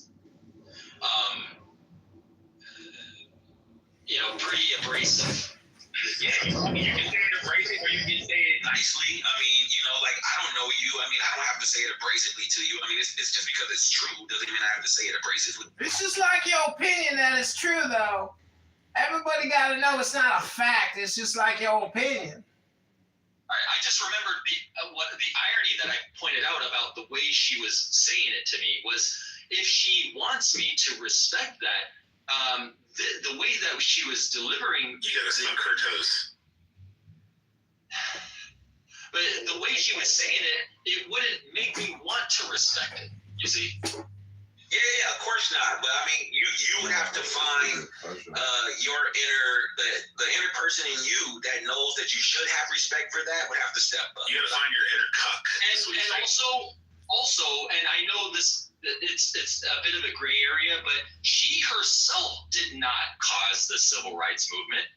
It was her ancestors. Right, but there's no such thing as inheritance, right? And she might be fucking tethered, and she might be from the West Indies, and she had nothing to fucking do with it too. Oh, she might have been here in like the last generation or two, and she had nothing to do with it. Okay, but if you believe in inheritance, all the West Indies and all the tethers like to run over here and be like, black man did everything. So a certain black man did. Okay, calm down. Jails people sold those. Yas people. All right. If you believe in inheritance, though, then why shouldn't your black ass be a slave? And shouldn't we inherit you as a people? First of all, who's running this? Who said that? Okay. Just real quick though, I want to say something. Of course it can. All right. Look. Shut the fuck up, you fucking Jew. Oh, Jesus Christ, baby's here. Look, I, as a Korean, I have a slight grudge. Okay, I have a slight grudge against the Japanese because of the history. The Japanese had enslaved the Korean people for around 40 years, from like 1890 to 1930.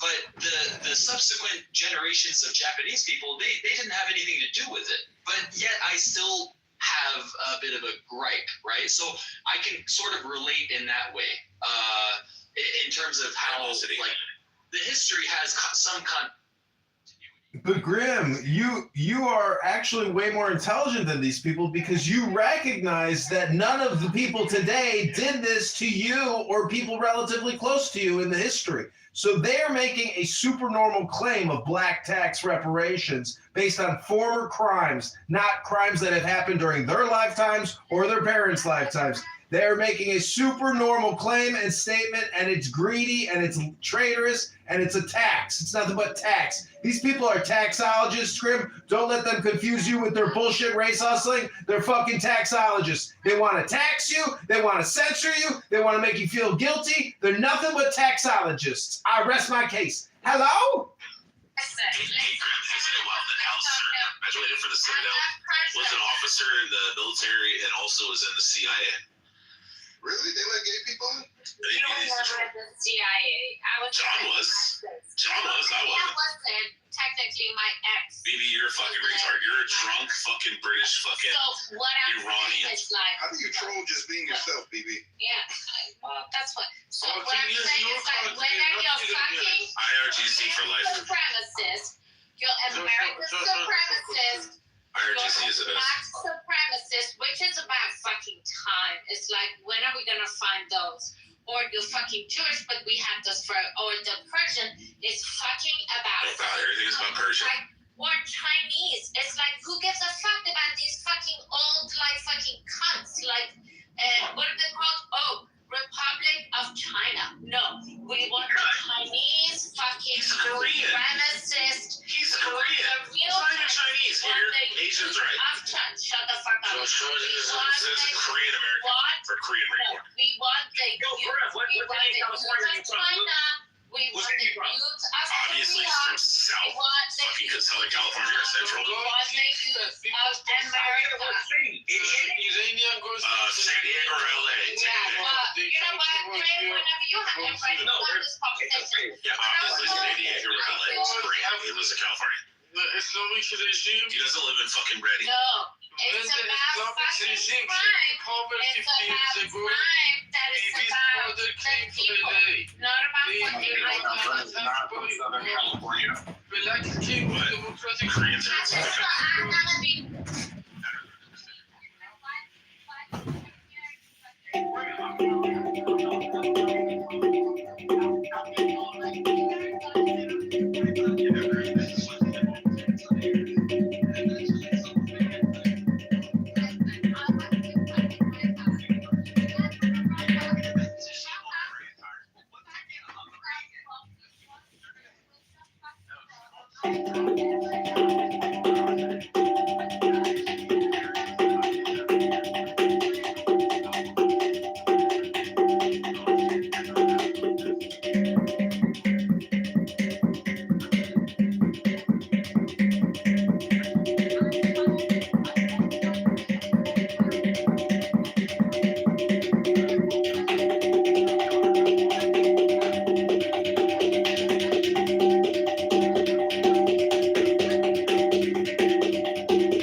They kicked me. Hey, I got VA CEO. Oh, okay.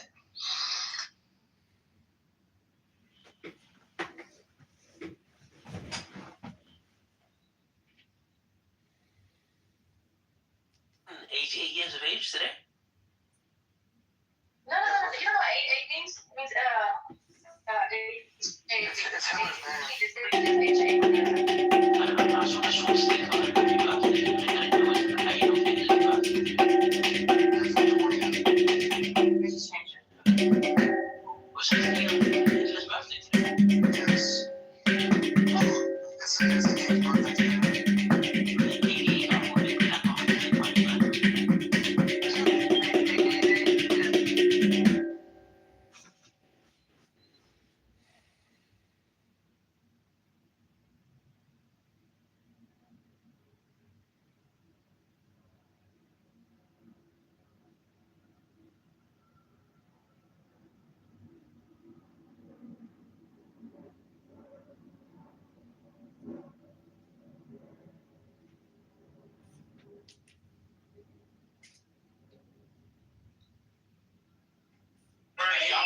I don't give a fuck what you are, but you have a fucking responsibility. So it's like, okay, I'm gonna, you got like 10 minutes. John's back.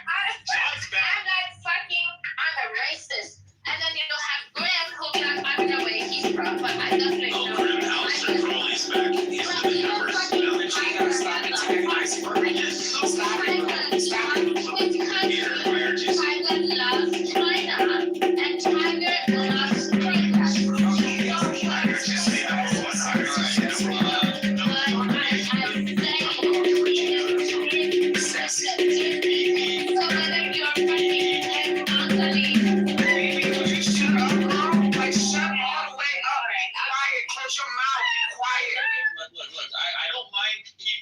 saying what they want to say, but maybe you didn't even know. Wait.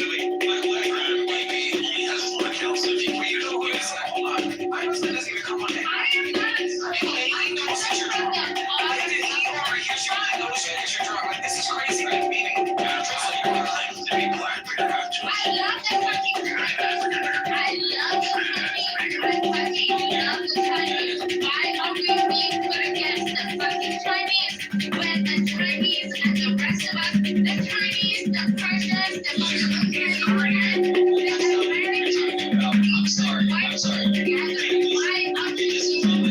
I hate You can't just grab your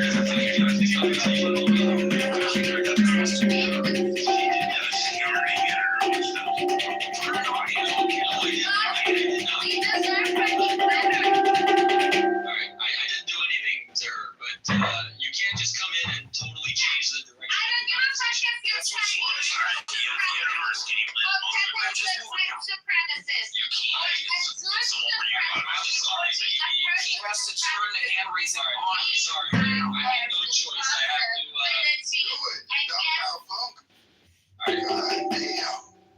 You kicked her down. No, you can't kick people down. Nobody has to say. You have to turn on hand raising.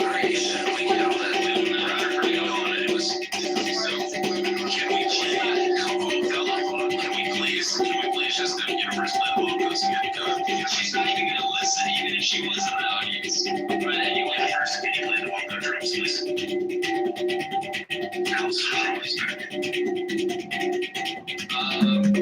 And I know it's the same guy. And John, if you're doing that, I'm just gonna remove you without hesitation.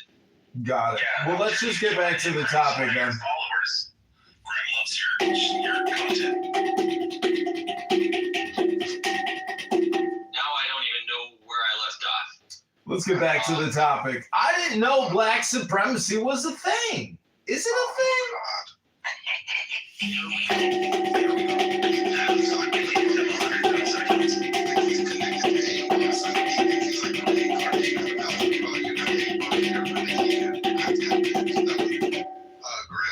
Let's get back on topic here, Othello. I don't know what you're talking about, but I didn't know black supremacy was a thing until Clubhouse when I heard black racists. Then we have a black racist mayor here in Chicago named Brandon Johnson. But it turns out that blacks are the worst racists because they're the nastiest when they get racist. They are so despicable, so obnoxious, so ungrateful, so unpatriotic. They're nothing but traitors. And, you know, they turn on everybody and they turn on themselves. They turn on their own families. They shoot their own communities up. They kill each other. They're horrible, awful people. Terrible. I just want to quote, I'll check on that. Hello? Yeah, that's what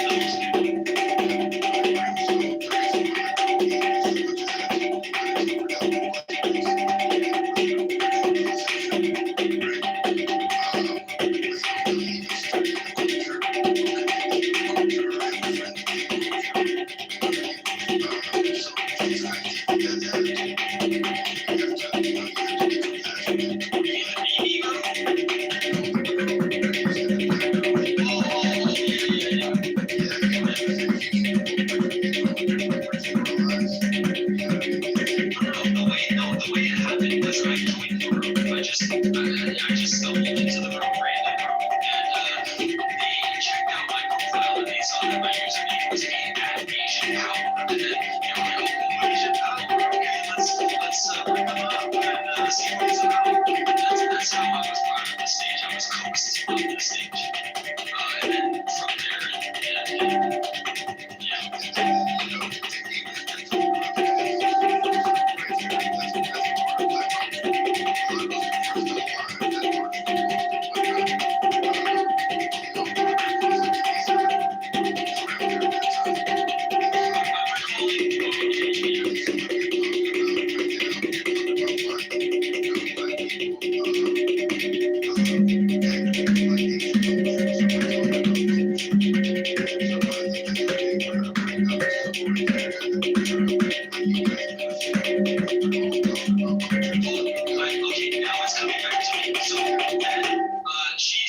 she said, like, why are you trying to have Asians take over the country?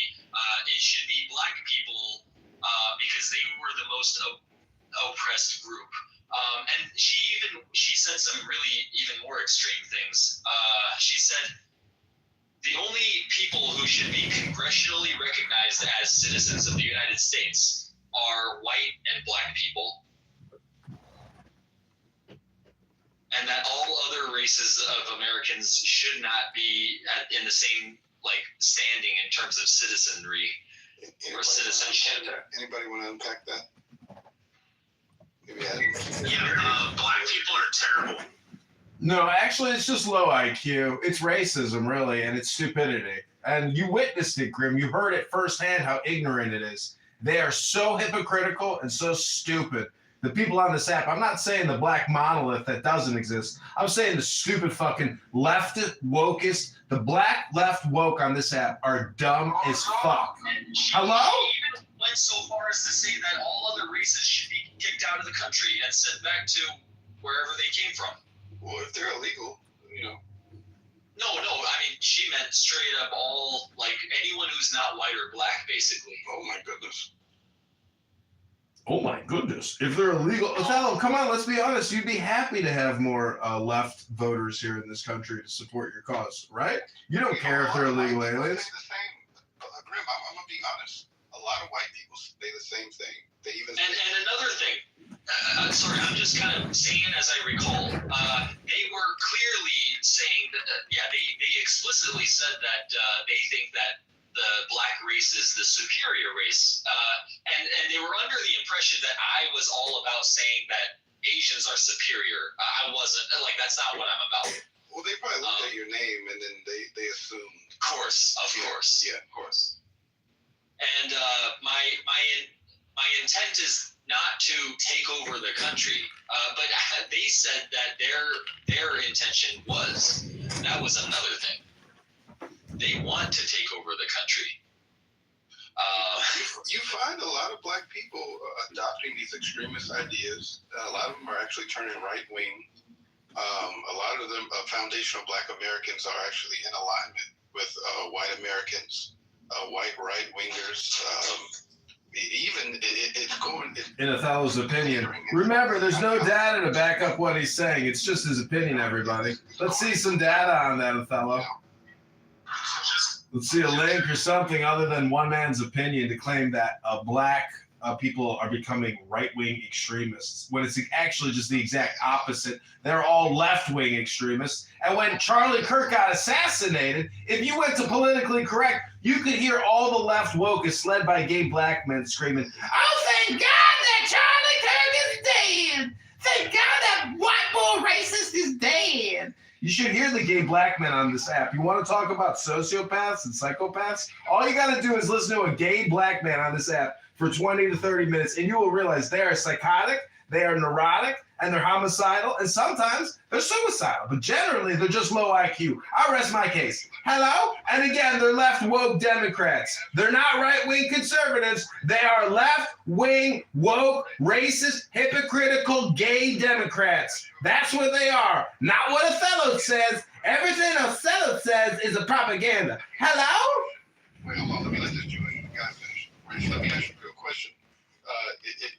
Isn't SIG right wing? Isn't people like Anthony and a lot of these people that are popping up with these right wing ideologies popping up here and left and right? You have a lot of black people that voted for Trump, and a lot of black people are now siding with ICE because they feel like if you kick the immigrants out, then that'll open up housing, that'll open up jobs. Yeah, you do have black people embracing right-wing ideologies. Yeah, you got one guy called Sig who leads a room with a bunch of white people and a bunch of Jews. One big black man. That's it, Othello. If Sig is your data, your evidence, again, it's just your stupid opinion. Get some fucking links in the chat. Hello? They know I'm right.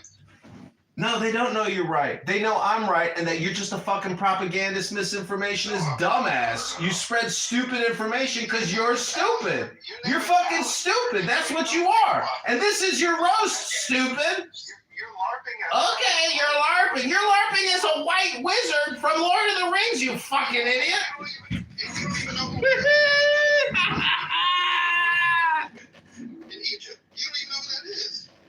You're just skimming the surface and going with like the mainstream fucking magician. Shut the fuck up. Going with the mainstream magician. Oh, okay. Sig is your evidence that blacks are all turning towards Trump and are conservatives. Oh, it's called poetry, you stupid fucking moron. I'm complete and I'm done talking to you, you fucking loser. So how do you feel, Othello? About what? About the whole thing about America. I think that when black foundational Americans and white Americans, when we unite, you'll see the golden age in the United States. Really? Wait. So you're excluding all other races, only white and black?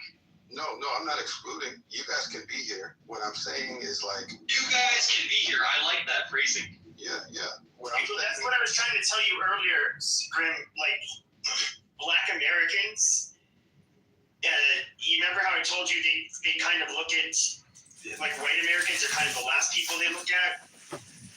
Often it's because they all white Americans and black Americans, at least a lot of them, largely they've been here for like 400 years.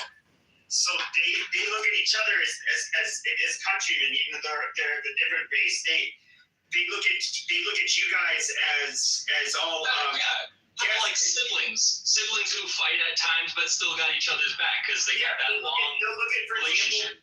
Yeah, but they look at Asians who obviously as like the adopted child. Well, that came much later, and so they don't look at. They basically have a nativist image where this country. So okay, I have to stop my workout.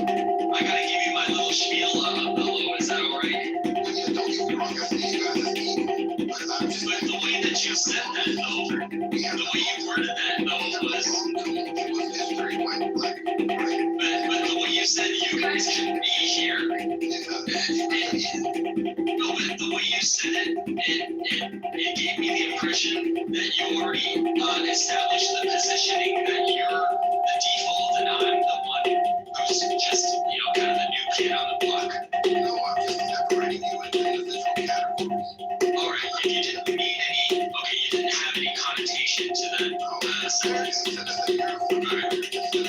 just the way you said that.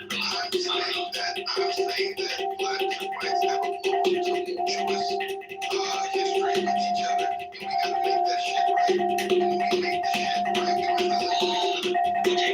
Okay, I took you the wrong way. I thought you meant that only by having white and blacks cooperate and collaborate will the nation be better off. I thought that's what you meant.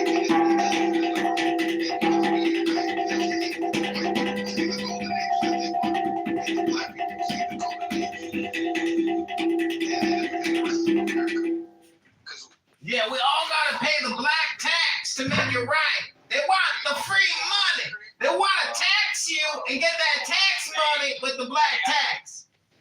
Hey, come on, that's streaky. This is fucking, this is the same guy you kicked out earlier. Alright, but yeah, come on. I'm using a... He has a similar view. So most people, like including myself, think that like the 1965 Immigration Act was the worst thing to happen to our country. And I'm not being hyperbolic there. I literally believe it. I want the country to remain overwhelmingly white. That's a view that, there quite a few of us have. But while acknowledging that, we may have a problem with blacks and their behaviors and their demands, but we don't look at them as non-Americans. But we had this discussion before, right? And it's up to your racial group, the white people, to maintain that majority by making sure that you guys have enough children with each and every next generation. But see, Grim, that's how everybody else thinks.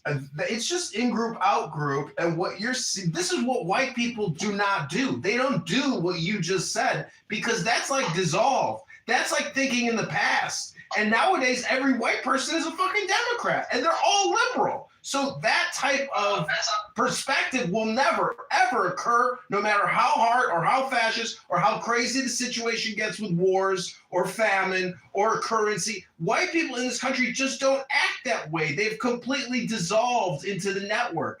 It's only black people and Asian people that want to call themselves out and say, we want special identity politic privilege and we want to tax the white people. You know how fucking stupid that is? I'll say this.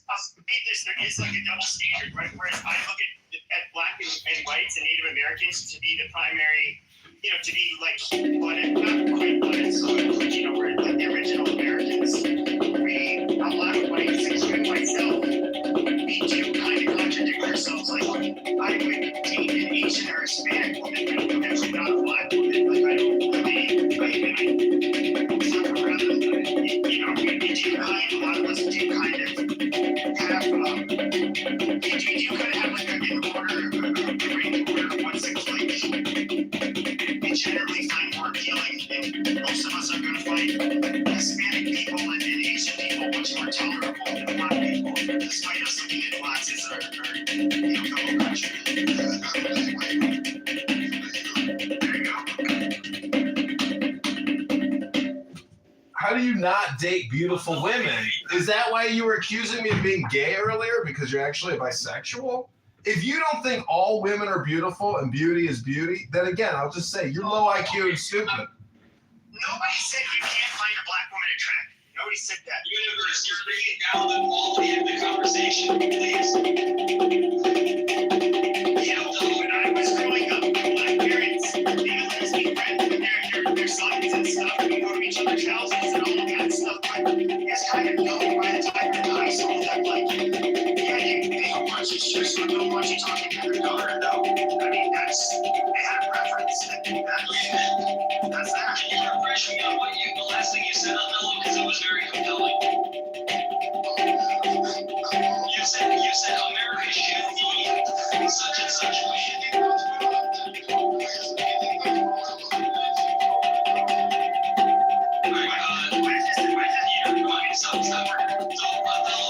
you said something along the lines of that America should be this way in terms of race. I just don't remember exactly what you said. I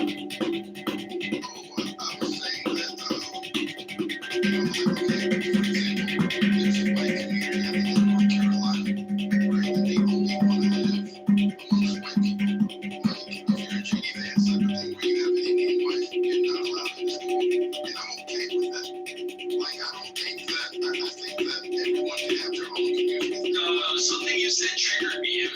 if you could just get right to the jugular, and you said it would be better for America to be like X, Y, and Z in terms of race. I just don't remember exactly what it was you said. When I said that blacks and whites need to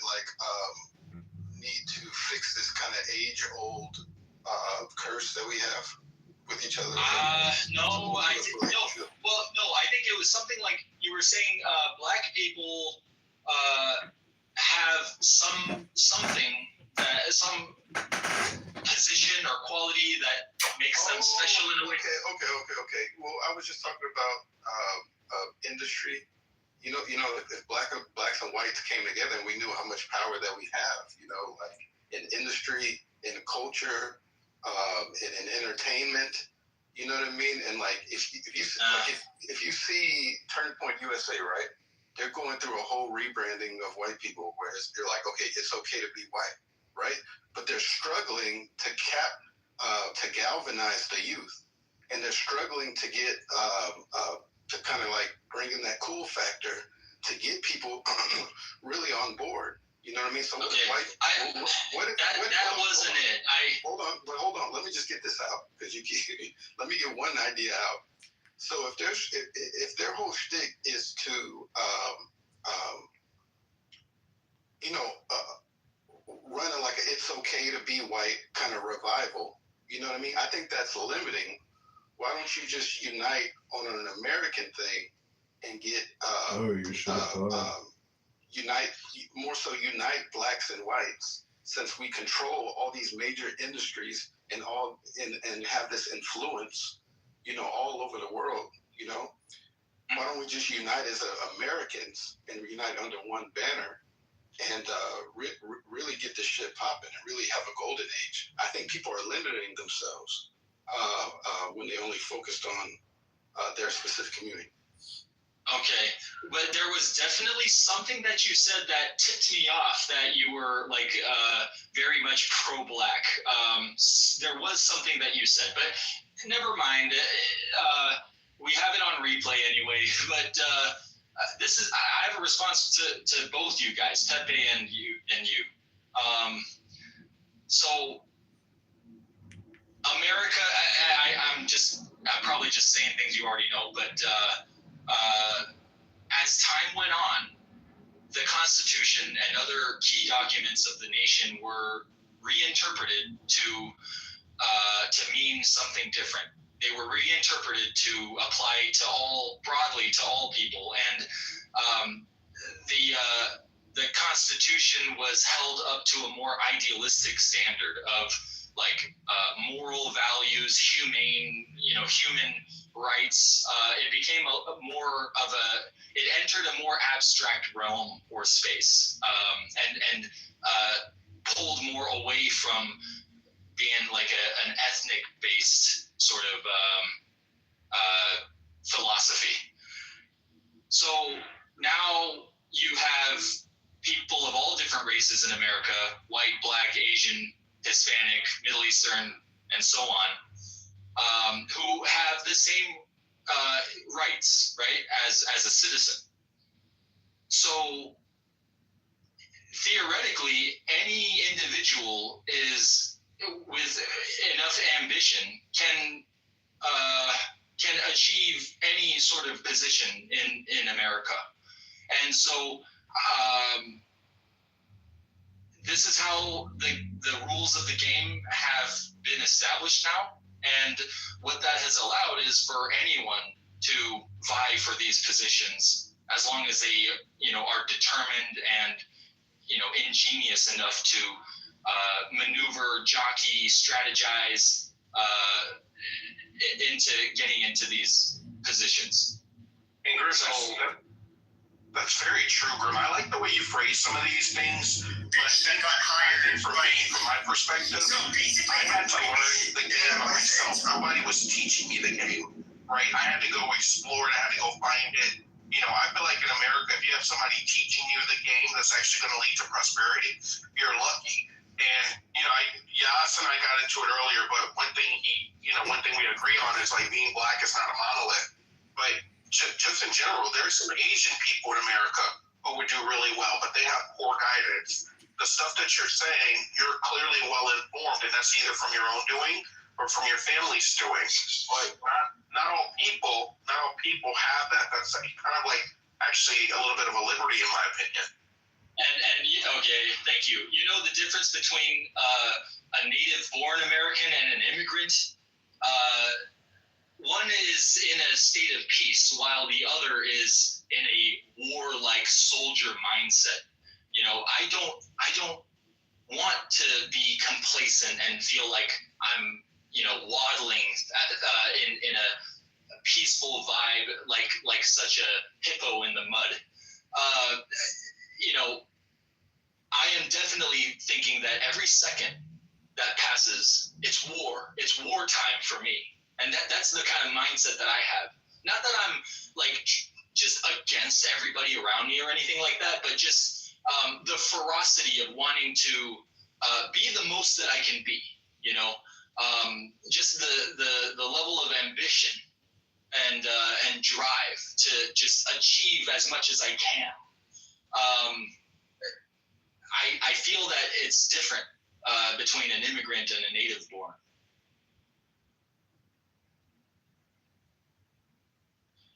And so, what can I say? I think that may be part of the reason why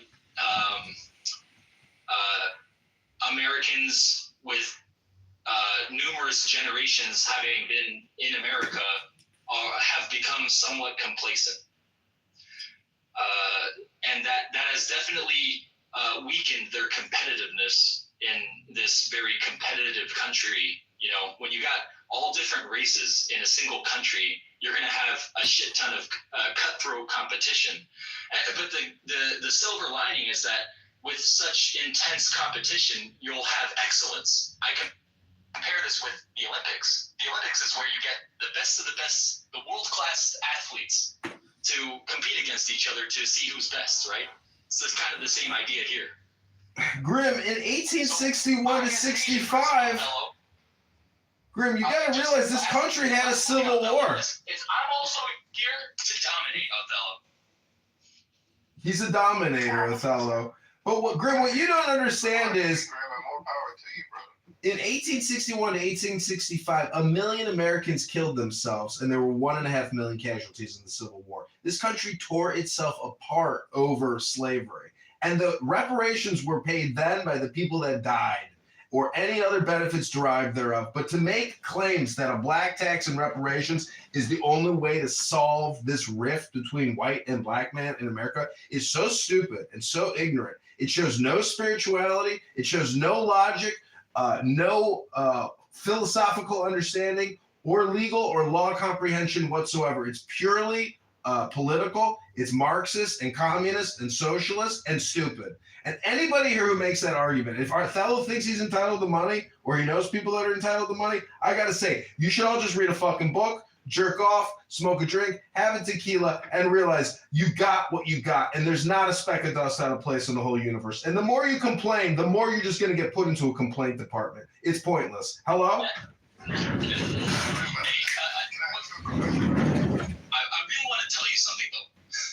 Okay, I just want to, all right, go ahead.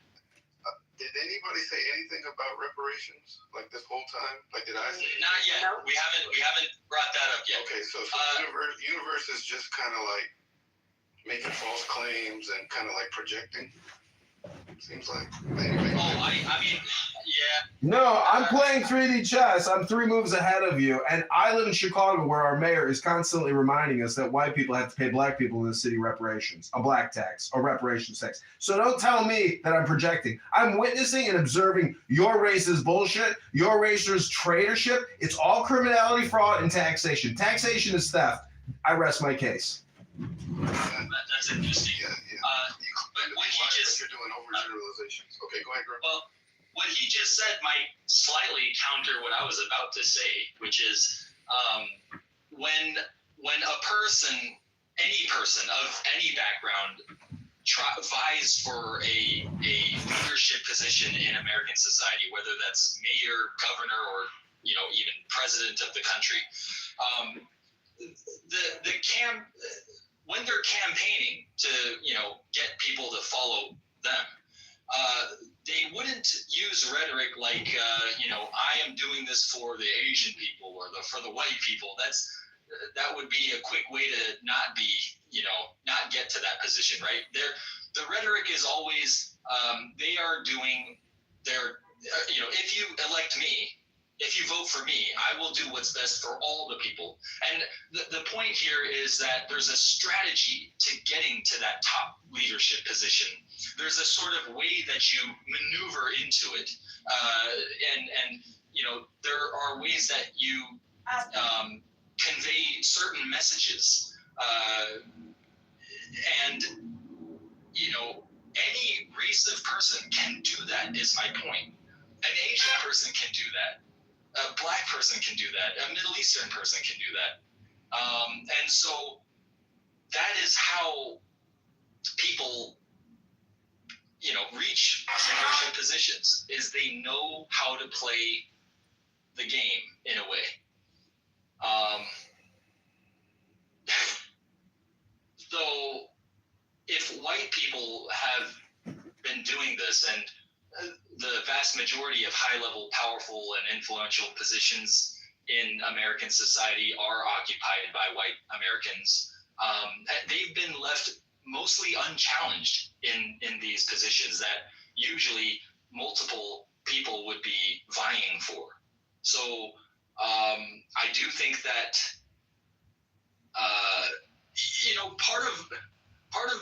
a big part of why I am even starting this Asian American empowerment movement, which I'm planning on making a YouTube channel for, and obviously here's my house for it. And it's where'd they go? Oh damn, they left. My bad. So what I'm really trying to do is to eradicate racism against Asians. And I figured that in order to do so, I would have to accomplish two big things, which wouldn't happen in my lifetime, but still, I would try to contribute all that I can to make my small dent in the matter. One is population, and I haven't figured out how to do it, but we definitely need more population of Asians in America. Secondly, it's like what I just said, the more occupation of powerful positions in the country. And I feel like with these two things and other things too, it can change the image of how people see Asians, particularly Asian Americans. See, and I'll give you one example of what I mean. Still to this day, not many other things too. The majority of Americans are still not used to seeing an Asian person speaking with a more or less perfect English accent, and that's just because there aren't that many of us in the first place. And okay, sure. I said that. That's what I'll say. Yeah. And being the other English. Grim, you're way off. We get mocked. People say ching chong and pull the sides of their eyes. Grim, your data's way off. Because there aren't enough of us to show them that we too can be just as American. Grim, your data is way off. You need to post a link to your data that actually confirms what you're saying. Because my high school, and I'm white, supposedly white, my high school is 60% Asian. Majority Indian, tons of South Koreans, few Chinese, but mostly Indian.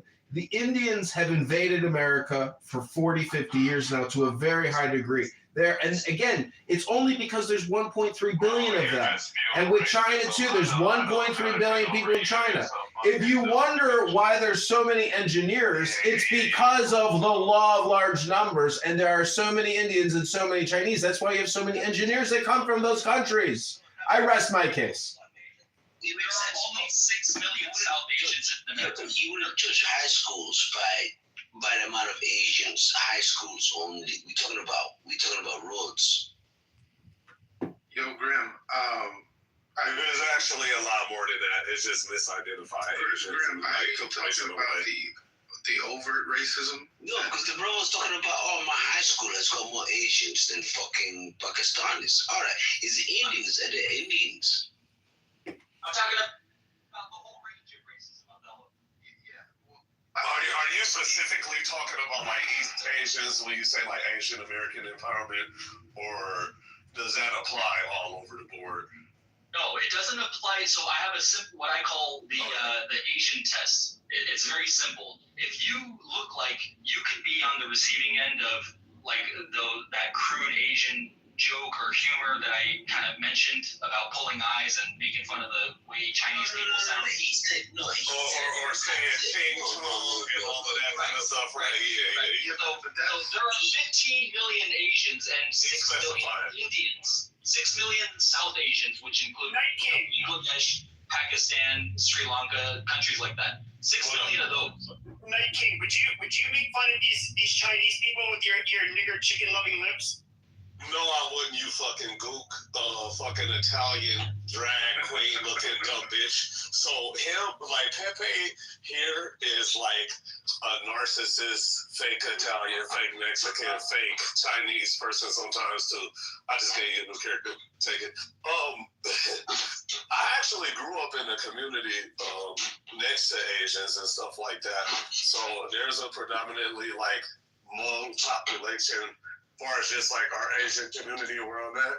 That's what it is. Shut up. 15 million. 15 million. 45 million. 65 million.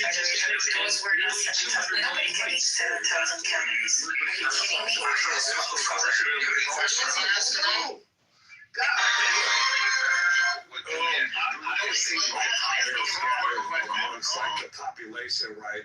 And so specify, like, you know, East Asians and stuff in the phenotypical sense, yes. Yes. And on the surface appearance. And that's just because so that disqualifies other things too. I would try to they have the percentage, which is Chicago, we're free to move again. Chicago. I'm John Kitover. Chicago. Next to Laotians and Hmongs and Koreans and all that kind of stuff. That's one final question before I let you go. We've talked about it time and time again on Chicago Takeover. Chicago, we're free to move again. Let this be losing you up.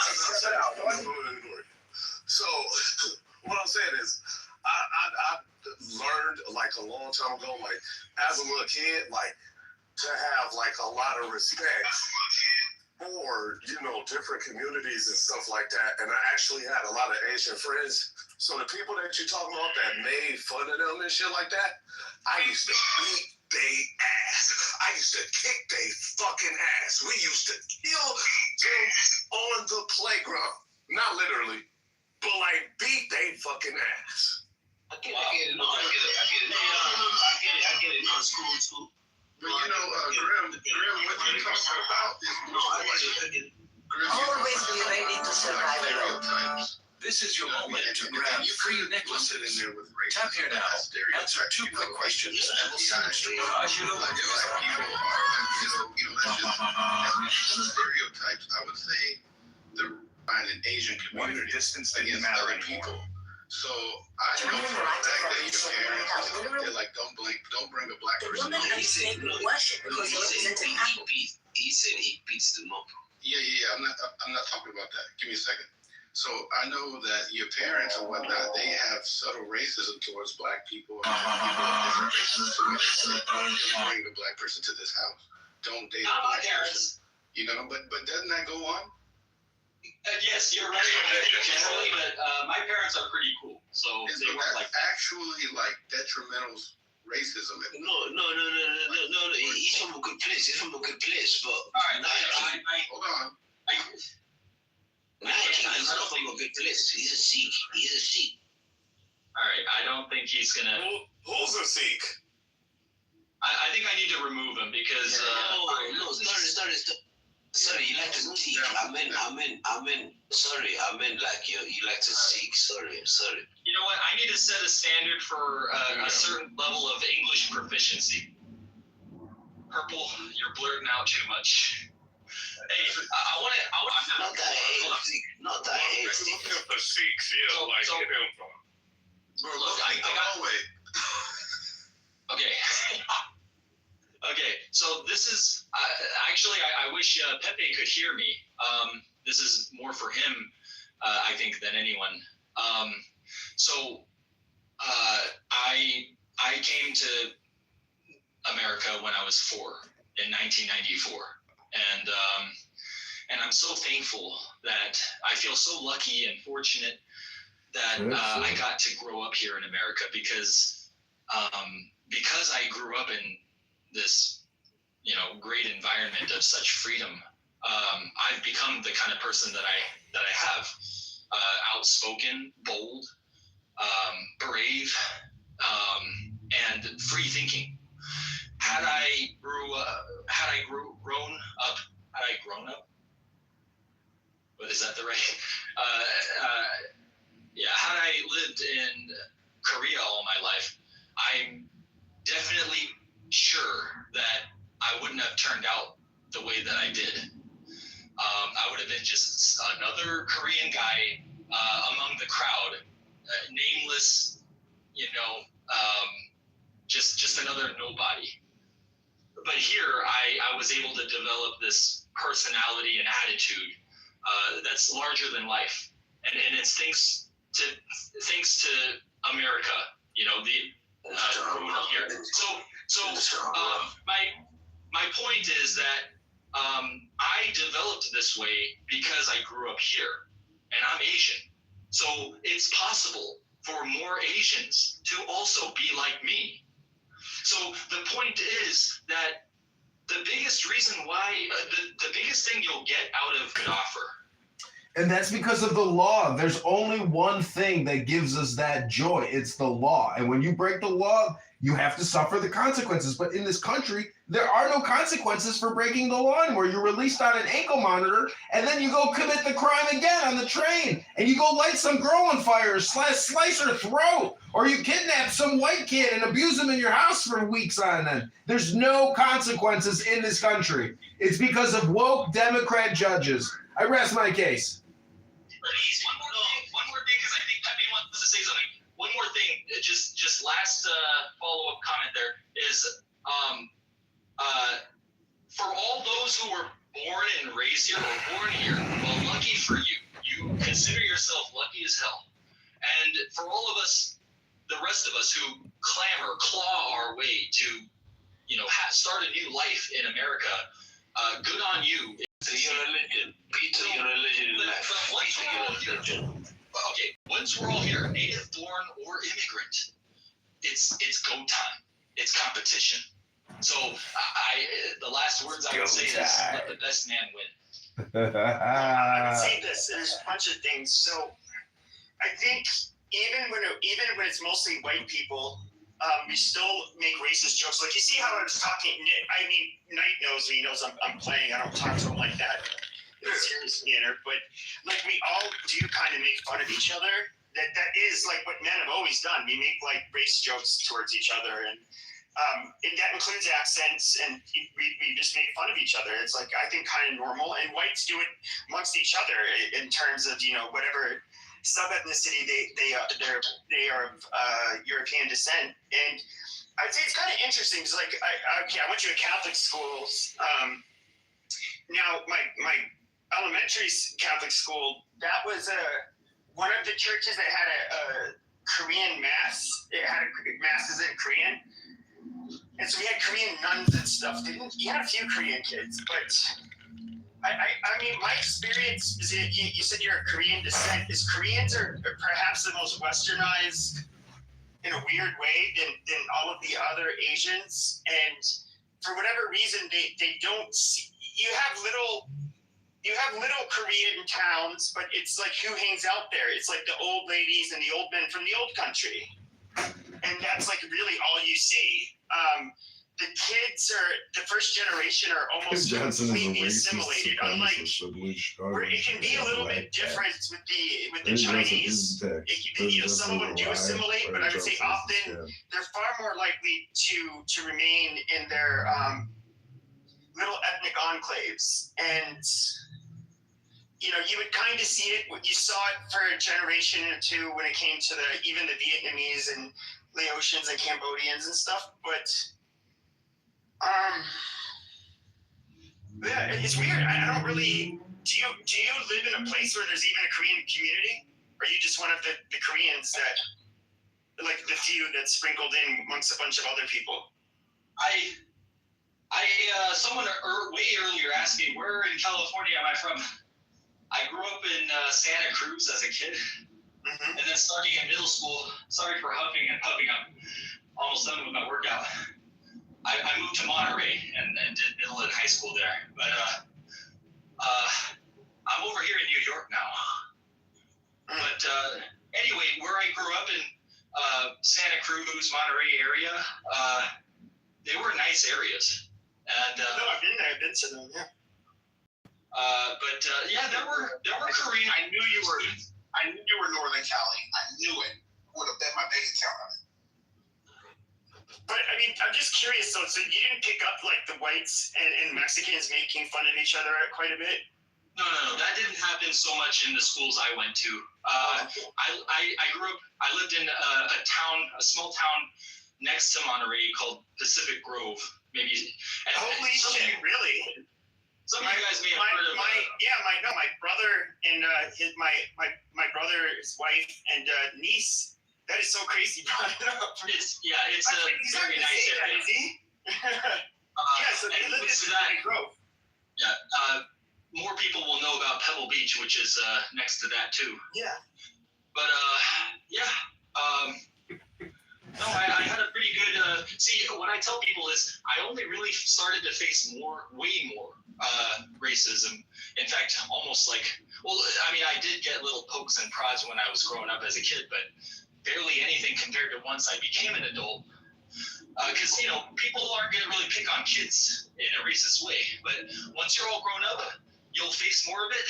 And also, there are softer ways that I'm affected, like dating, try being an Asian guy on a dating app. You won't fare very well. Can I ask a question if you don't mind answering? How tall are you?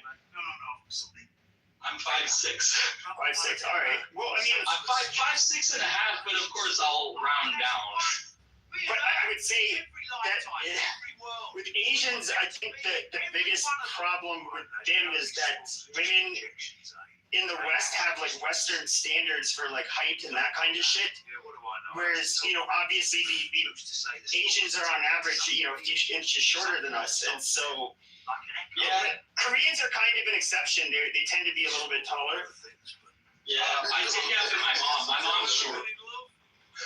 But I mean, if you compare, like I can only imagine if I moved to like American Samoa and trying to date there, all of it would be like, first of all, I'd have to find women that are taller than me, and it'd probably be rough. Oh man, you're a handsome gentleman, man. Go downtown to Soho. You know what I mean? Get you a bag of cocaine. Get you a section. Oh God, to you. A bag of cocaine in the section is nuts. Yo, why are you talking that, Mello?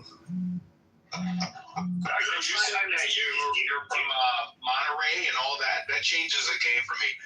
Dude, honestly, were there any black people near you when you were growing up? Like what percent of your... No, not in my school, but then you go to the next city over and it's Seaside. And then you'll have, Seaside, get it in. Yeah, but then also just culturally speaking, from what I know about that area around San Francisco, from a perspective of like the American dream and education, it is probably one of like top 2 or 3 most competitive areas in the country for that kind of stuff. So I'm starting to kind of follow just geographically and culturally what part of California you're from, and kind of some of the stuff you're saying and why it's making more sense to me personally. And not bragging at all, it's like one of the best areas in California.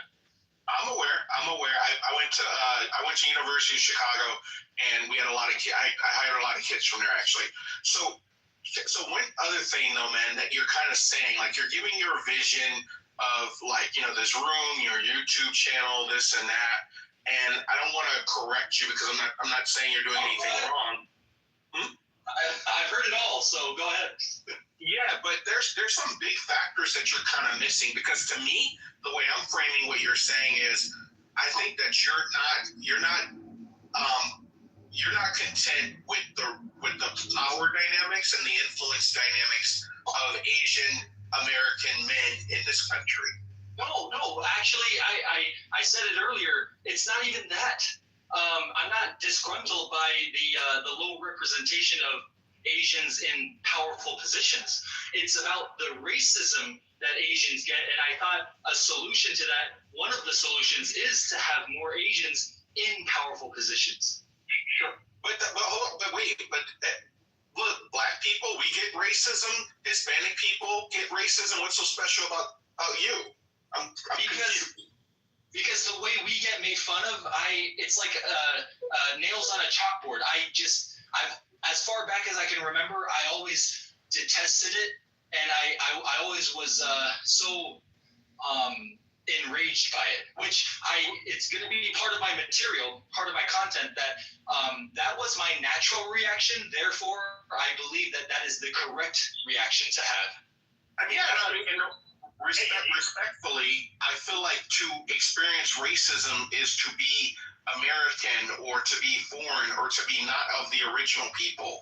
It's not exclusive to you. And I don't want to be insensitive, but it just sounds like you're maybe hypersensitive, or you're trying to launch more of a public campaign on how it feels, which I can understand that. Let me make one little distinction. So for black Americans, they get made fun of, by being called the N-word and being called slummy and things like that. But it's all in the context of being in America. Whereas Asian people, they get made fun of for how Asians are in Asia. You see the distinction? African American, no, that's not true. Black American people, but generally though, what I've make fun of from him. my life experience,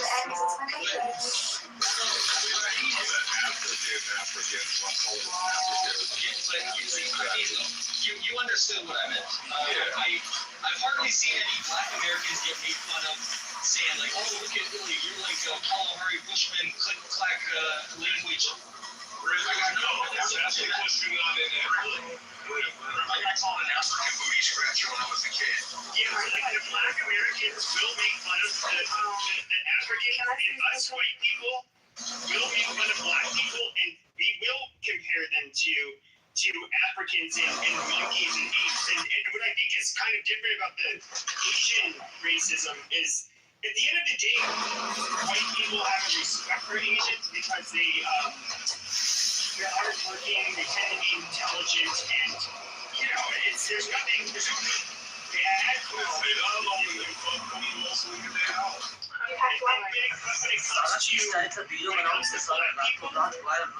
we criticize, we do it in both the maybe like friendly ways. Shut the fuck up, bitch. Black Americans, Let me finish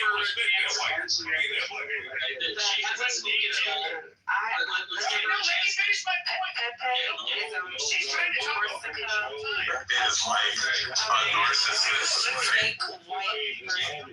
shut the fuck up and let me finish my fucking point. But when it comes to Black people, it's not even a real white beat. It can be like us just kind of making fun of something like, oh, they like chicken, nothing too bad. But then it can go in straight into us. About the fact you're not right. You dumb bitch. You're not right. Stop coping. All right, let me finish my fucking point, bitch. Bitch, you're don't care. You're a fucking You're butt. blacker than me. Hey, you should be black ass. You're a fucking butt, bro. He's a butt. But can he land?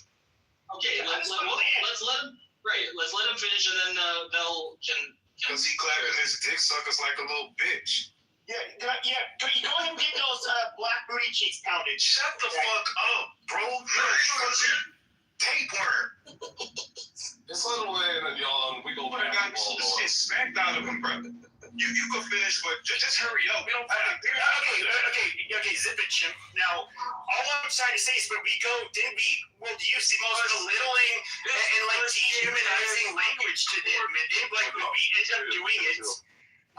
up doing it to black people, though, we can point out to how black people are doing all over the world. We literally compare them to monkeys and say how they're fucking stupid and they're born lesser than. Like, that is the difference, I think, between the racism blacks get and the Asians get. Asians, we compare you to people from East Asia and go, ching chong, ha ha ha, you know, like that kind of stuff. I get it. It's annoying, but it's... But what he's saying is that the race... All right, can I go now? Because I've been listening for a while, and I've been patiently waiting. Thank you. I've been listening for a while. And Grim, we absolutely do not need to change the aesthetic of America to look like you. That would be very depressing. I don't want to walk past a man who was 5'4". Oh, man. Well, thanks for confirming the room and our theory about black supremacy. Thank you very much, Val. I'm not around the kids no more. Oh, you see the trigger. You see how it's triggered? Let that black person speak. Let her Can I finish speaking to Grim? Yeah, let her have her say. Okay, Grim. So absolutely not. I think you guys deserve your own enclave so that you guys can be our worker class. I do believe that you are our worker class that we need. You're already doing better than whites. What are you talking about? I know that, but they have to work. You don't want to take it. You should get your own enclave and be a worker They class. have to work to do that. So I'm okay with that. I'm okay with them spending the best years of their life slaving for the American system. Pepe, Did you miss the... what do you want? Go ahead. Did I miss what? Did you miss the part when I said that because I grew up here for the majority of my life since I was 4 years old, I developed the personality that I have, the attitude that I have, the ambition, the worldview that I have. And had I grown up in Korea, I would definitely not have been the same person. Yeah, you probably would have been raised on fried chicken. You probably would have been a half African American, half Korean mutt baby from wars. It's a lot of different realities you could have landed in. You know, we know that a lot of your Southern Korean women are easy licks, and unfortunately, a lot of Black American men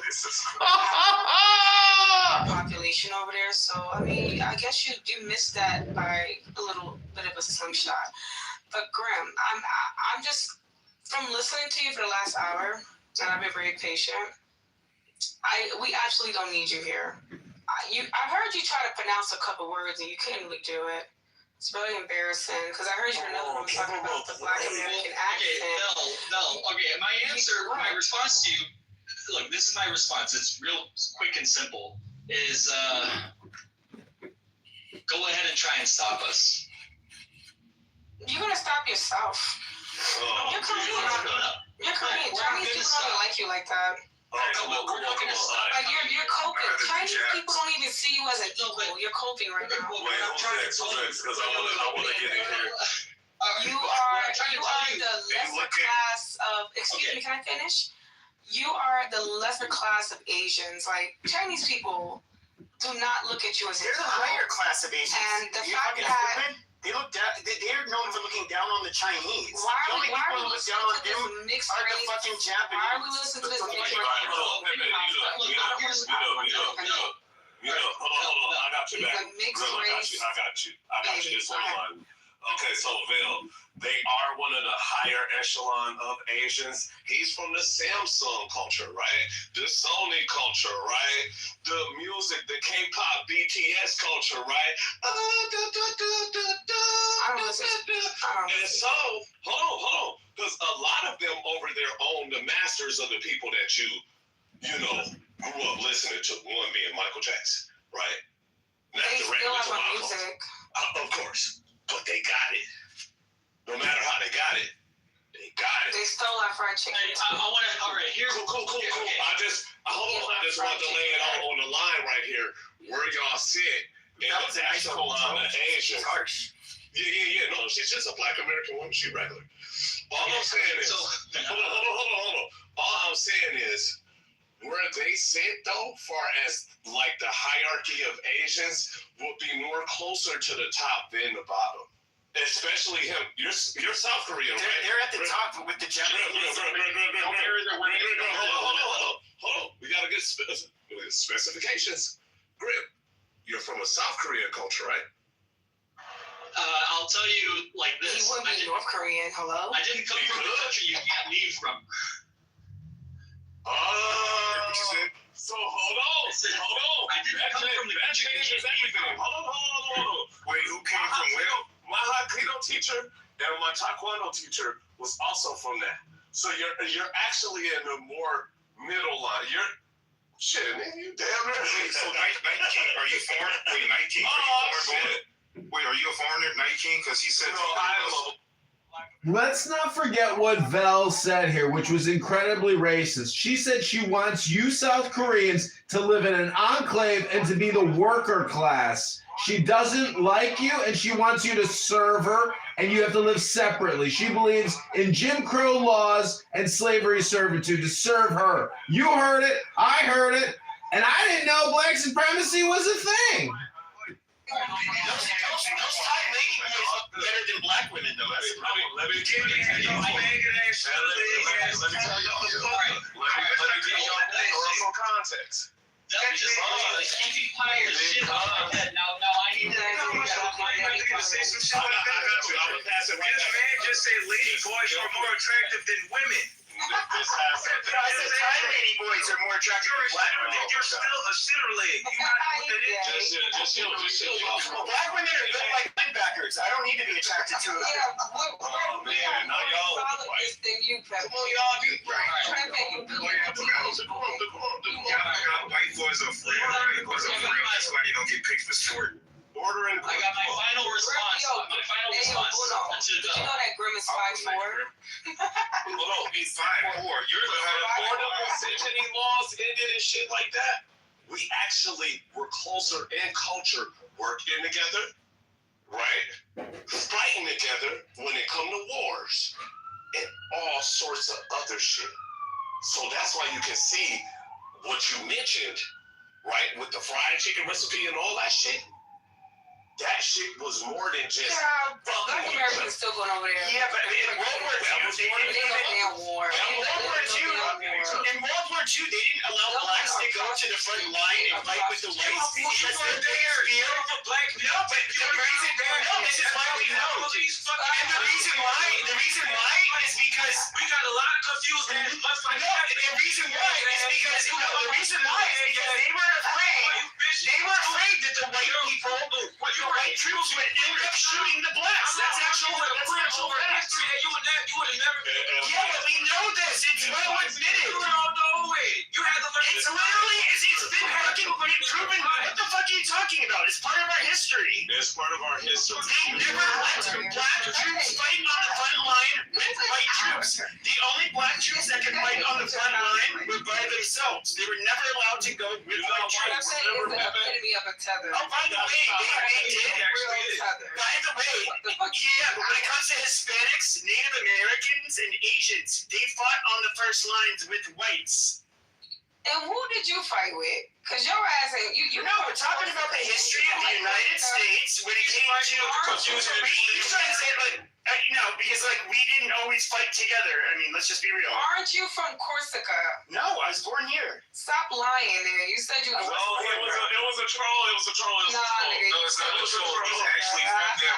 We know Pepe. No, I know you was born in Corsica. Why are you lying? I was literally born here. People don't remember. I don't even speak French. You're like, what the fuck? You're from Corsica, my dude. I don't speak French. Lies. Stop your fucking lies. Hold on. Let Grim pick it out because he did have a word.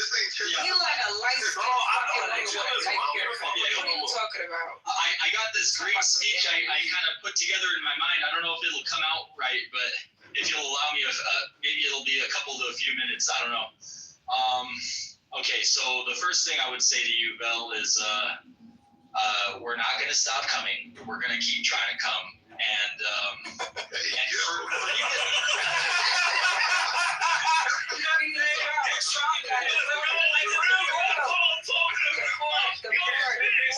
Pepe's about to have a whole lot of lady boys coming. Great again. Deport. All right, so deport them out. keep on coming. For you to tell me that me and my people should stop coming here and should go back, that actually causes the opposite of what you want. You know, by hearing that, I want to defy you even more. And let's see. Let me say one more thing. You know, I don't know how much you know about Korean history, but we are a proud people with a long, noble history, a history filled with royalty, nobility, kingdoms, kings, You emperors. ain't come from none of that though. And fast forward to, I'm full-blooded Korean. Yeah, but bitch, you came from a bunch of nappy-headed ancestors that were literally chucking spears and so all fucking people. That's what the fuck you were. That's the kind of royalty you come from, so shut the fuck up. You fucking nappy-headed half-shit fucking hybrid, shut the fuck up. I know you're trying to get it back. You're trying to get it back. I know you're trying to get it back. Oh yeah, because they love this lady boys. That's why they y'all excited trying to for stick up for the Asian dude, just so you can get some Asian poom poom. But girl, Yeah, you know, I was back here loading up the rocket launcher, right? So let me let you know something. Those are only certain Asians and certain Koreans, right? There's some that's been decimated, like the Silla culture, right? Yeah, hold on, bro. I don't give a fuck about none of that. Hold on. We can't look. We can't overlook because contextually, Them niggas wear that makeup and shit now. Some of Nobody this cares. shit do matter. Yeah, the men too. That's true. And Yeah, that's they wear makeup. I don't want to hear about them. I don't give a fuck. hold on. But you in the room with them. So you gotta hear because we came to talk about black supremacy. Yeah. Not white, not Asian supremacy. Hold on. Asians are superior to your black people. That's the problem. Don't know is I'm the mud dick eater. But look, Grim, how do you feel about? I'm almost done. But how do you feel about those Korean men dyeing their hair, painting their nails, putting on makeup? Right, that's real effeminate. Absolute. Right. Just I was trying to get to that. Okay, but which group of men has the highest participation rate in the LGBTQ community? It is literally black males. They're overrepresented in the United States.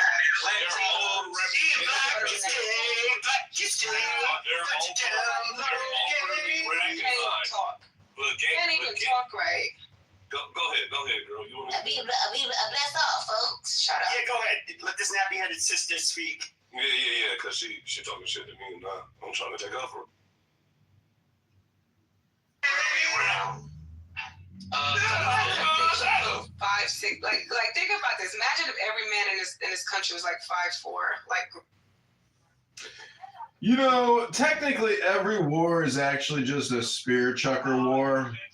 And if we were to compare kingdoms and kings and nobility from large architecturally based cities to mud huts in the Senegal, what's important to know is that you have witnessed on this stage a female acting like a black supremacist, telling a Korean that he can have an enclave and that he'll have to serve her.